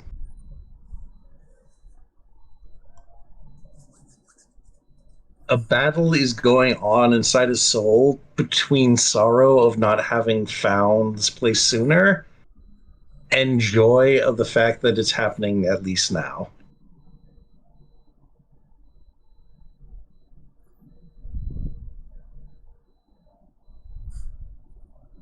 About a moment of this embrace passes, and they're not like pushing you away or anything. All of a sudden, you guys all hear in Draconic. So to most of you, it sounds like a bit of a screech. But to you, Landrin, and to both of the royalty here, you hear, "Your Majesty!" Oh boy, let's meet their fucking toady. Huh? Ah! Buffer! And this very large, but very thin, despite that, so just basically really tall. This really tall kobold, by the way, tall is like 4 feet. Come running around the corner. Your Majesty! Your Majesty! Welcome back! And he falls to his knees and bows very deeply, almost smashing his head on the ground. Ah, Buffer. What? Is everything alright? Yes, yes. Well, no. Well, yes, but, well, no. Calm down. What is it?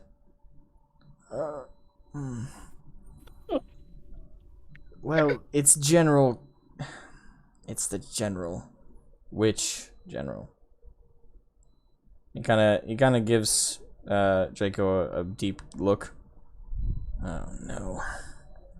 I'm telling you, she's gone mad. She wants to go and fight right now. I told her to defend the city. Tell me she stayed here. I was able to keep her from leaving, but she demands the right to go fight the killers of her brother. I told her she's too compromised. Tell her to meet me at the castle. I will. Please tell me you can calm her down. I'll do my best. So the large kobold stands up, and you see him, like, sprint away. Excuse me, sir. Right. So, just as he's, like, about to run, he stops and distracts. Huh? Draco, you said his name was Balfour? Bofa. Bofa. Greetings, Bofa. Landred, Professor Landred, a pleasure. He holds out his little hand, which isn't that little compared to this dude. And he takes it and he shakes it. Nice to meet you. And likewise. I think this is a rather fresh occurrence. A surfacer kobold meeting, finally seeing the great city of Kodor for the first time. I'm sure it's rather shocking. It took many years to build. But, under King Draco's rule, it's flourished. I've heard a great many good things about Draco. Aye. He brought all the clans together when he was only but a little eggling. Mia goes, exaggeration. He was 8 years old. That's not exactly an eggling. Can it? First. No, go ahead. I remember when I was 8. I was ooh, that was an interesting year. I didn't get eaten. That's the important thing. Well, I'm happy you didn't get eaten. Oh, I must go. See you later, Your Majesty. Ta-ta. And he runs off. I'm going to enjoy his expression when he finds out we're brothers. Oh. He'll find out soon enough, so will most of the city. Let's head to the castle. You want to go in style? Hmm? Okay, let's see if I have it prepared. I think I do. I do. Landrin would like to cast Tensor's Floating Disc. Yeah. Nice. Hop aboard. Okay. So is it just the kobolds dropping on this one? Presumably, we can only fit so many people up here. Alright. All the kobolds jump on the disc. And the Magneto float up. Or no. Landrin's going to M. Bison float up over to the castle. What about the rest of the party? It looks ridiculous. It looks I ridiculous. assume we were following. I assume we're walking with. Alright, so you guys walk with, I'm gonna say the disc, as far as I understand, doesn't actually fly too far, so... It floats. It's not that magnificent, but it's something. It looks a lot grander when you're 2 feet tall. So Draco is like guiding you on like where to guide the disc, and you guys start to make your way through what appears to be a crafter's district. And you guys kind of look to your right, and you see a bunch of forges going on right now. And interestingly crafted ones as well. These large, almost orb-like forges with a single entry point. And the way that air is being conducted in it is with what appears to be 2 large plate stones that are floating with a certain magic energy, glowing off of it, kind of like a green color. and you can hear like bursts of air shooting with those at a certain rhythm to them being touched by the crafters who are currently getting the heat and the fire really hot in the forges. And you see these kobolds very masterfully working together, crafting what appears to be a lot of intricate metals and works. They even have their own version of anvils, and their hammers look pretty damn well crafted as they're hammering away at each of the metals. There's a lot of busy work. We're talking like 80 plus kobolds all running around these like 4 or 5 forges, all working together, getting crafted. You see some of them kind of sharpening fresh blades, checking to make sure that they're properly touched up. You see what some look like to be some kind of like shaman or magic users, crafting in some kind of runic sigils into the finished crafted blades. You see some work on hilt designs and scraping those together through wood chips. Pretty much almost an assembly line kind of style of like hand it off to the next guy and he does the work, stuff like that. And each of these kobolds are all like varying different colors. Some are kind of like a lighter yellow. Some appear to be almost a deeper bluish color. There are a bunch of red ones and gold colored ones as well. And you just hear a lot of rapid speaking and draconic. I'm going to be real. The more you describe this, the louder the Home Depot's theme competes in my head with some dwarven song. How I work there, that just causes me irritation now. Diggy. Ah! I suppose that means I have to imagine Diggy Hole.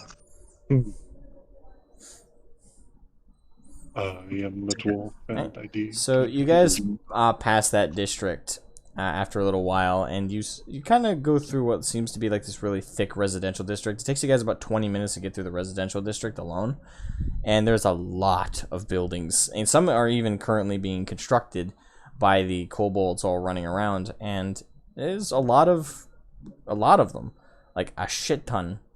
And as you guys grow closer to the castle, you then also see a giant outcropping over the side of like a ledge where there's a bunch of eggs being laid out and stored in what looks to be like this massive outdoor in the sense of outdoor buildings nursery. After all, this is all underground, subterranean, and a bunch of eggs are being allocated about.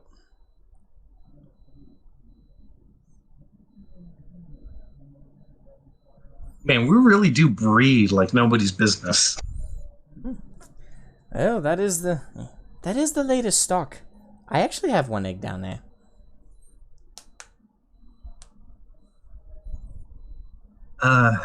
May our family never cease to grow. They're not due for another 2 days, though.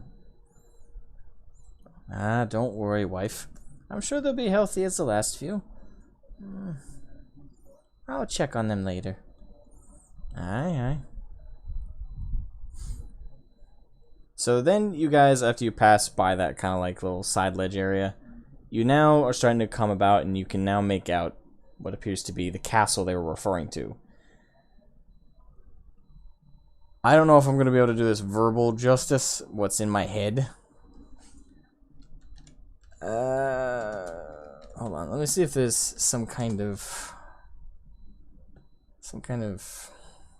image I can draw upon to properly outline what this looks like.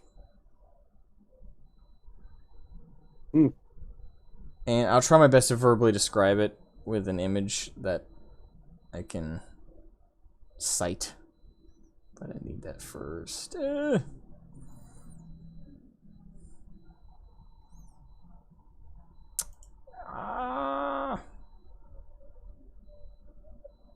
This is about as close as it gets, unfortunately. Yeah. Don't worry, I'm furiously shitposting and off topic to buy you time. Okay, so I think I found. Whoops. There we go. I'll put it in general if I can.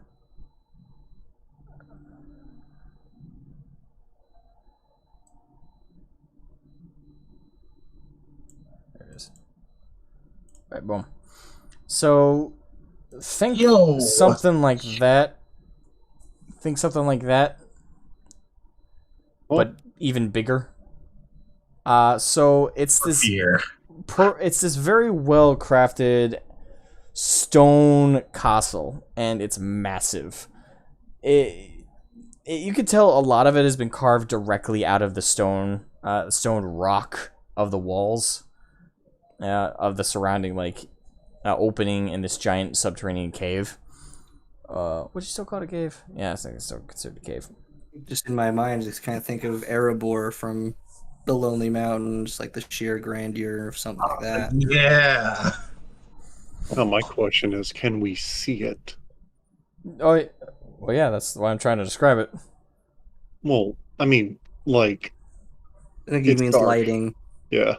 It's probably lots of torches. There's everywhere. lots of torches everywhere, and plus, like I told you, that giant crystal hanging above your heads that's radiating like a sun. Gotcha. Did you guys? I hope you didn't forget that part. I did remember that part. I'm glad you remembered it. I didn't.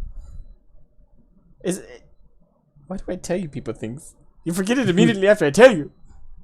In one ear, out the other. All right. I'll try to describe it one more time. This massive, gigantic orange crystal, to best describe it, you guys would probably be 1/100th the size of this thing. You're standing right next to it. That's Belastarius we're talking about. This giant glowing stalactite, which I think is the one that hangs, that is emanating energy like the sun, but it's not making the place like an oven or anything. It feels like a good solid 75 degrees or about so. Making plans to harvest some of that and starting a tanning salon. Dude, basically just buy out a coffin maker, and then just install some crystals of that in there. It's how people lay in the coffin, get a tan. Well, they notice you all looking up at it, and you hear Mia say, "That's the sunstone. It's what it keeps it nice and warm down here, and also lightens up the area." So it's like the lizard tank lamp. Pretty much. Grow crops with that thing. You grow crops with that thing? How do we get more of that? Well, By continuing the campaign. We do grow crops down here. Many different kinds. Like goo berries.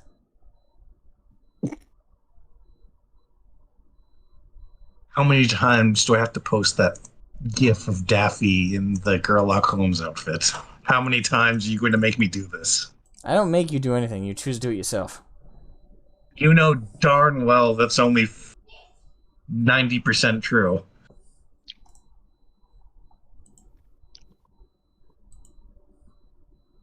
Damn it, Kiko. You posted a little bit late. I already found the image. Anyway. Listen. So you guys are coming about to the castle, and once you guys kind of cross this large stone bridge, you see two heavily armored, actually you kind of see four of them. You see two at the other end of the bridge, and then two just behind them, kind of towards the very massive opening entryway into the castle. And as they see Draco approaching, all four of them lower their spears and bow.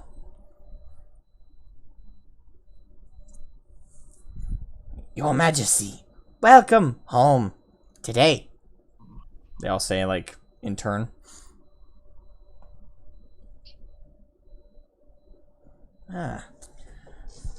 Hey, the Dwergy brothers. I didn't realize you were on guard today. And Draco hops off of the floating disc. We are, Your Majesty. Happy to see you. Are they speaking in tandem? Yes. Rad. Nice. They all hatched from the same egg. That's what Draco kind of says behind you, whispering to you guys. Incredible. Impressive. Did they fight in unison? That must be absolutely coordinated. Yes, they do actually. It's why Hire them. It's why they're part of the Royal Guard. Should hire them and form a kobold quartet. I'm saying that out of character. I'm imagining the Chinese triplets from Pacific Rim. Yeah, but not second. Wasn't there only 4 of them? There's only 4. They all died. They're quadruplets. Yeah, it's like but instead of triplets, it's quadruplets. Hmm? Yeah. Well, thank you for guarding Dwargy Brothers. Thank you, sir. We're happy to guard.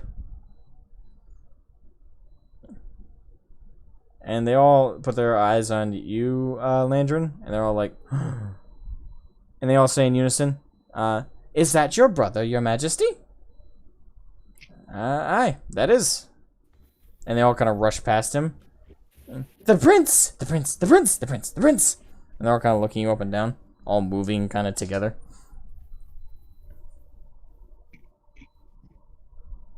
Landrin slowly leans forward. Yes. Landrin begins sketching them immediately. What are you doing? I am attempting to immortalize your likeness, your fluid brotherhood, your absolutely resplendent coordination on this parchment. Thank you. You're welcome. And Draco goes, mm-hmm. And they all kind of stand at attention. Kind of almost like meerkats, like, and they all just kind of rush back to their 4 positions. Back at attention. Guests to my home. And Draco and Maya start like waddling up this large staircase, which has reasonable steps for kobolds, but for every human-sized person in this shindig, y'all gonna have to make some small steps or jump a few of these because they're small.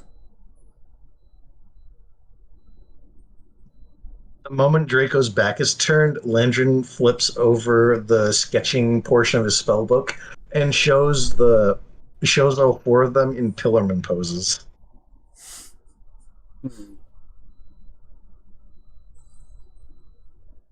Because what? Isn't that your first reaction?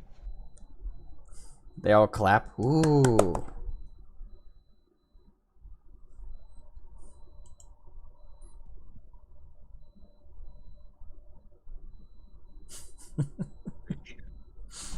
I hope to meet you all again soon. So do we. Oh no, stairs. Alright. Your immortal enemy. So you guys make your way into the castle, and keep in mind these stairs are kobold size, Landrin. So for you, this is like the first time you get to walk steps normally.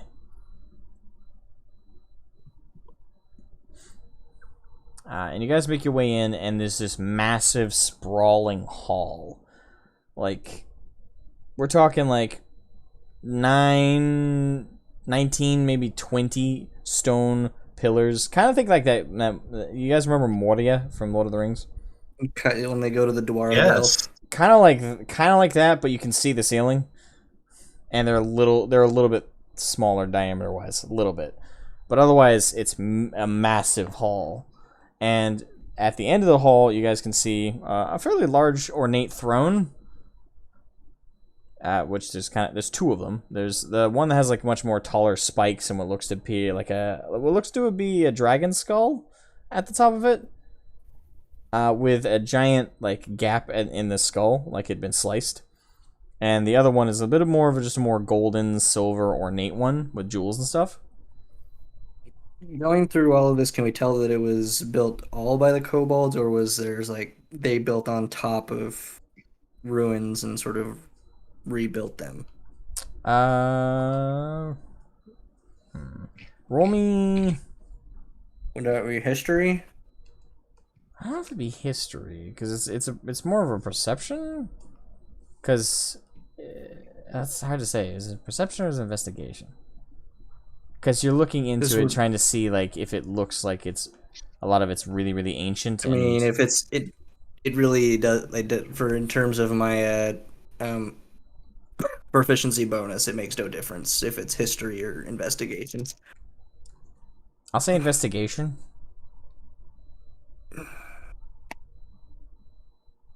Let's see, 11. So I get a +7, so that's 18. All right. From what you could tell, all of this, in particular, the castle is fresh. Like, this stuff is just made. It's can't be that old. You don't see too much decay or rot or any kind of like signs of weathering over time having affected the building. Yeah. So it's all kobold made. Shoo.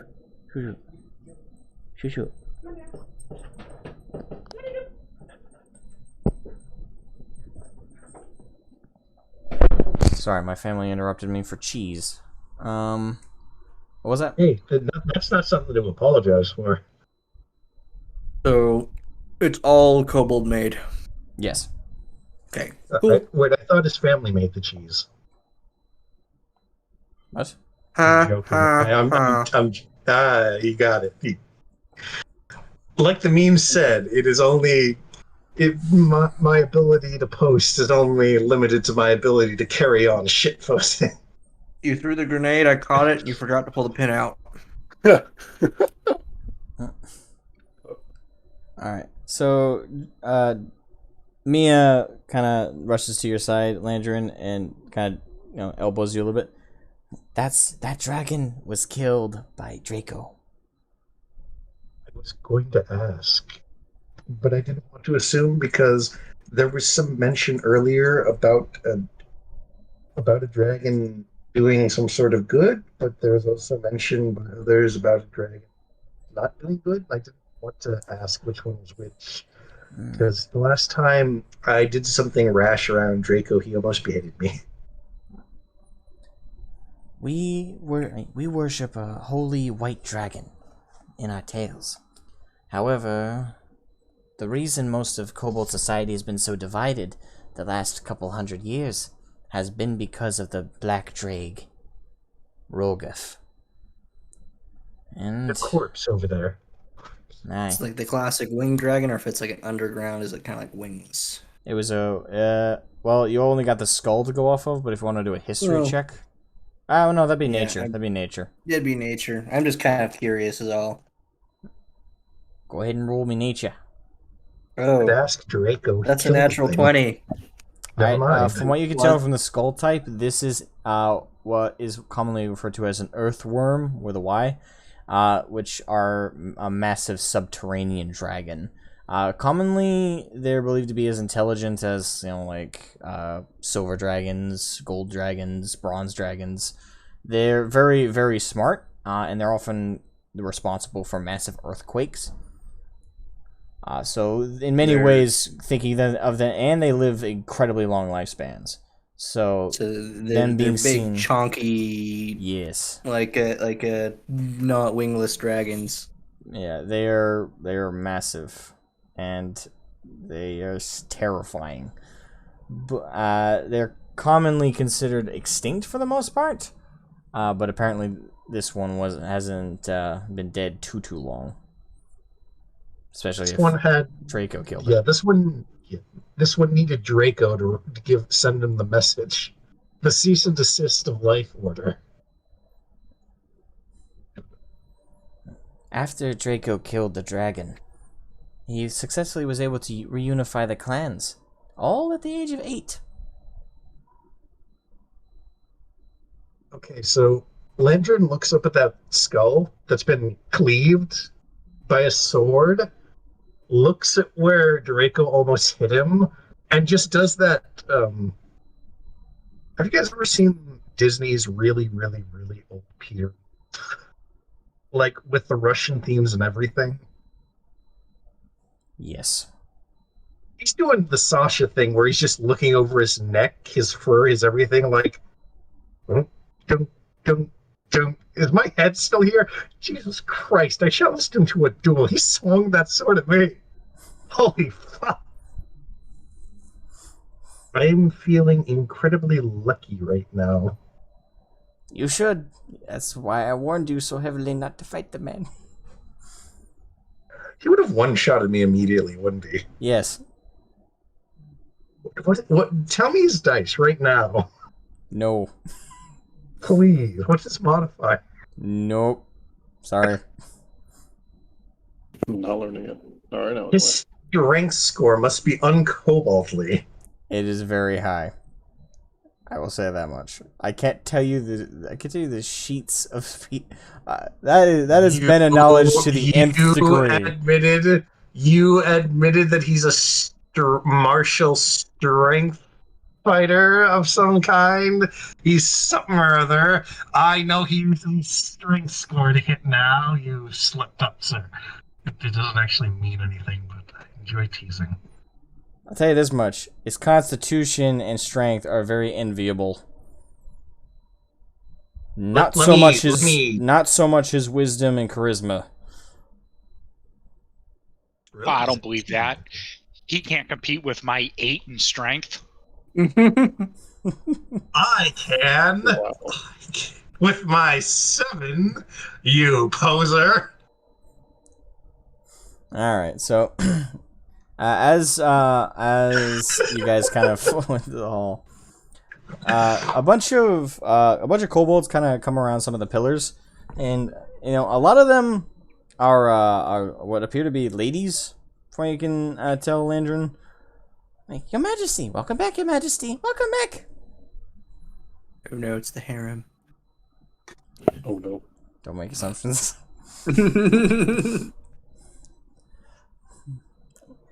Hello all. Where are my children?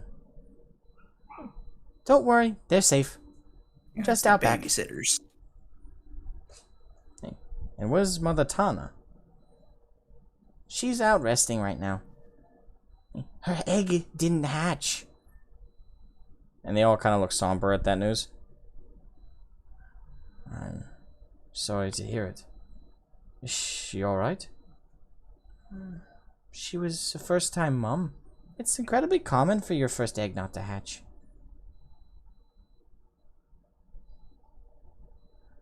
Doesn't make it any easier.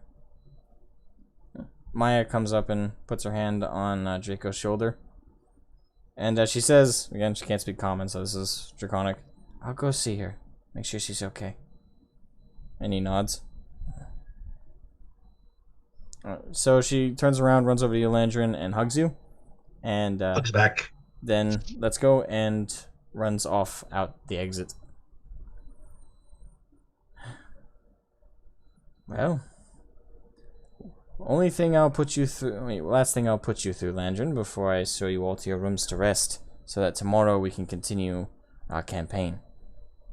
Landrin's vibrating in anticipation for what he's about to say. And he turns to the female kobolds. Get the children. And they all kind of look excited. And they all rush off. And they seem to go around the thrones to like an outcropping. Like, it seems to be like a back room behind there. And you kind of hear a door open and shut. And then you hear it open again. And then you hear pat, pat, pat, pat, pat, pat, pat, pat, pat, pat, pat. May I say one thing before you describe this? Sure. Oh. So you're approaching me. Wow.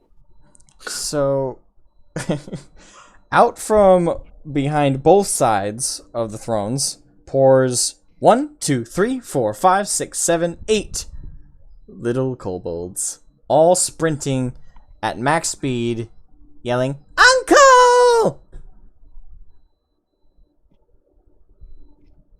And they all run at you, Landrin, and jump on you.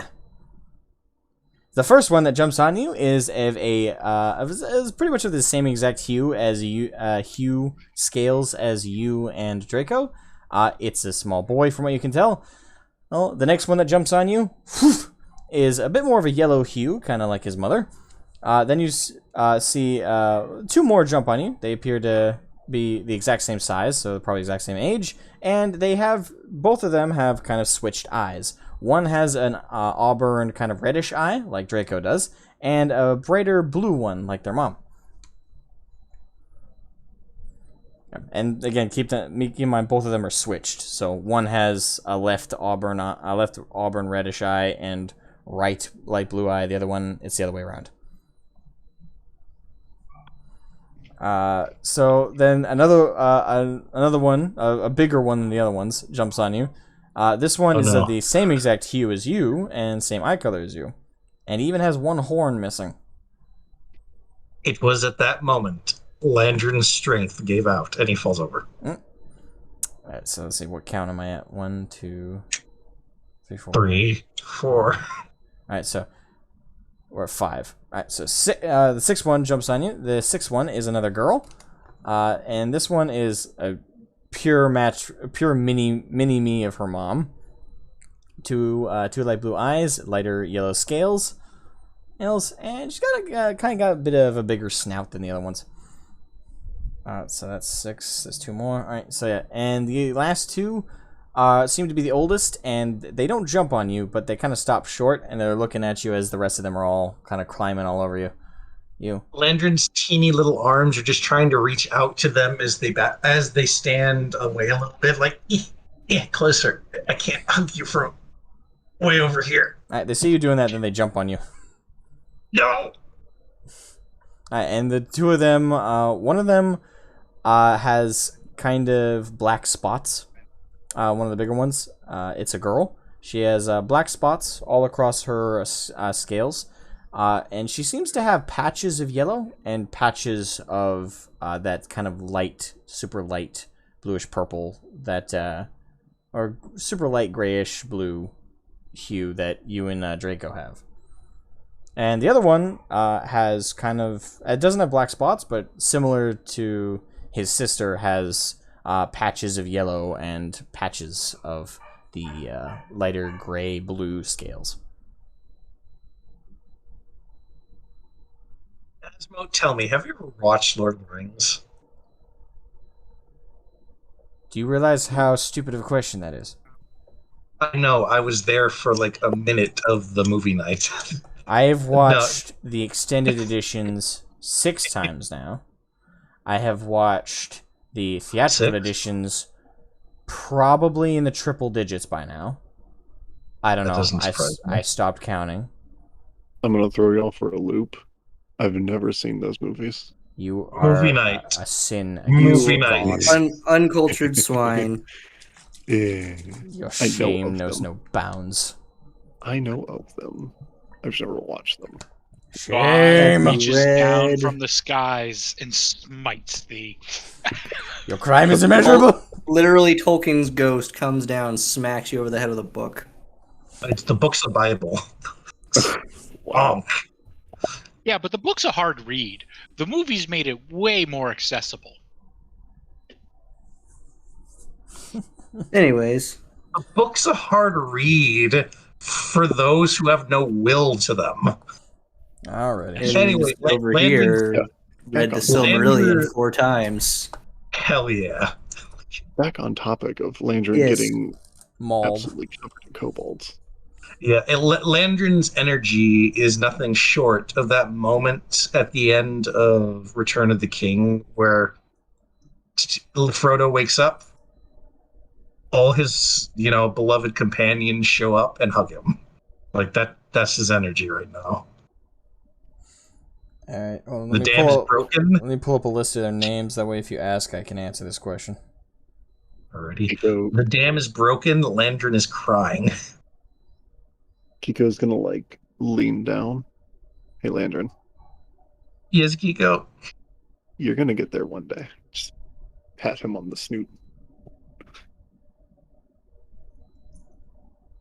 Remember, eventually this is gonna be you, but you're gonna be the dad. You say the nicest things, Kiko. You're the best sister ever. Oh, You flatter me. Maya, you have really strong competition.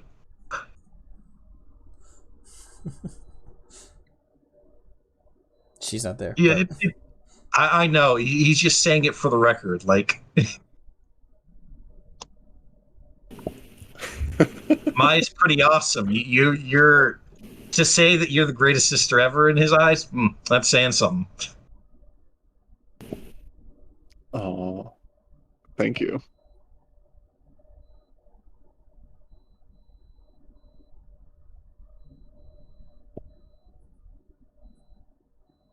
All right, Landron's Kings. All right. Oldest to youngest, names, roll call, anything. They all hop off you, and they all kind of form like a at attention line from smallest to tallest. The tallest one is about your height, by the way. Yeah, Landron's a really short dude. Even for kobolds. Yeah, most kobolds on average are about 3 feet 3'2" on average. You're about 2 foot. You forgot the 2 centimeters. 2 foot 2 centimeters. All right. Someone that tall that matters. So Draco kind of stands proudly right behind them, kind of looking like proud of himself, and he goes, "Introduce yourselves. I'll go first." And the littlest one, and we're talking like, you guys know toads, right? Like frog. Yes. This thing is only This little hatchling is probably slightly bigger than that, like a foot off the ground at most. Tiny. I'm Yestel. The girl next to the twins slightly next to that one, slightly taller. They're about 1 foot 3, 1 foot 4. All right. I'm Elise. I'm a soul. And the next set, I'm Are, which is another girl. I'm Nobra. Boy, Nobrick. Another taller one. This one's about 1 foot 9. I'm Mussa. Mussa is the second tallest one. Boy. And I'm Mora. Landron's starting to look upwards now. And I'm Mora. And that's the 2 foot one.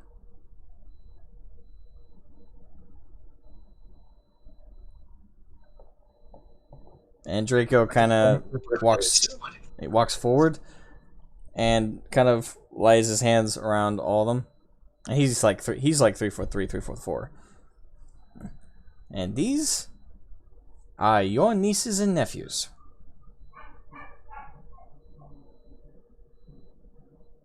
There's more on the way? One more on the way. And he kind of gestures to himself, and more after that. I'm just thinking of Syndrome from The Incredibles. It's like, and they got busy.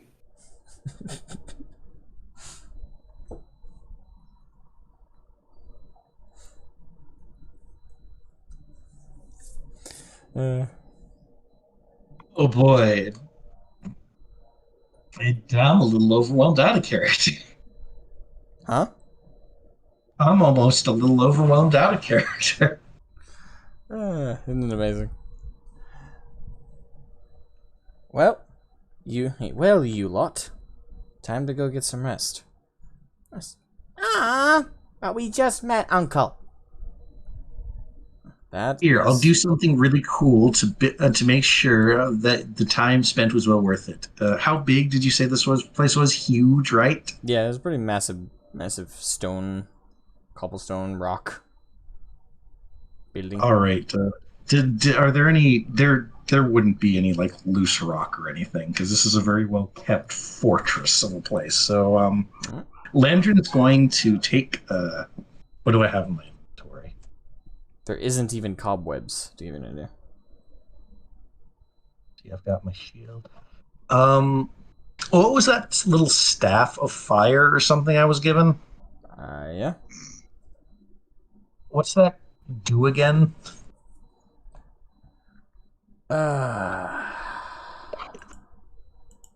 Making me look stuff up. I never actually had cause to use it. I was like, Landrin, don't you have prestidigitation? You can literally just like prestidigitize like magic. Oh, I'm gonna. Don't worry about that. It has 10 charges of 10 charges. While holding it, you can use an action to expend one or more of its charges to cast one of the following spells from it. So it has 10 charges of Burning Hands, Fireball, Wall of Fire, and that's it. So Burning Hands, Fireball, or Wall of Fire. It has 10 charges of that. And it get any of the charges back? Or? And you can regain charges daily by rolling a 1d6 plus 4. And I guess the number that results in is how many charges you get back. So, but you can only do that once a day. And I'm just going to take out its. Oh, sorry. On a 1, the staff blackens, crumbles into cinders, and is destroyed. So don't roll a 1. That'd be just my luck. That'd be just my luck. But I love family. So, who's the most responsible looking? Would you say? Oh no! Roll perception, or roll insight. Roll insight. Both suck. Natural 20. Oh, fantastic. So the oldest one, Mora, the girl, and the one that's the same height as you, seems to be the most.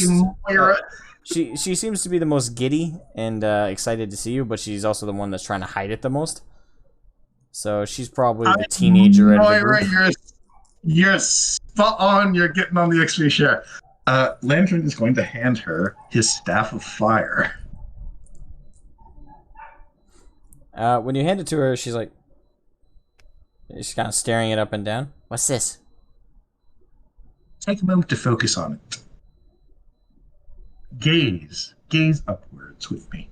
Gaze at this grand, open, very much so inflammable space. Landrin begins. Landrin just flips a little tiny copper coin out of his pouch and just starts doing a little finger thing with it. Mage hands it in a little twirling motion, just prestidigitations it, sparkling. It's just like doing the whole bells and whistles with it. When you really focus on something, when you really truly have your mind set to it, note to self, don't let me forget to talk to Rokan at some point tonight. You can do anything. Okay. Like, in your blood, runs the fire. Dragons, dear niece, dear Moira, gaze up into the space. And Lantern's going to start rapidly, like, doing the Rasengan hand twirl around the coin, and a little mote of fire just suddenly sparks up in between his hands. And he slowly starts parting them, and he just grows and grows and grows slowly but surely until it starts growing exponentially. And he theatrically just tosses it up into the air. I'm going to cast Fireball just into an empty, unoccupied space. Okay.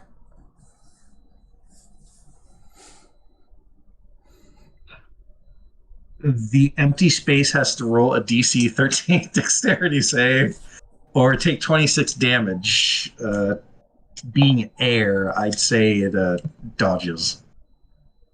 Well, no, it'd be consumed. Oh, that's true. Yeah, that's how it works. Air, I don't think it has enough hit points to avoid being consumed. I would say the stone takes no damage. Well, he was specifically trying to throw it up into just the open space. Yeah, it's gonna come back down though. It's a fireball. Yeah. Fireball. This firestorm rains down.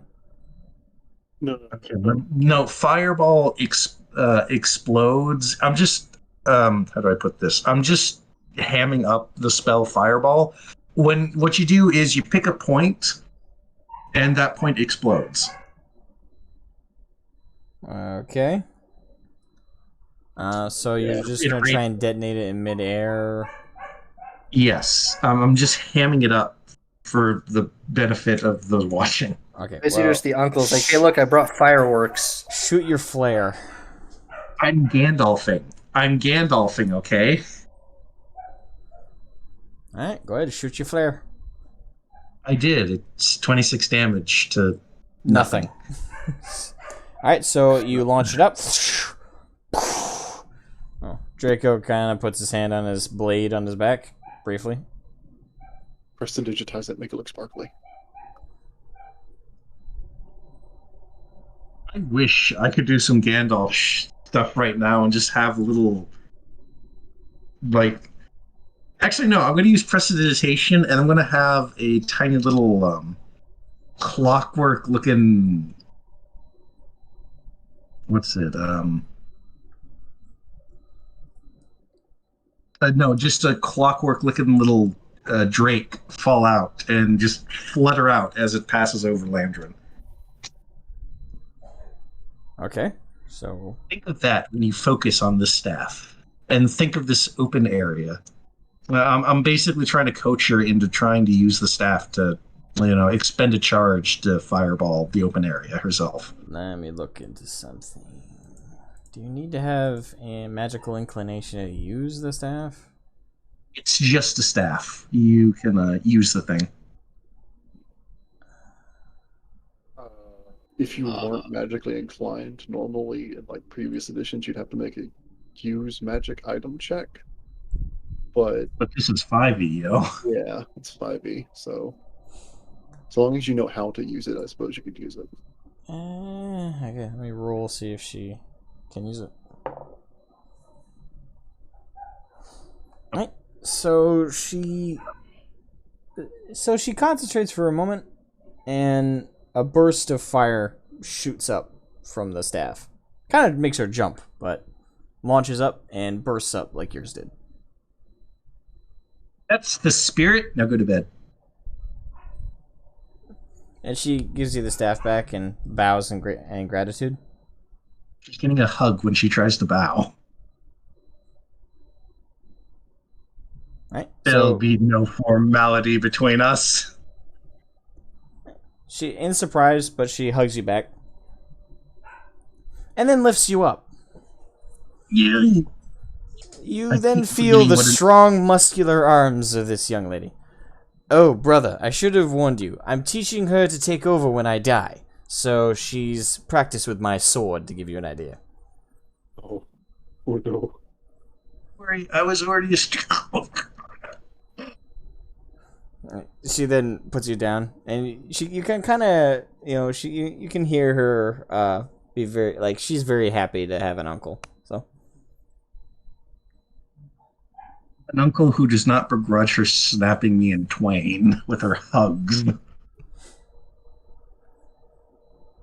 Right, so she lets go of the hug, and she goes over to Draco, who then, kind of rubs his head against hers and hugs her, and she kind of gestures to the others, and all of her siblings follow her.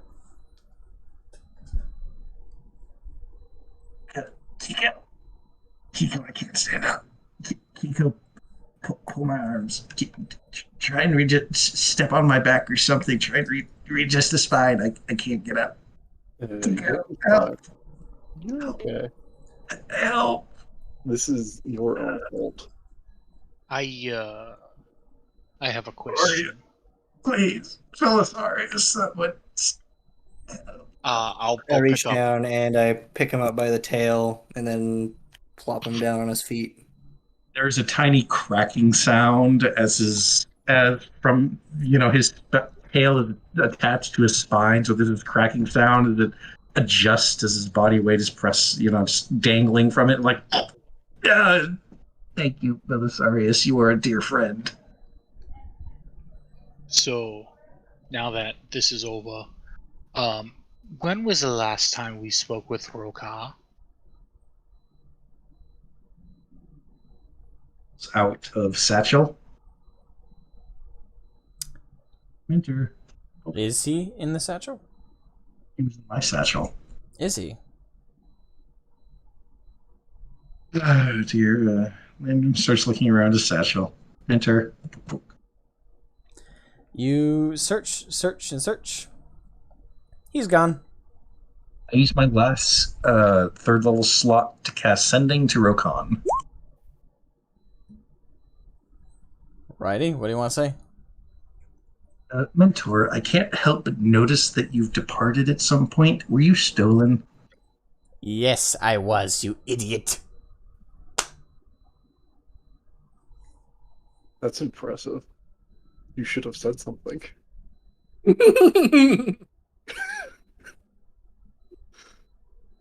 the times Rokon never shuts his mouth. He didn't say anything when he was getting stolen away. Do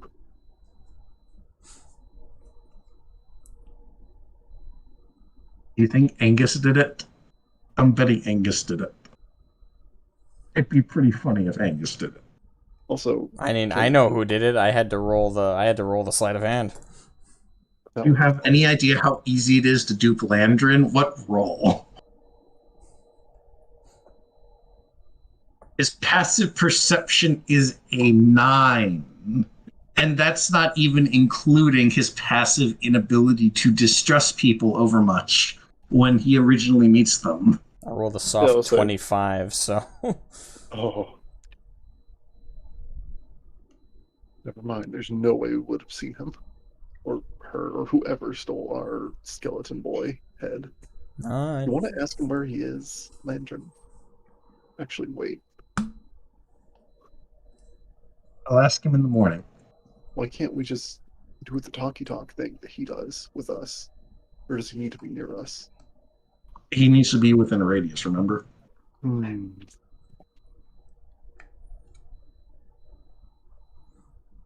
really surprised you guys didn't notice, to be honest. I've been here for like... It's been almost... Do you have any idea how long it's been? Like 2 sessions? I've just been like surely they're gonna notice how awkwardly silent he's been during a lot of moments where he would have quite the commentary. Like surely they'll notice this time. Heavy stuff. Nope. I thought he was sulking or something for the briefest moment I thought about it. Hey. Oh, well, he wouldn't know this. So I'm not going to say anything about it.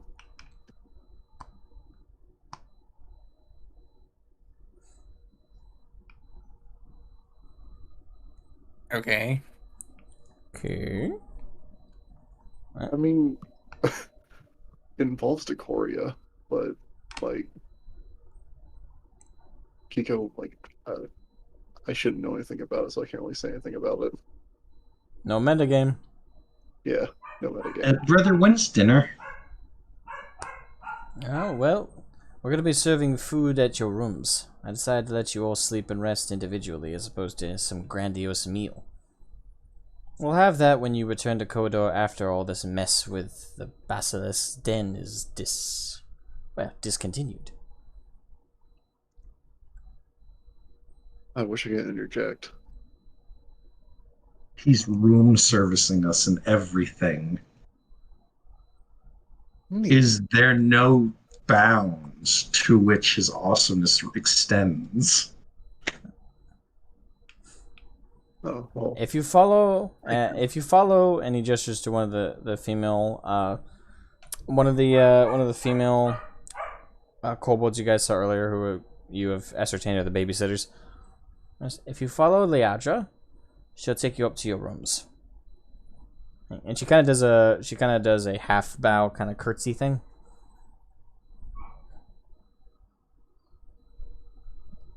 And she is taller than you, by the way. She's about 3 foot. Everyone's taller than me.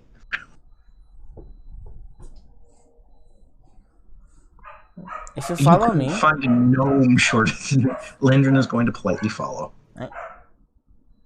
I assume everybody is. Mm-hmm. Alright. No reason not to. So as she's escorting you to what seems to be like a nice cutout like staircase, kind of stone staircase, you hear behind you, my king! And Draco turns and immediately turns around. And you see a kobold with a slash down one side of her face, like that was gone through one of her eyes. So she only has one eye, her left eye, approaching, heavily armored. And you see Bofa trying to like hold her back, like, no, there's time for this later. Leave me alone. And Your Majesty. And she's, by the way, like a couple inches taller than Draco. And Draco, you'll notice, is completely unmoved or unintimidated. Just standing completely still as she approaches very aggressively. And the Liadra looks to all of you and goes, this way. This seems to be a private matter with the king. Come on.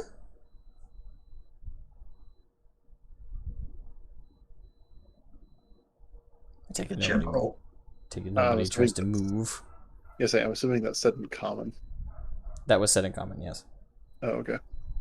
Landrin's torn. He wants to meet the general because she looks really cool.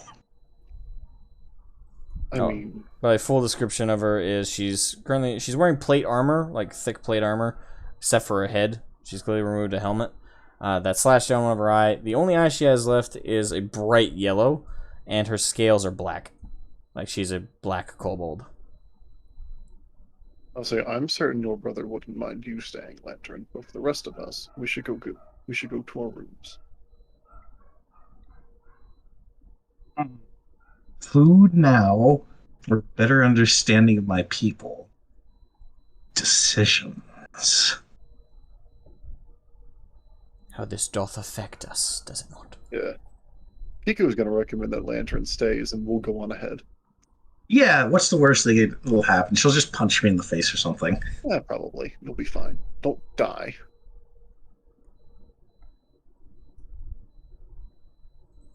Try not to challenge one of them to a duel. Don't worry, I'll just ask her to punch me in the face. Bad idea, also. Don't do that. I will simply say, do not piss her off. Yeah. You're going to have more than her stats are not as good as Draco's, but don't piss her off. Landrin will approach at a respectable distance. You know, I'm not going to get up in her face or anything. That's a bad idea. But yeah, he's getting close enough that he's making himself known. It's just like this isn't a sneaking up. This is a I'm here too. Hello. All right, and the rest of you are heading off to your rooms. Yes, I am. I don't need to sleep Well, yeah, I'll just head off to the room. I can wait for another time. All right, so the female kobold happily escorts you all up the flight of stairs, which takes about 5 minutes to get all the way up, and brings you to two very large rooms, completely carved out of stone like everything else. They have each one has like a couch, a fireplace, a table, large king size beds,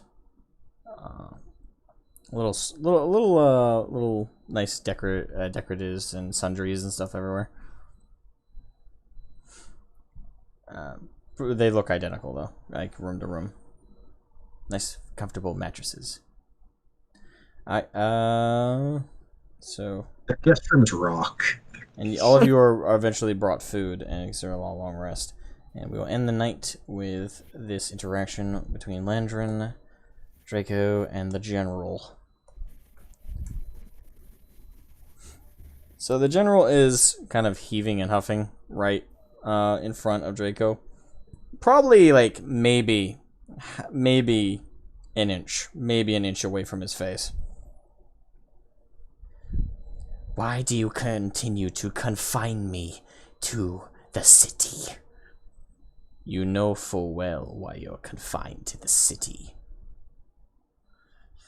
I want my vengeance, and you shall have it when I slaughter our enemy. Not good enough. I demand justice. And what happens when your rage carries forth our army to destruction? What happens when you charge ahead without a single thought in your head other than I want to cut the man who killed my brother in half? What then? Don't be a fool. You do not get to tell me such things, king or not. Vengeance is mine by right. Please, Kessa, stay in the city. I beg of you. I do not deny your right to vengeance, but allow me to get that vengeance with minimal casualties to our own. Do you not see how unhinged you are about all this? And you agreed in the first place to stay behind. I agreed because I acquiesced to your demands, but I've had my second thoughts. I claim my right of vengeance. Now take me on your crusade or let me lead it. Either way I go.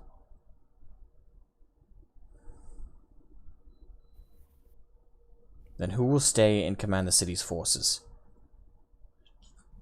General Arba can do that. General Arba is not a defensive strategist. He's a mage. His focus is on intellectual prospects. He's only a general by rank. He can suffice. When we return, if there is an issue, I will resolve it personally. I will accept any punishment if I go off the hinges. I swear it. Your Majesty, please. I want my vengeance!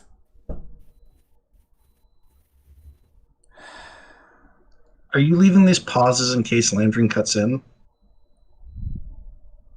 I mean, they are there, if you wish to take advantage of them. Well, oh boy, it's time for an absolutely socially inept creature to walk in on this very delicate situation and blunder forth.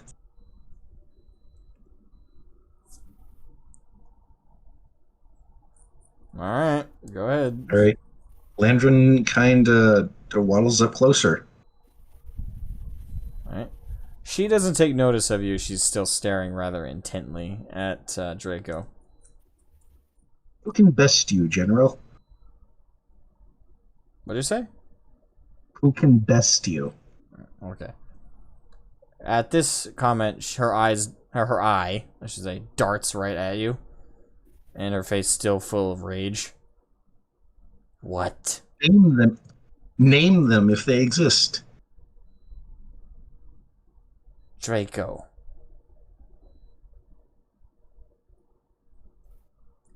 That is the only one that can best me.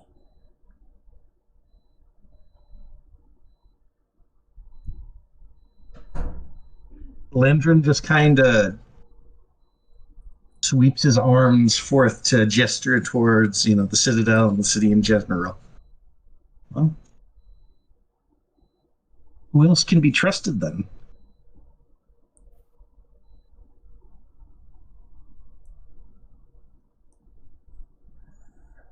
Her eye kind of darts to you, darts back to you, Draco, darts back to you. I don't like this one. Oh, that's unfortunate. It's a natural reaction. That's unfortunate now, isn't it? But he's my brother, and that means your prince. She looks back at you, Landrin, this time with a more, analytical glare. Landrin's not acting haughty at all. He's just waiting for a earnest answer to an earnest question.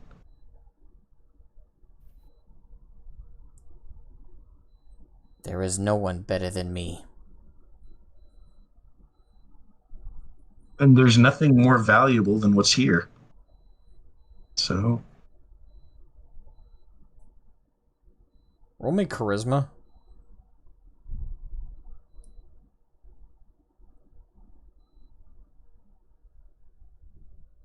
Well, more specifically, roll me persuasion. What's that? I think that actually... No, fuck. It's the same thing. Oh, come on.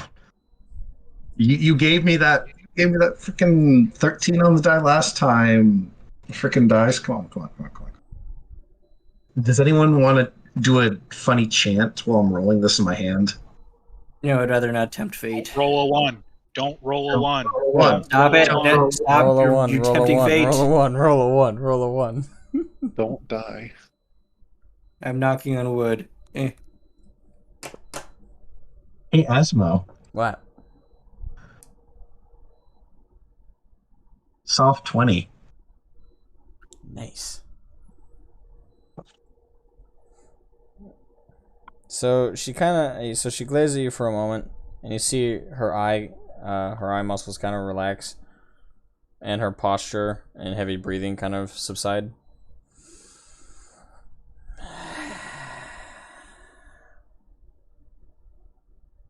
All of a sudden, her fist blows forward at Draco, and he catches it, and you feel kind of like an air shockwave kind of hit you, Landron, partially.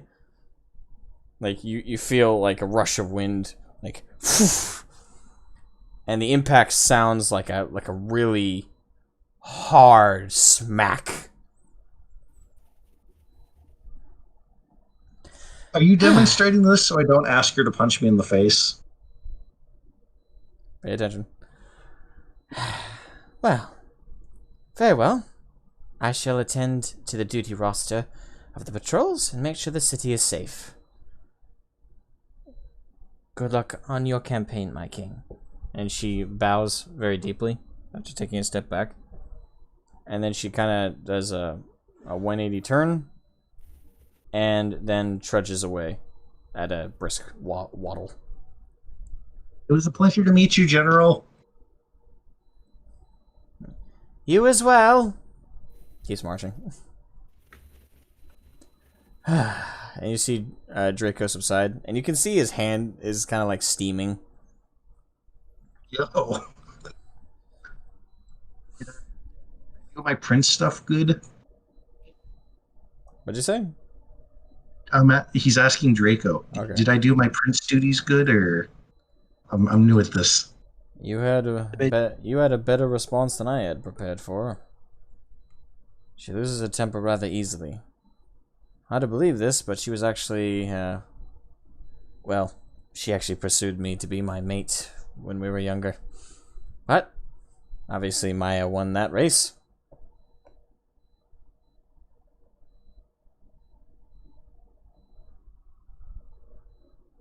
The Landron has just got the confused, like, lady doing geometry gif going on right now. Like, okay, so then the scale colors would be...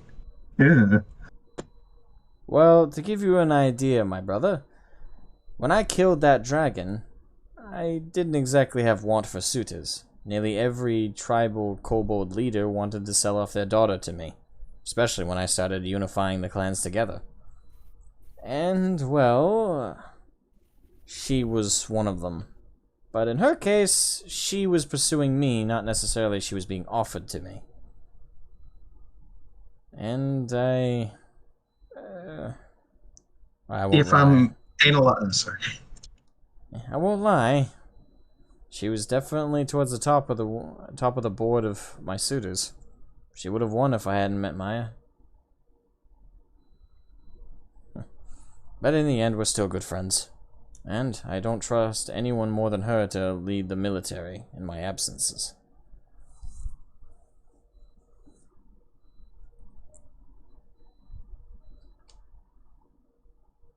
I'm hoping I can become good friends with her too. She's clearly dedicated. Aye. Don't let it hit you, though. That impact, to give you an idea, I could only stop. Nobody else could have. Not your armor, and certainly not that metal friend of yours. Landron looks to the left, looks to the right, leans in privately, and I'll deny this if you ever try and tell anyone. My original idea was to try and gain her respect by asking her to punch me in the face. Both of his eyes are now wide and now looking at you. Brother, are you mentally deficient? Yes. Yes. I'm sorry. It's a serious problem, and I live with it, and I strive to prosper in spite of it.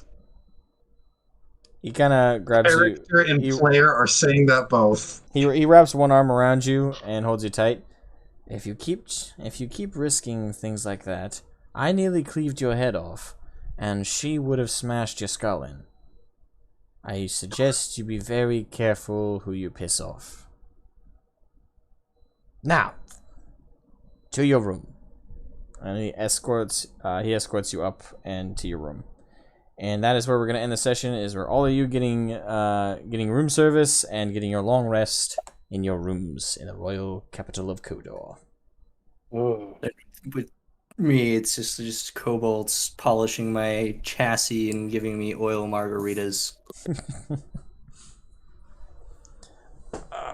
know what's going to be really funny? You know what hasn't happened yet, but you know is going to happen eventually? What? Eventually, there's going to be some kobold. I don't want to necessarily say noble. I also don't want to necessarily say tribal chieftain, because they have clearly jumped in terms of cultural level sophistication since their origins. But at some point, they're going to meet some dude who's like, "Oh, the king has a brother. What a doughty warrior that his kin must be." And they meet him, and it's this tiny, not particularly, I don't want to say malnourished, but certainly not strapping specimen. But it's just like, is this one of the new mages? Greetings, Landrin. Oh no. I don't think there are any more other kobold tribes left, considering what we heard about them in our first meeting. I think these are all the kobolds. At least on this continent. Yeah. Well, this is a city. This is just a city. They have a kingdom. It's not just a city-state. You might be thinking about like a regional governor, maybe, but yeah, tribal chief. So that's we play really Sunday next week, right? Yep. theoretically. Should be, yeah. Sounds good Should be. to me. All right, cool. All right, well, I work early, so Yeah. I'll catch you guys next week.